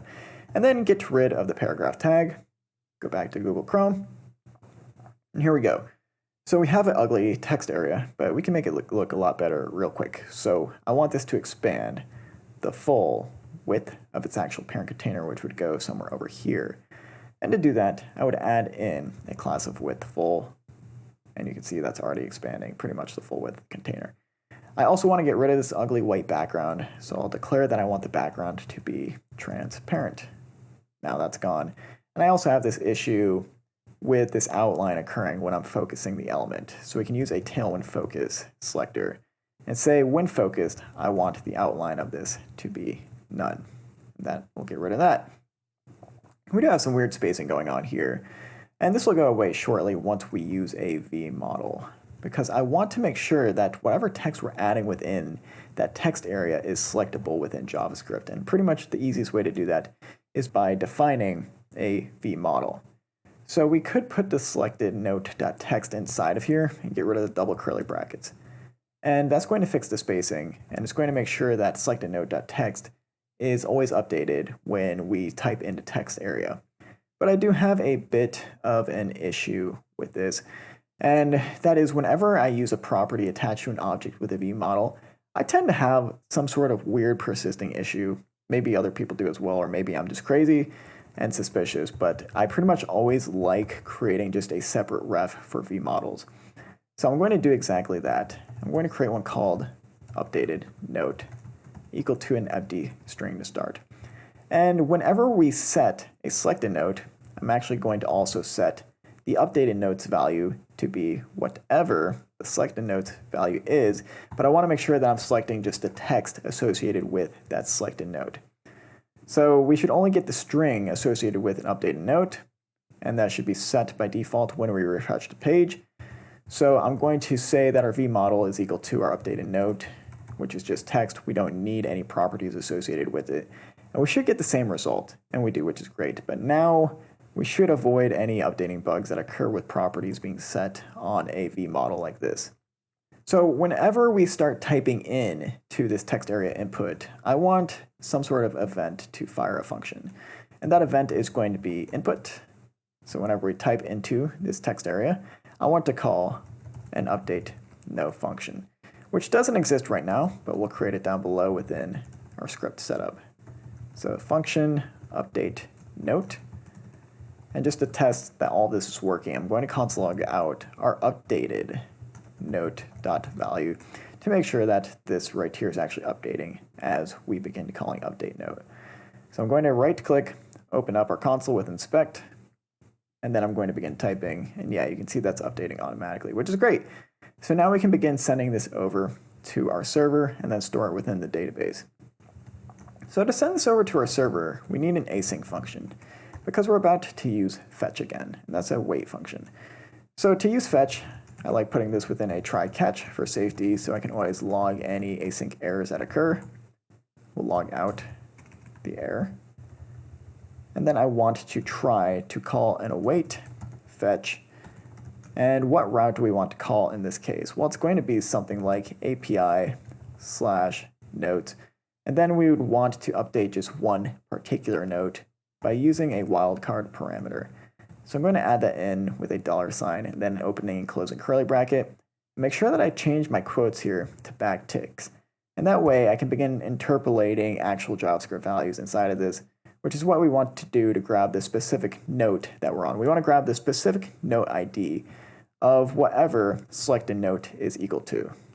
So I'm going to grab selected note's value, specifically the ID, and that should give us the correct URL we want to send requests to. We can console log that out just to be sure. I'm going to comment out the await fetch since that's not ready yet. If I console log that out, begin typing, you can see now we're sending a request API/note/7, which is the ID of the note we're currently trying to edit. So we got that right.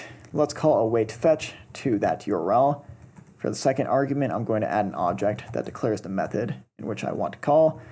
And that's going to be a patch request because I only want to update one column within this specific row we're grabbing. Typically, if you were to update the whole thing, you would use put, but really, we're only updating one thing, so I'm using patch. We're also going to send up a body, an updated note to the backend. And we want to make sure we're grabbing the updated note value from the front end. That should be everything we need to send something to a backend, but now we need to create and register that backend route. So to create this backend route, what are we going to call this? Well, first, I want to store this within some sort of notes folder because as you can see, this is going to be basically a multi-directory route. We have notes as the first directory, and then within that directory, we actually have the ID, which is a wildcard param. So I want to create a notes folder, and then inside of this, within API, what I want to create is going to be a file name that has brackets, and this indicates that we're using a wildcard here. So whatever is inside of these brackets is supposed to represent the value at the very end here, and that is going to be an ID. Then we can add .js to the end of this. Just make sure that you're creating this within the API folder. So if I were to create that, as you can see, my quick creation function did not work. So I'll do this manually. I'm going to move this notes folder with id.js inside of server, of course. Let's drop that in if I can get it. There you go. And then I'm going to move that inside of API. So grab notes, move it there. And that's going to generate a wildcard route for us. But one thing I did forget is we want to call this not just id.js, but rather id.patch.js. So now that route should be available to us, and we should be able to hit it as long as we have the correct handlers inside of here. So the main handler we want to deal with is just going to be defined event handler. And we also want to read the body of our request. So I'm going to grab these 3 lines right here from login.postjs and then go over to id.patch.js, paste them in because I like saving time. We can throw an error later. We'll just console log it for now. And then we want to make sure that we're closing out of defined event handler. And we should be able to retrieve our body's data. So if we console log out our body, and we start making requests to id.patch.js by typing within our text area, we should see this console logged out within our terminal. So let's try that. I'm going to start typing. It looks like we don't have any bugs over here, which is great. But if we go over to terminal, yeah, now you can see that our route is correctly registered, and we're getting that updated note within our backend, which means now we can store it over within our database. So to begin updating data within our database, we want to use await, and then call Prisma, and then we want to select a particular model in which we want to update. In this case, it's going to be our note model. and we want to call update on top of this. So what do we want to update? Like what note do we want to update in this case? We're going to use where to figure that out. So we want to update the note where a particular ID is equal to the param in which we're assigning to this route. So by param, I mean this value right here, the ending part of our URL. We want to grab this ID and use it right here within this ID property. Right now I'm hard coding it, we'll get back to this, but what kind of data do we want to update? Well, our text data associated with this note, and we want to set this text data equal to the body we're passing into this backend route. Specifically, our body's property of updated note, as you can see being read right here. So by grabbing body the updated note, we're only grabbing this text, and we're going to send that into our database with Prisma. So before we do that, let's actually grab our ID. And to grab our ID, I'm going to create a const and set it equal to await get router param. And we first need to pass through our event object, and then we want as our second argument the name of the param, which just references this right here. Whatever is inside of the brackets is what you want to put as the second argument. So now we should be grabbing the ID from our URL request. And to test this, we'll console log out our ID, comment out our Prisma update method, and then we'll start typing in some text within Chrome. So let's do that now.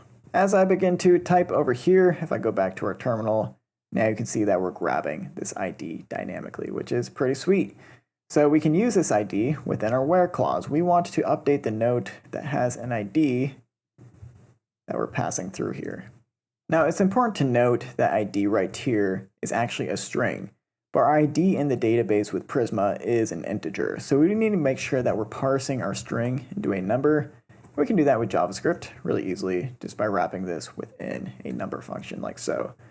So now that should be the correct value, and I think everything should go according to plan now. If we begin typing with our input after I refresh, we should have no bugs and we should see our text updated within the database. So just to double check, let's see terminal, have no bugs here. We go over to the database, we should see a note with an ID of 7 that has that extra text from which you typed in, and there it is. So if I refresh now, this note has been updated. And I can begin hitting enter, scrolling up and down. Yeah, you can see that text is being saved, which is awesome. Now a few issues here. We really don't have much clickable and typable area within this text area, and we can also resize it manually.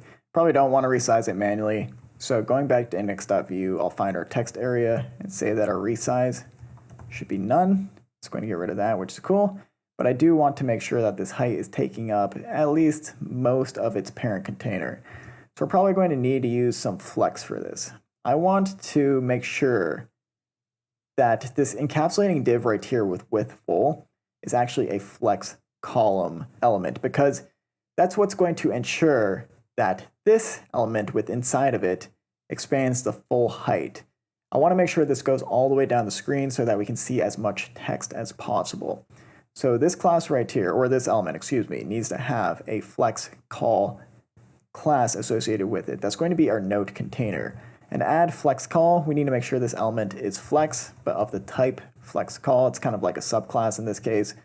And if I go over here, and now I hover over this element, you can see it is indeed a flex call element. But a few things going on here. We need to make sure that this actually expands the full width of this max width 437, and it also expands the full height of its parent. To expand the full width, we would add a width of 100%. See, that's taken care of there. And then we would want this to grow within its flex parent. And now you can see that takes up the full height. So these are the two classes in which we want to add, two styles at least. The classes associated with them within Tailwind are going to be width full for that 100% width, and then also flex grow for flex grow 1. And now if I refresh, we're going to be on the right track. We're not quite there just yet, but this is what we need to do. You can see this takes up the full width and height right here, which is exactly what we want. But now, basically this also needs to be a flex call class, and we need to do the same thing for the text area inside of it, specifically for the height. So I'm going to say that this div right here is a flex with a flex call on top of it. Going to refresh, looking good so far. And now what I can do is say, I want our text area to expand the remaining height of its parent. I can do that with flex grow. So now if we hover over the text area, you can see it's taking up the full remaining height. And we can see the rest of our text. And we begin typing out the rest of our note, which is really sweet. And this is going to be updated in the database. I can type, refresh, there is our text. Now, I wouldn't say we're done with updating our notes just yet. There are a few things we need to take care of, which you might not have thought of. One is we're sending requests up to the database really quickly, and that's not great for performance purposes if we're receiving a request for every input. What you would do in this case is debounce the input, and what that means is we only send up a request after a user has actually finished typing completely and a certain amount of time has passed. And we can use debounce functions for this. The debounce function I would use comes with view use Nuxt. So view use is a package that comes with a bunch of different Nuxt and view friendly functions, such as debounce, in which we can easily import into our project.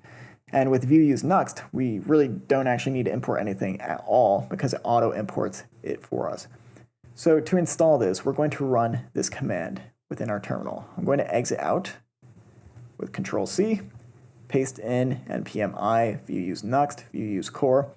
And then what do we need to do next? We need to make sure that we have this module section that calls the view use Nuxt module.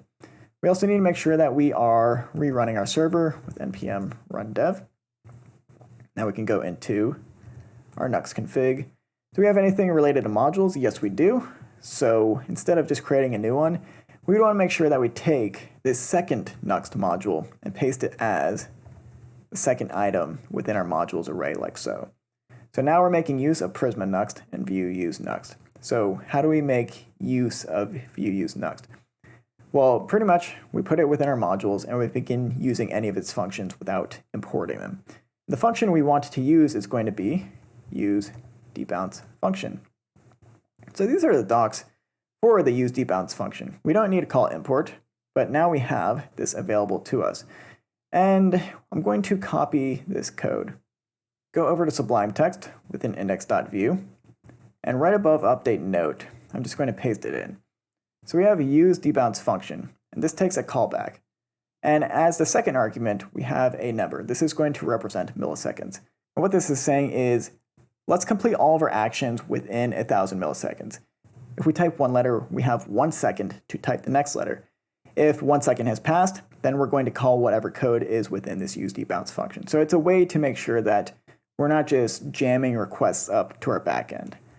So anything that happens within the debounce function is only going to be called after we have stopped this continuous action and 1 second has passed.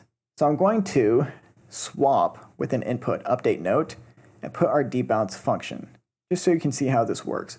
I'm going to type really quick, and then after I stop typing and 1 second has passed, we should see this console log. Let's go back over here.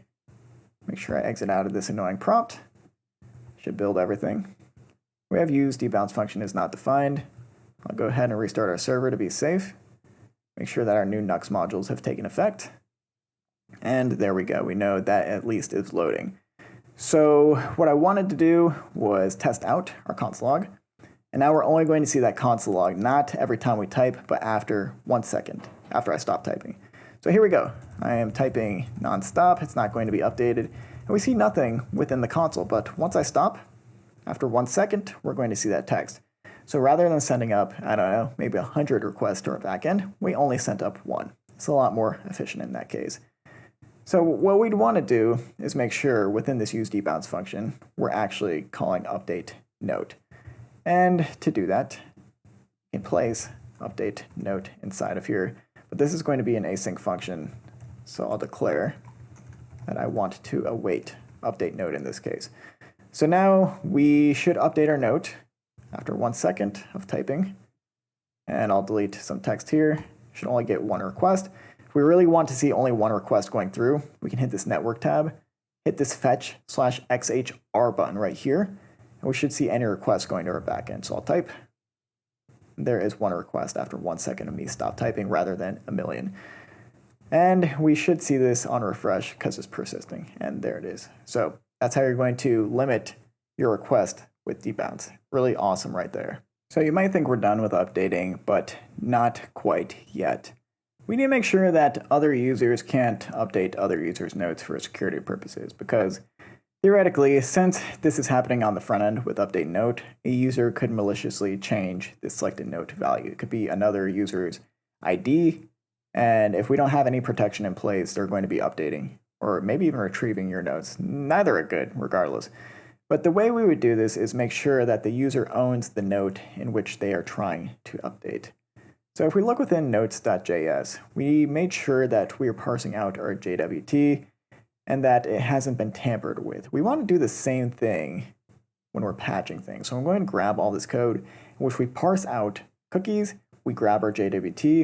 If the token doesn't exist, we throw an error. But if it does exist, we decode the token and get the user ID. We're going to copy all that and paste it within id.patch.js. I'll change our status message right here, not authorized to update.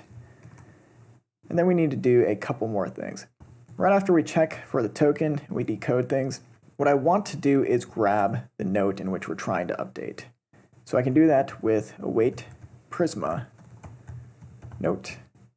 And then I want to do find unique. And then we're going to have an object inside of this. So I want to find a unique note where certain values are true. And I want to find one where our ID is equal to the ID of the param we're passing through. So I'm going to grab exactly that by parsing ID to a number. And that'll give us the note in which we're trying to update. We'll store this within a const. We can call this const note trying to update to be extra clear. And then after this, we can say, one, if the note we're trying to update does not exist. One, we want to throw an error because this means someone is just trying to hack our system at this point. So we want to throw a create error on our backend, and our status code will be 401, and our status message will be note does not exist. So that's one level of security, but we want to keep going. We want to make sure that the note we're trying to update, in this case, has a user ID equal to the user ID that we decoded with our JWT. So we're grabbing our decoded token, and we know that has an ID value on top of it. And we're comparing that to the user ID associated with our node. And we only want to continue if this is true. But if it is not true, then we want to throw a different error that says does not have permission to update node. And before we save and refresh, let's make sure that we have this JWT package in place. I'm going to import that at the very top with import JWT from, I think it was JSON web token. I'll double check that just by going to login.post, copying this, and yeah, it looks like it was, so I got that right.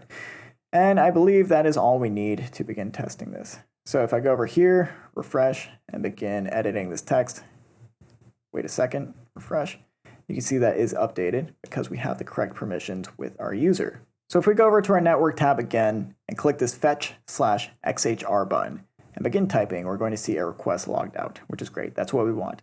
You can see we have our payload, we have our headers in place, what route we're actually hitting. If we right click this request, we can go over to copy and then copy as a curl. And I'm going to paste this out within Sublime Text. So this looks scary and like there is a lot, but I promise it's not going to be that scary in the end. So if I want to edit a note that is owned by someone else, let's look in our database. Looks like note 6 is owned by someone else. Yes, it is. It's owned by a user with a user ID of 57 rather than 58. So if I want to try to edit that from our current account, I'm going to change this URL value right here to 6 because I know that is the ID of the note in the database I'm trying to edit. And I'm going to change our updated note down here to something like, haha, you got hacked. And I want to see if I can get this running. So all we see right here within a curl request is a terminal command in which we can run to basically call the exact same network request in which we are calling within the browser when we're updating our node. So we can change those two values and paste this within a terminal tab. I'm going to do exactly that and hit return. And now if we go back to our database and refresh, you're going to see that we were not able to update this text right here, specifically because we threw an error and we just did not allow for that to happen within our backend.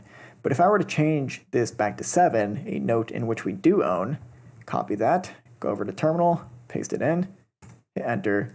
Now we should see, haha, you got hacked, in which we do. So we know our safeguards are working, at least for when we change the param. You'd probably want to go through this, really analyze it, and make sure that you have as much security in place as possible, but that is some basic security measures in which you can add into your backend routes to make sure someone isn't trying to hack your data. So let's make sure we save all of our files. I think I'm going to call this lesson there. I really like how you can update notes. Hit enter. Have them save after a second, don't forget that. And then we also have our security measures in place to make sure that users cannot update other users' notes.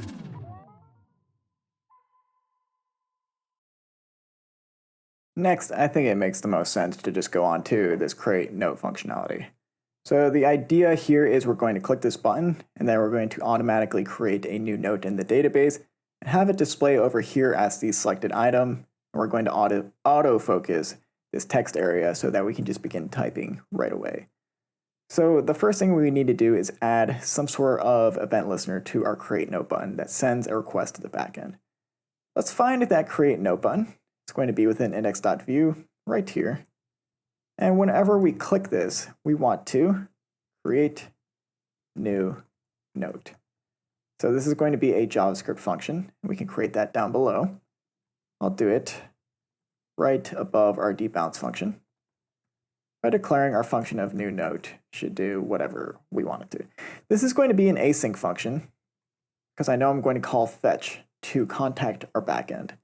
And really, we can just copy this try catch right here that we used for updating our notes. Save us some time, but we do need to edit this a little bit. Since we are creating a completely new note, we wouldn't be using a patch method, but rather a post HTTP method. That's just pretty much standard. Whenever you create something new, you want to use a post method. And we wouldn't be hitting a wildcard route like this. We would just be sending this over to something like API/note. Now, of course, we would need to generate this route, which we do by creating files within Nuxt. And you might be wondering, well, we already have this notes.js file, and we're hitting API/notes. Well, we can have notes.js, that's going to be a GET request. What we can also have is notes.post.js. So we're going to have basically 3 different notes files, notes.post, and then id.patch within the notes folder. But that's how we want to start things. Now this knows since it's a post request, we're going to be hitting this file route instead of this one. And what do we want to send up? Well, we're not really sending up anything. We're just going to be creating a new instance of a note, which we can later populate. So we can get rid of this body right here. And this is all we need to do to start. So let's go over to something that already has a post request, such as login. And I'm going to copy everything right here. So export default, define event handler with try. And I'm also going to grab the JWT package because we will be using that to make sure people can't create notes for other accounts. So I'm going to add the stereotypical try catch and then make sure that I end our define event handler.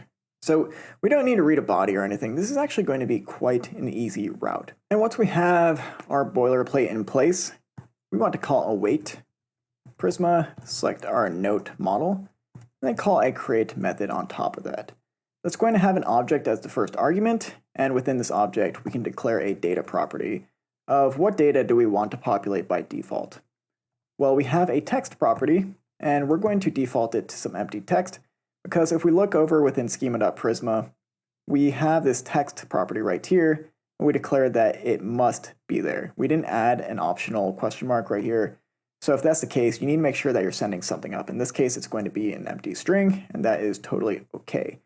But the most important part here is going to be the user ID in which we're associating with this new node. So how do we get our current logged in user's ID? Well, we can go over to id.patch.js, where we're parsing our cookies, grabbing our JWT, verifying it, and then putting it within this decoded token. So I'm going to grab these lines right here and paste them above where we're creating a new node. And now that I have this decoded token, I can say that the new note I want to create uses this decoded token's ID, which is going to be our logged in user's ID. And if our JWT is ever invalid, we're going to automatically go to our catch and throw a create error, which has an object with a status code. We can say this is 500. There's probably a better one out there for that. But the status message is going to be equal to could not verify JWT.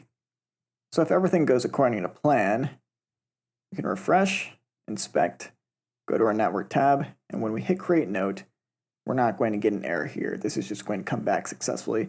And we should see a new node created within our database. If I refresh, there it is. Yes, it is empty. And that's great. That's a totally okay start. If I refresh again, we're going to see our new note is over here now, which is cool. And we can begin typing. But we need to make sure that this note over here shows probably at the top of the list when we complete this backend request. So when we complete this backend request, we want to grab the note we just created. I'm going to create a const, call this new note, and then I want to return this new note to the front end. So when we return this new note, we can go to index.view, and now this fetch is going to return a response.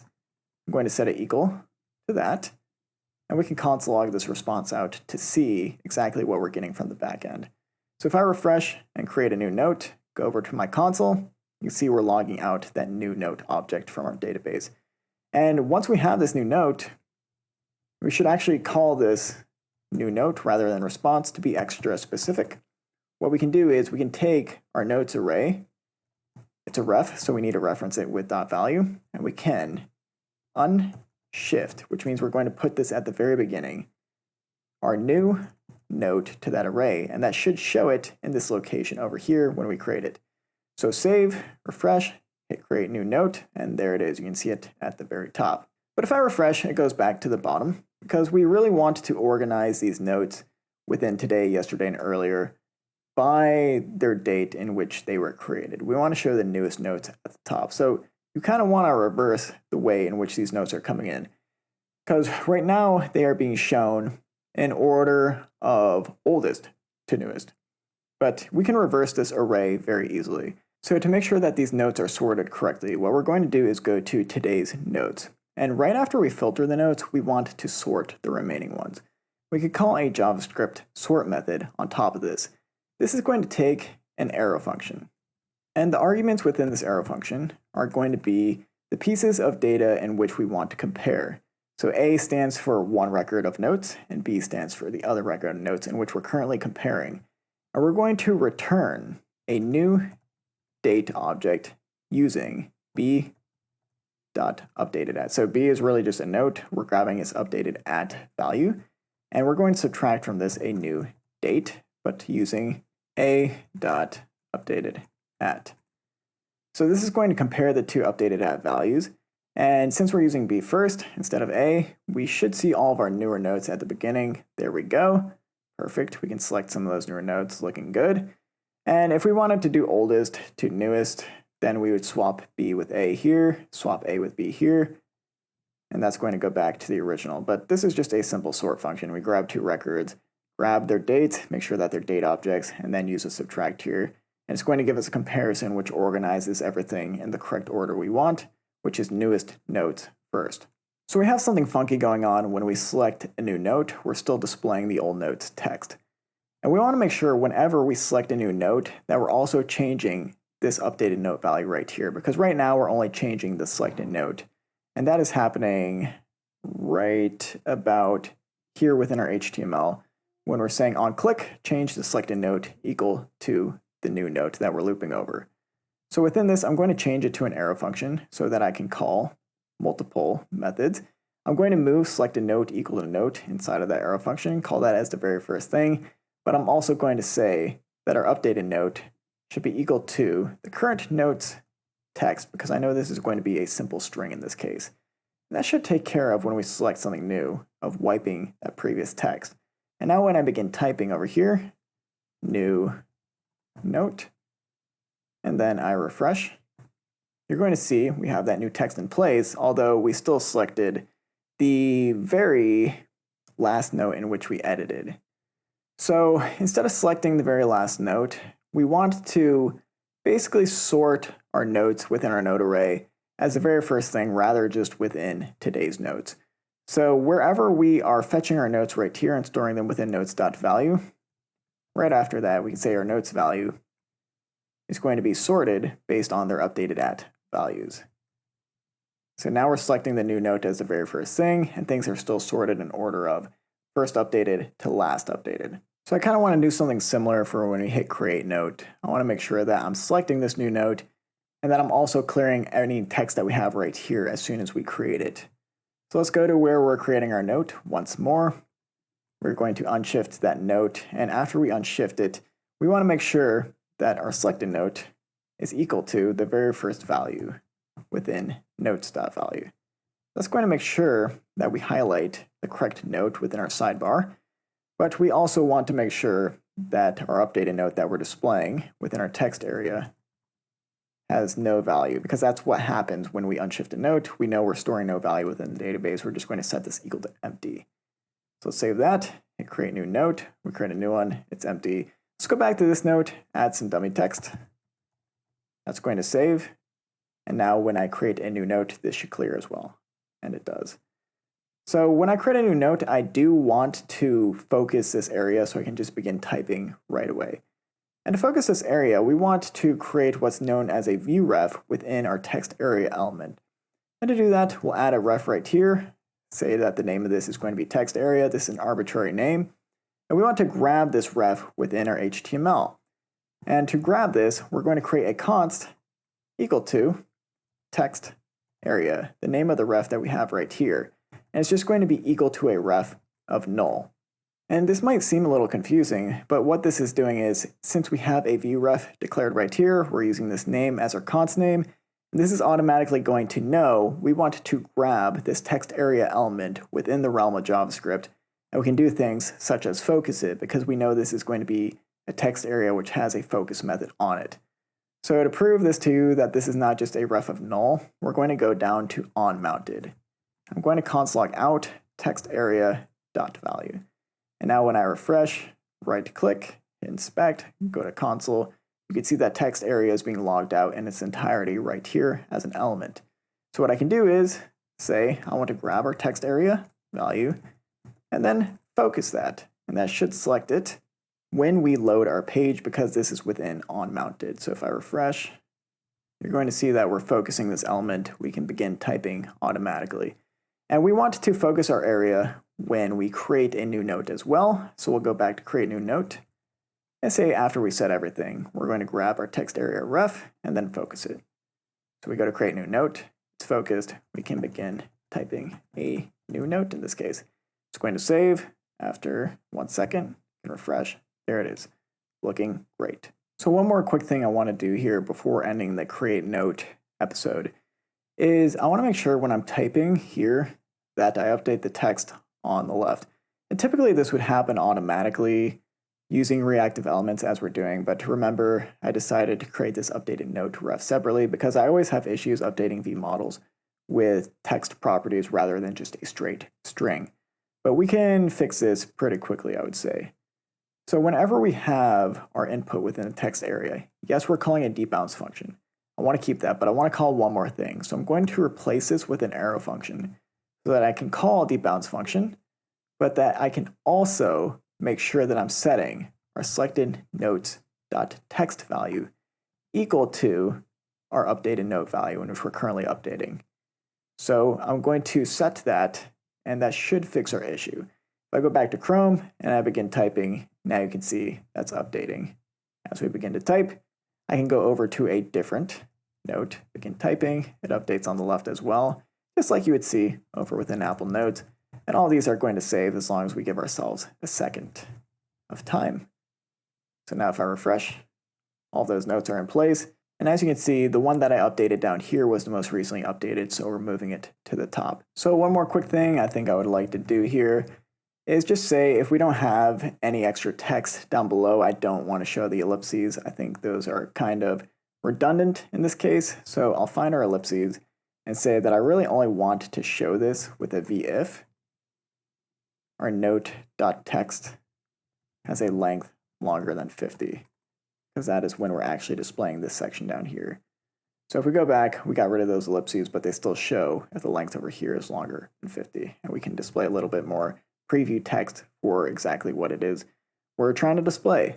And I know I'm kind of just nitpicking things at the moment, but while we're here, now that I think about this, it doesn't really make sense to show today if it's already listed under the today tab. So I think really what I would do is just show the local date string in this case. We can get rid of the conditional, which was a little confusing in the first place, but if we do that, now we're just showing the exact date this was edited. And this is a little more descriptive than just showing today, which is redundant. So now we know the exact date, and any other previous dates are going to show down below instead. So I'm going to end this episode here before I go on to anything else. Next up, we want to make sure that we can delete notes with this button, so we'll do that now.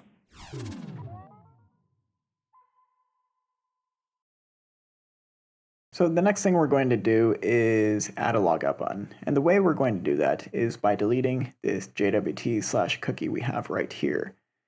So we're going to have a front-end interface to do that. When we click the button, we delete this JWT, and that will log us out. I know I don't have anything within the Figma design right now that actually shows a logout button, but we can add this really easily. It's not going to be a big deal.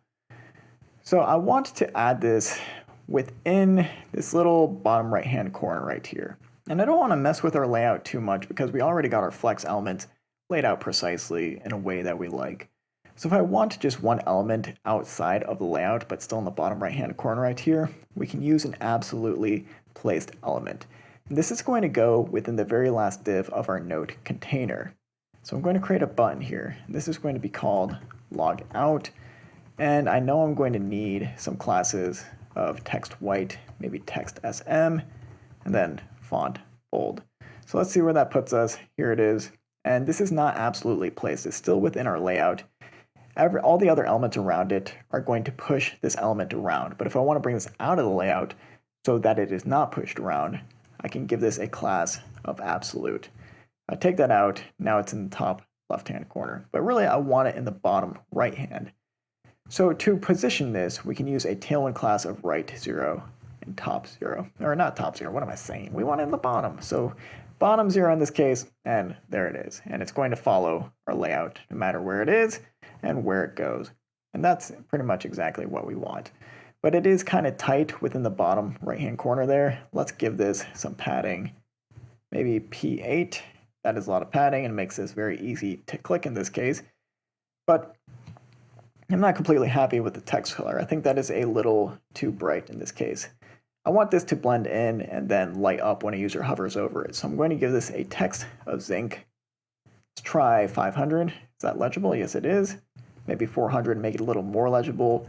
And then I hover of text white. So now you can see that taking effect. We have our button in place. Now we just need to activate a logout.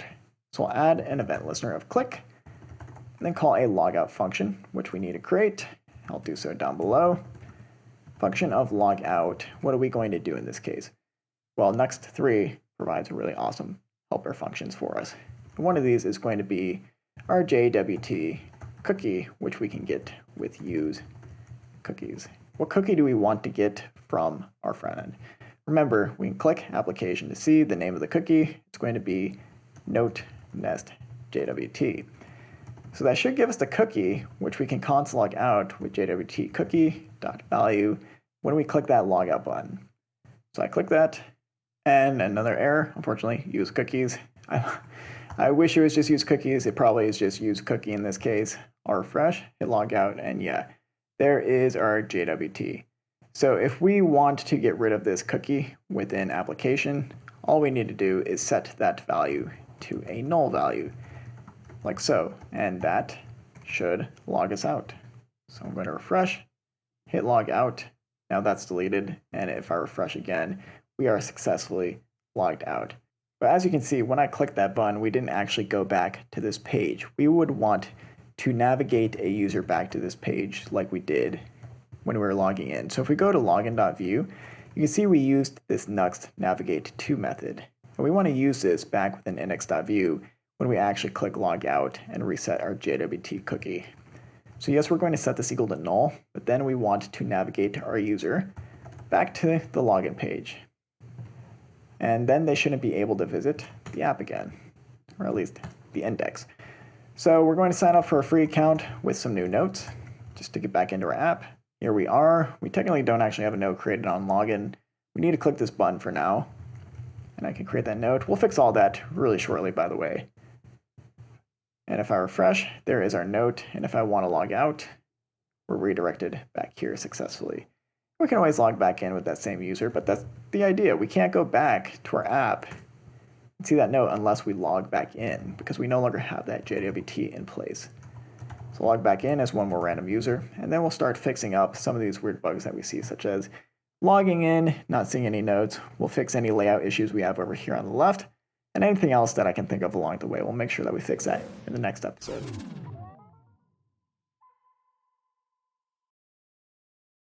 So right off the bat, one of the first things I want to fix is when you visit this app page, the index page, and you don't have a note available, I want to make sure that we populate one by default. So in order to do this, we're going to go to index.view, and we're going to do this directly within onMounted. So if we need a note available to us, we can use this same create note function that we were using earlier when we were clicking the create new note button. So I'm going to grab this function, and I want to use it within onMounted, but only if a certain condition is in place. Right here, we're saying if notes.valueLength is greater than 0, meaning we have more than one note, then we want to set our selected note.value. But we can add an else statement here that says if no notes are available, then we can call await create new note, and that's going to populate one for us using async await, and then right after that occurs is when we can set our selected note. And that should solve our problem when we log in or register and we don't have a note available. You can see Nuxt automatically refreshed for us, and we already have this new note in place. It was created in the database. We can check that this new note exists. Here it is, and when we begin typing, it's going to save for us automatically. So let's wait a second. There it goes. And just to double check that all this works, I'm going to go to log out. We're going to go back to our sign up page over here, insert an email address, just create a dummy account, and we should see a new note populated automatically when we hit close. Here it is. We can begin typing. And yeah, we're going to be able to create new notes and so forth. I definitely want to test out that this app is robust and it has most of the layout and functionality that we want associated with it, including that things are showing under the right headers right here, whether it be today, yesterday, or earlier, and that we can scroll on the left-hand side and that things don't go off the screen incorrectly. So that's why I'm creating a bunch of new notes right now. It's because if we create too many, you can see this starts going off the screen over here, and I want to make sure that this is scrollable instead. So to make this scrollable, we're going to do something very similar to what we did over here with our header and our notes using flex and flex calls. The idea is we want to make this sidebar section over here a flex element using flex call, so everything remains the way they're laid out already. But this right here is going to take up the full height of the section all the way to the bottom of the page. And then we're going to make this scrollable. So let's go and inspect this element. And right now, yeah, we have no flex classes on top of this. So let's go inside of index.view and find our sidebar. Here it is. And I want this to be a flex call element. So we're going to add that in. It's not going to change too much. Our logo disappeared for whatever reason. I'm not completely sure. Looks like it took the height away on that. A good way to fix this is so that our logo isn't affected by the flex class, is to wrap the logo within a div tag like so. And that's just going to make sure that only the div is affected by flex and not the actual content that we don't want affected by flex, which is the SVG. Besides the point, we got it fixed. Let's continue onwards. We're going down, and we have our flex call, and then we have our content, which should be scrollable in this case. So it's going to be the today main container, and I want this to take up pretty much the entire height of the remaining area within this flex call. So within this div, I'm going to add a class of flex grow, and this might still go off the screen. That's okay, but really within this flex call div right here, what I want to add is an overflow scroll, and we might need to add a height of screen to make sure that it doesn't go off any further. But it looks like all we needed right here was overflow scroll. You can see we can no longer scroll past the bottom of our page, and we're only scrolling on the sidebar now, which is great. Exactly what we want to access the note that might be down here. So the next thing I want to test is that everything still looks good with notes underneath yesterday and earlier. And if we want to test that out, we can take some of these recently created notes and change their updated at dates. So let's just start changing a few of these to yesterday. Change the 5s to 4, and then I'll change a couple of these so that they are even further in the past. So more than one day. We're going to save those 4, refresh, and you can see those are all placed in the correct position. The only thing that looks a little weird here is we can see just immediately that we have these ellipses within the yesterday and earlier sections. We don't want those anymore. We got rid of them within the today note section. So we want to make sure that we get rid of those if we don't have a note with text of a length of 50. So just to reference this, we added this VF up above on the ellipses. I want to grab the VF and paste it within our other sections in which we're looping over yesterday's notes and also earlier notes. So I'm going to add the VF on those, and those will disappear unless we have text that is long enough.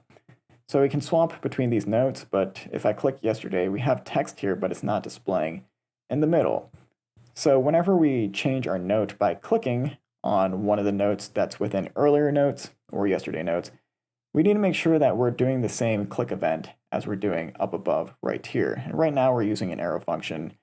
This is probably a good candidate for creating a reusable dry function, a do not repeat yourself function, because we want to use it in multiple spots. So we will say that here we are going to set a note. We're going to pass through the note in which we're currently looping over. We would need to create that function though, so we'll go down to script setup and create the function set note, like we added up above. So we're setting the note and we're passing through a note. So the note right here that we're passing through is the argument, and then we can paste in the content of the arrow function. We do need to make a few changes here. We can't just set a note to select a note. We actually need to call select a note.value because we're referencing a ref directly within script setup. So we're going to add .value to the end of these. And then, yeah, that should be all we need to do for at least the today's notes section. We would also need to call set note for yesterday's notes. So replace the click event here with set note of note. And then down below for this click as well within earlier notes, we want to set the note with the note we're currently looping over for those ones. So if we refresh and go and click one of these notes now, you can see it's updating with the correct date, the correct note, and so forth. We can begin editing one of these. It's going to update in the correct spot automatically because all our React code was set up pretty nicely. And when I say React code, I don't mean React, but actually the Vue reactive code, because Vue is still reactive in this case. And yeah, when I edit that one note down here, we're updating its updated at value, and it's going to bring it up to today. So we're keeping all of our notes up to date in regards to when they were last edited, and we know that they're going to move into the yesterday and earlier sections when they start to age over time. Now, another quick thing that I caught is going to be over here on the login to your account, or no, excuse me, it was a sign up for your account. I want to make sure that this link is clickable. Right now, it's just styled as if it is clickable. So we're going to make that clickable real quick just so we can complete everything within this tutorial. I'm going to find that login text. Here it is. Currently, it is a span, but we actually need it to be a Nuxt-link in this case to actually render this out as an anchor tag. So when we're using Nuxt link, we actually use a to attribute rather than href. And when we use a to attribute, we can just put the URL we want to go to here directly. And that URL would be /login because we're saying log into your account. We want to go to the login route. So now when I click that, we can go to login. We can come back to sign up. So let's test that everything works from the very beginning. I'm going to use an account that I can remember, wow.com, because I'm very original, and then just any sort of password.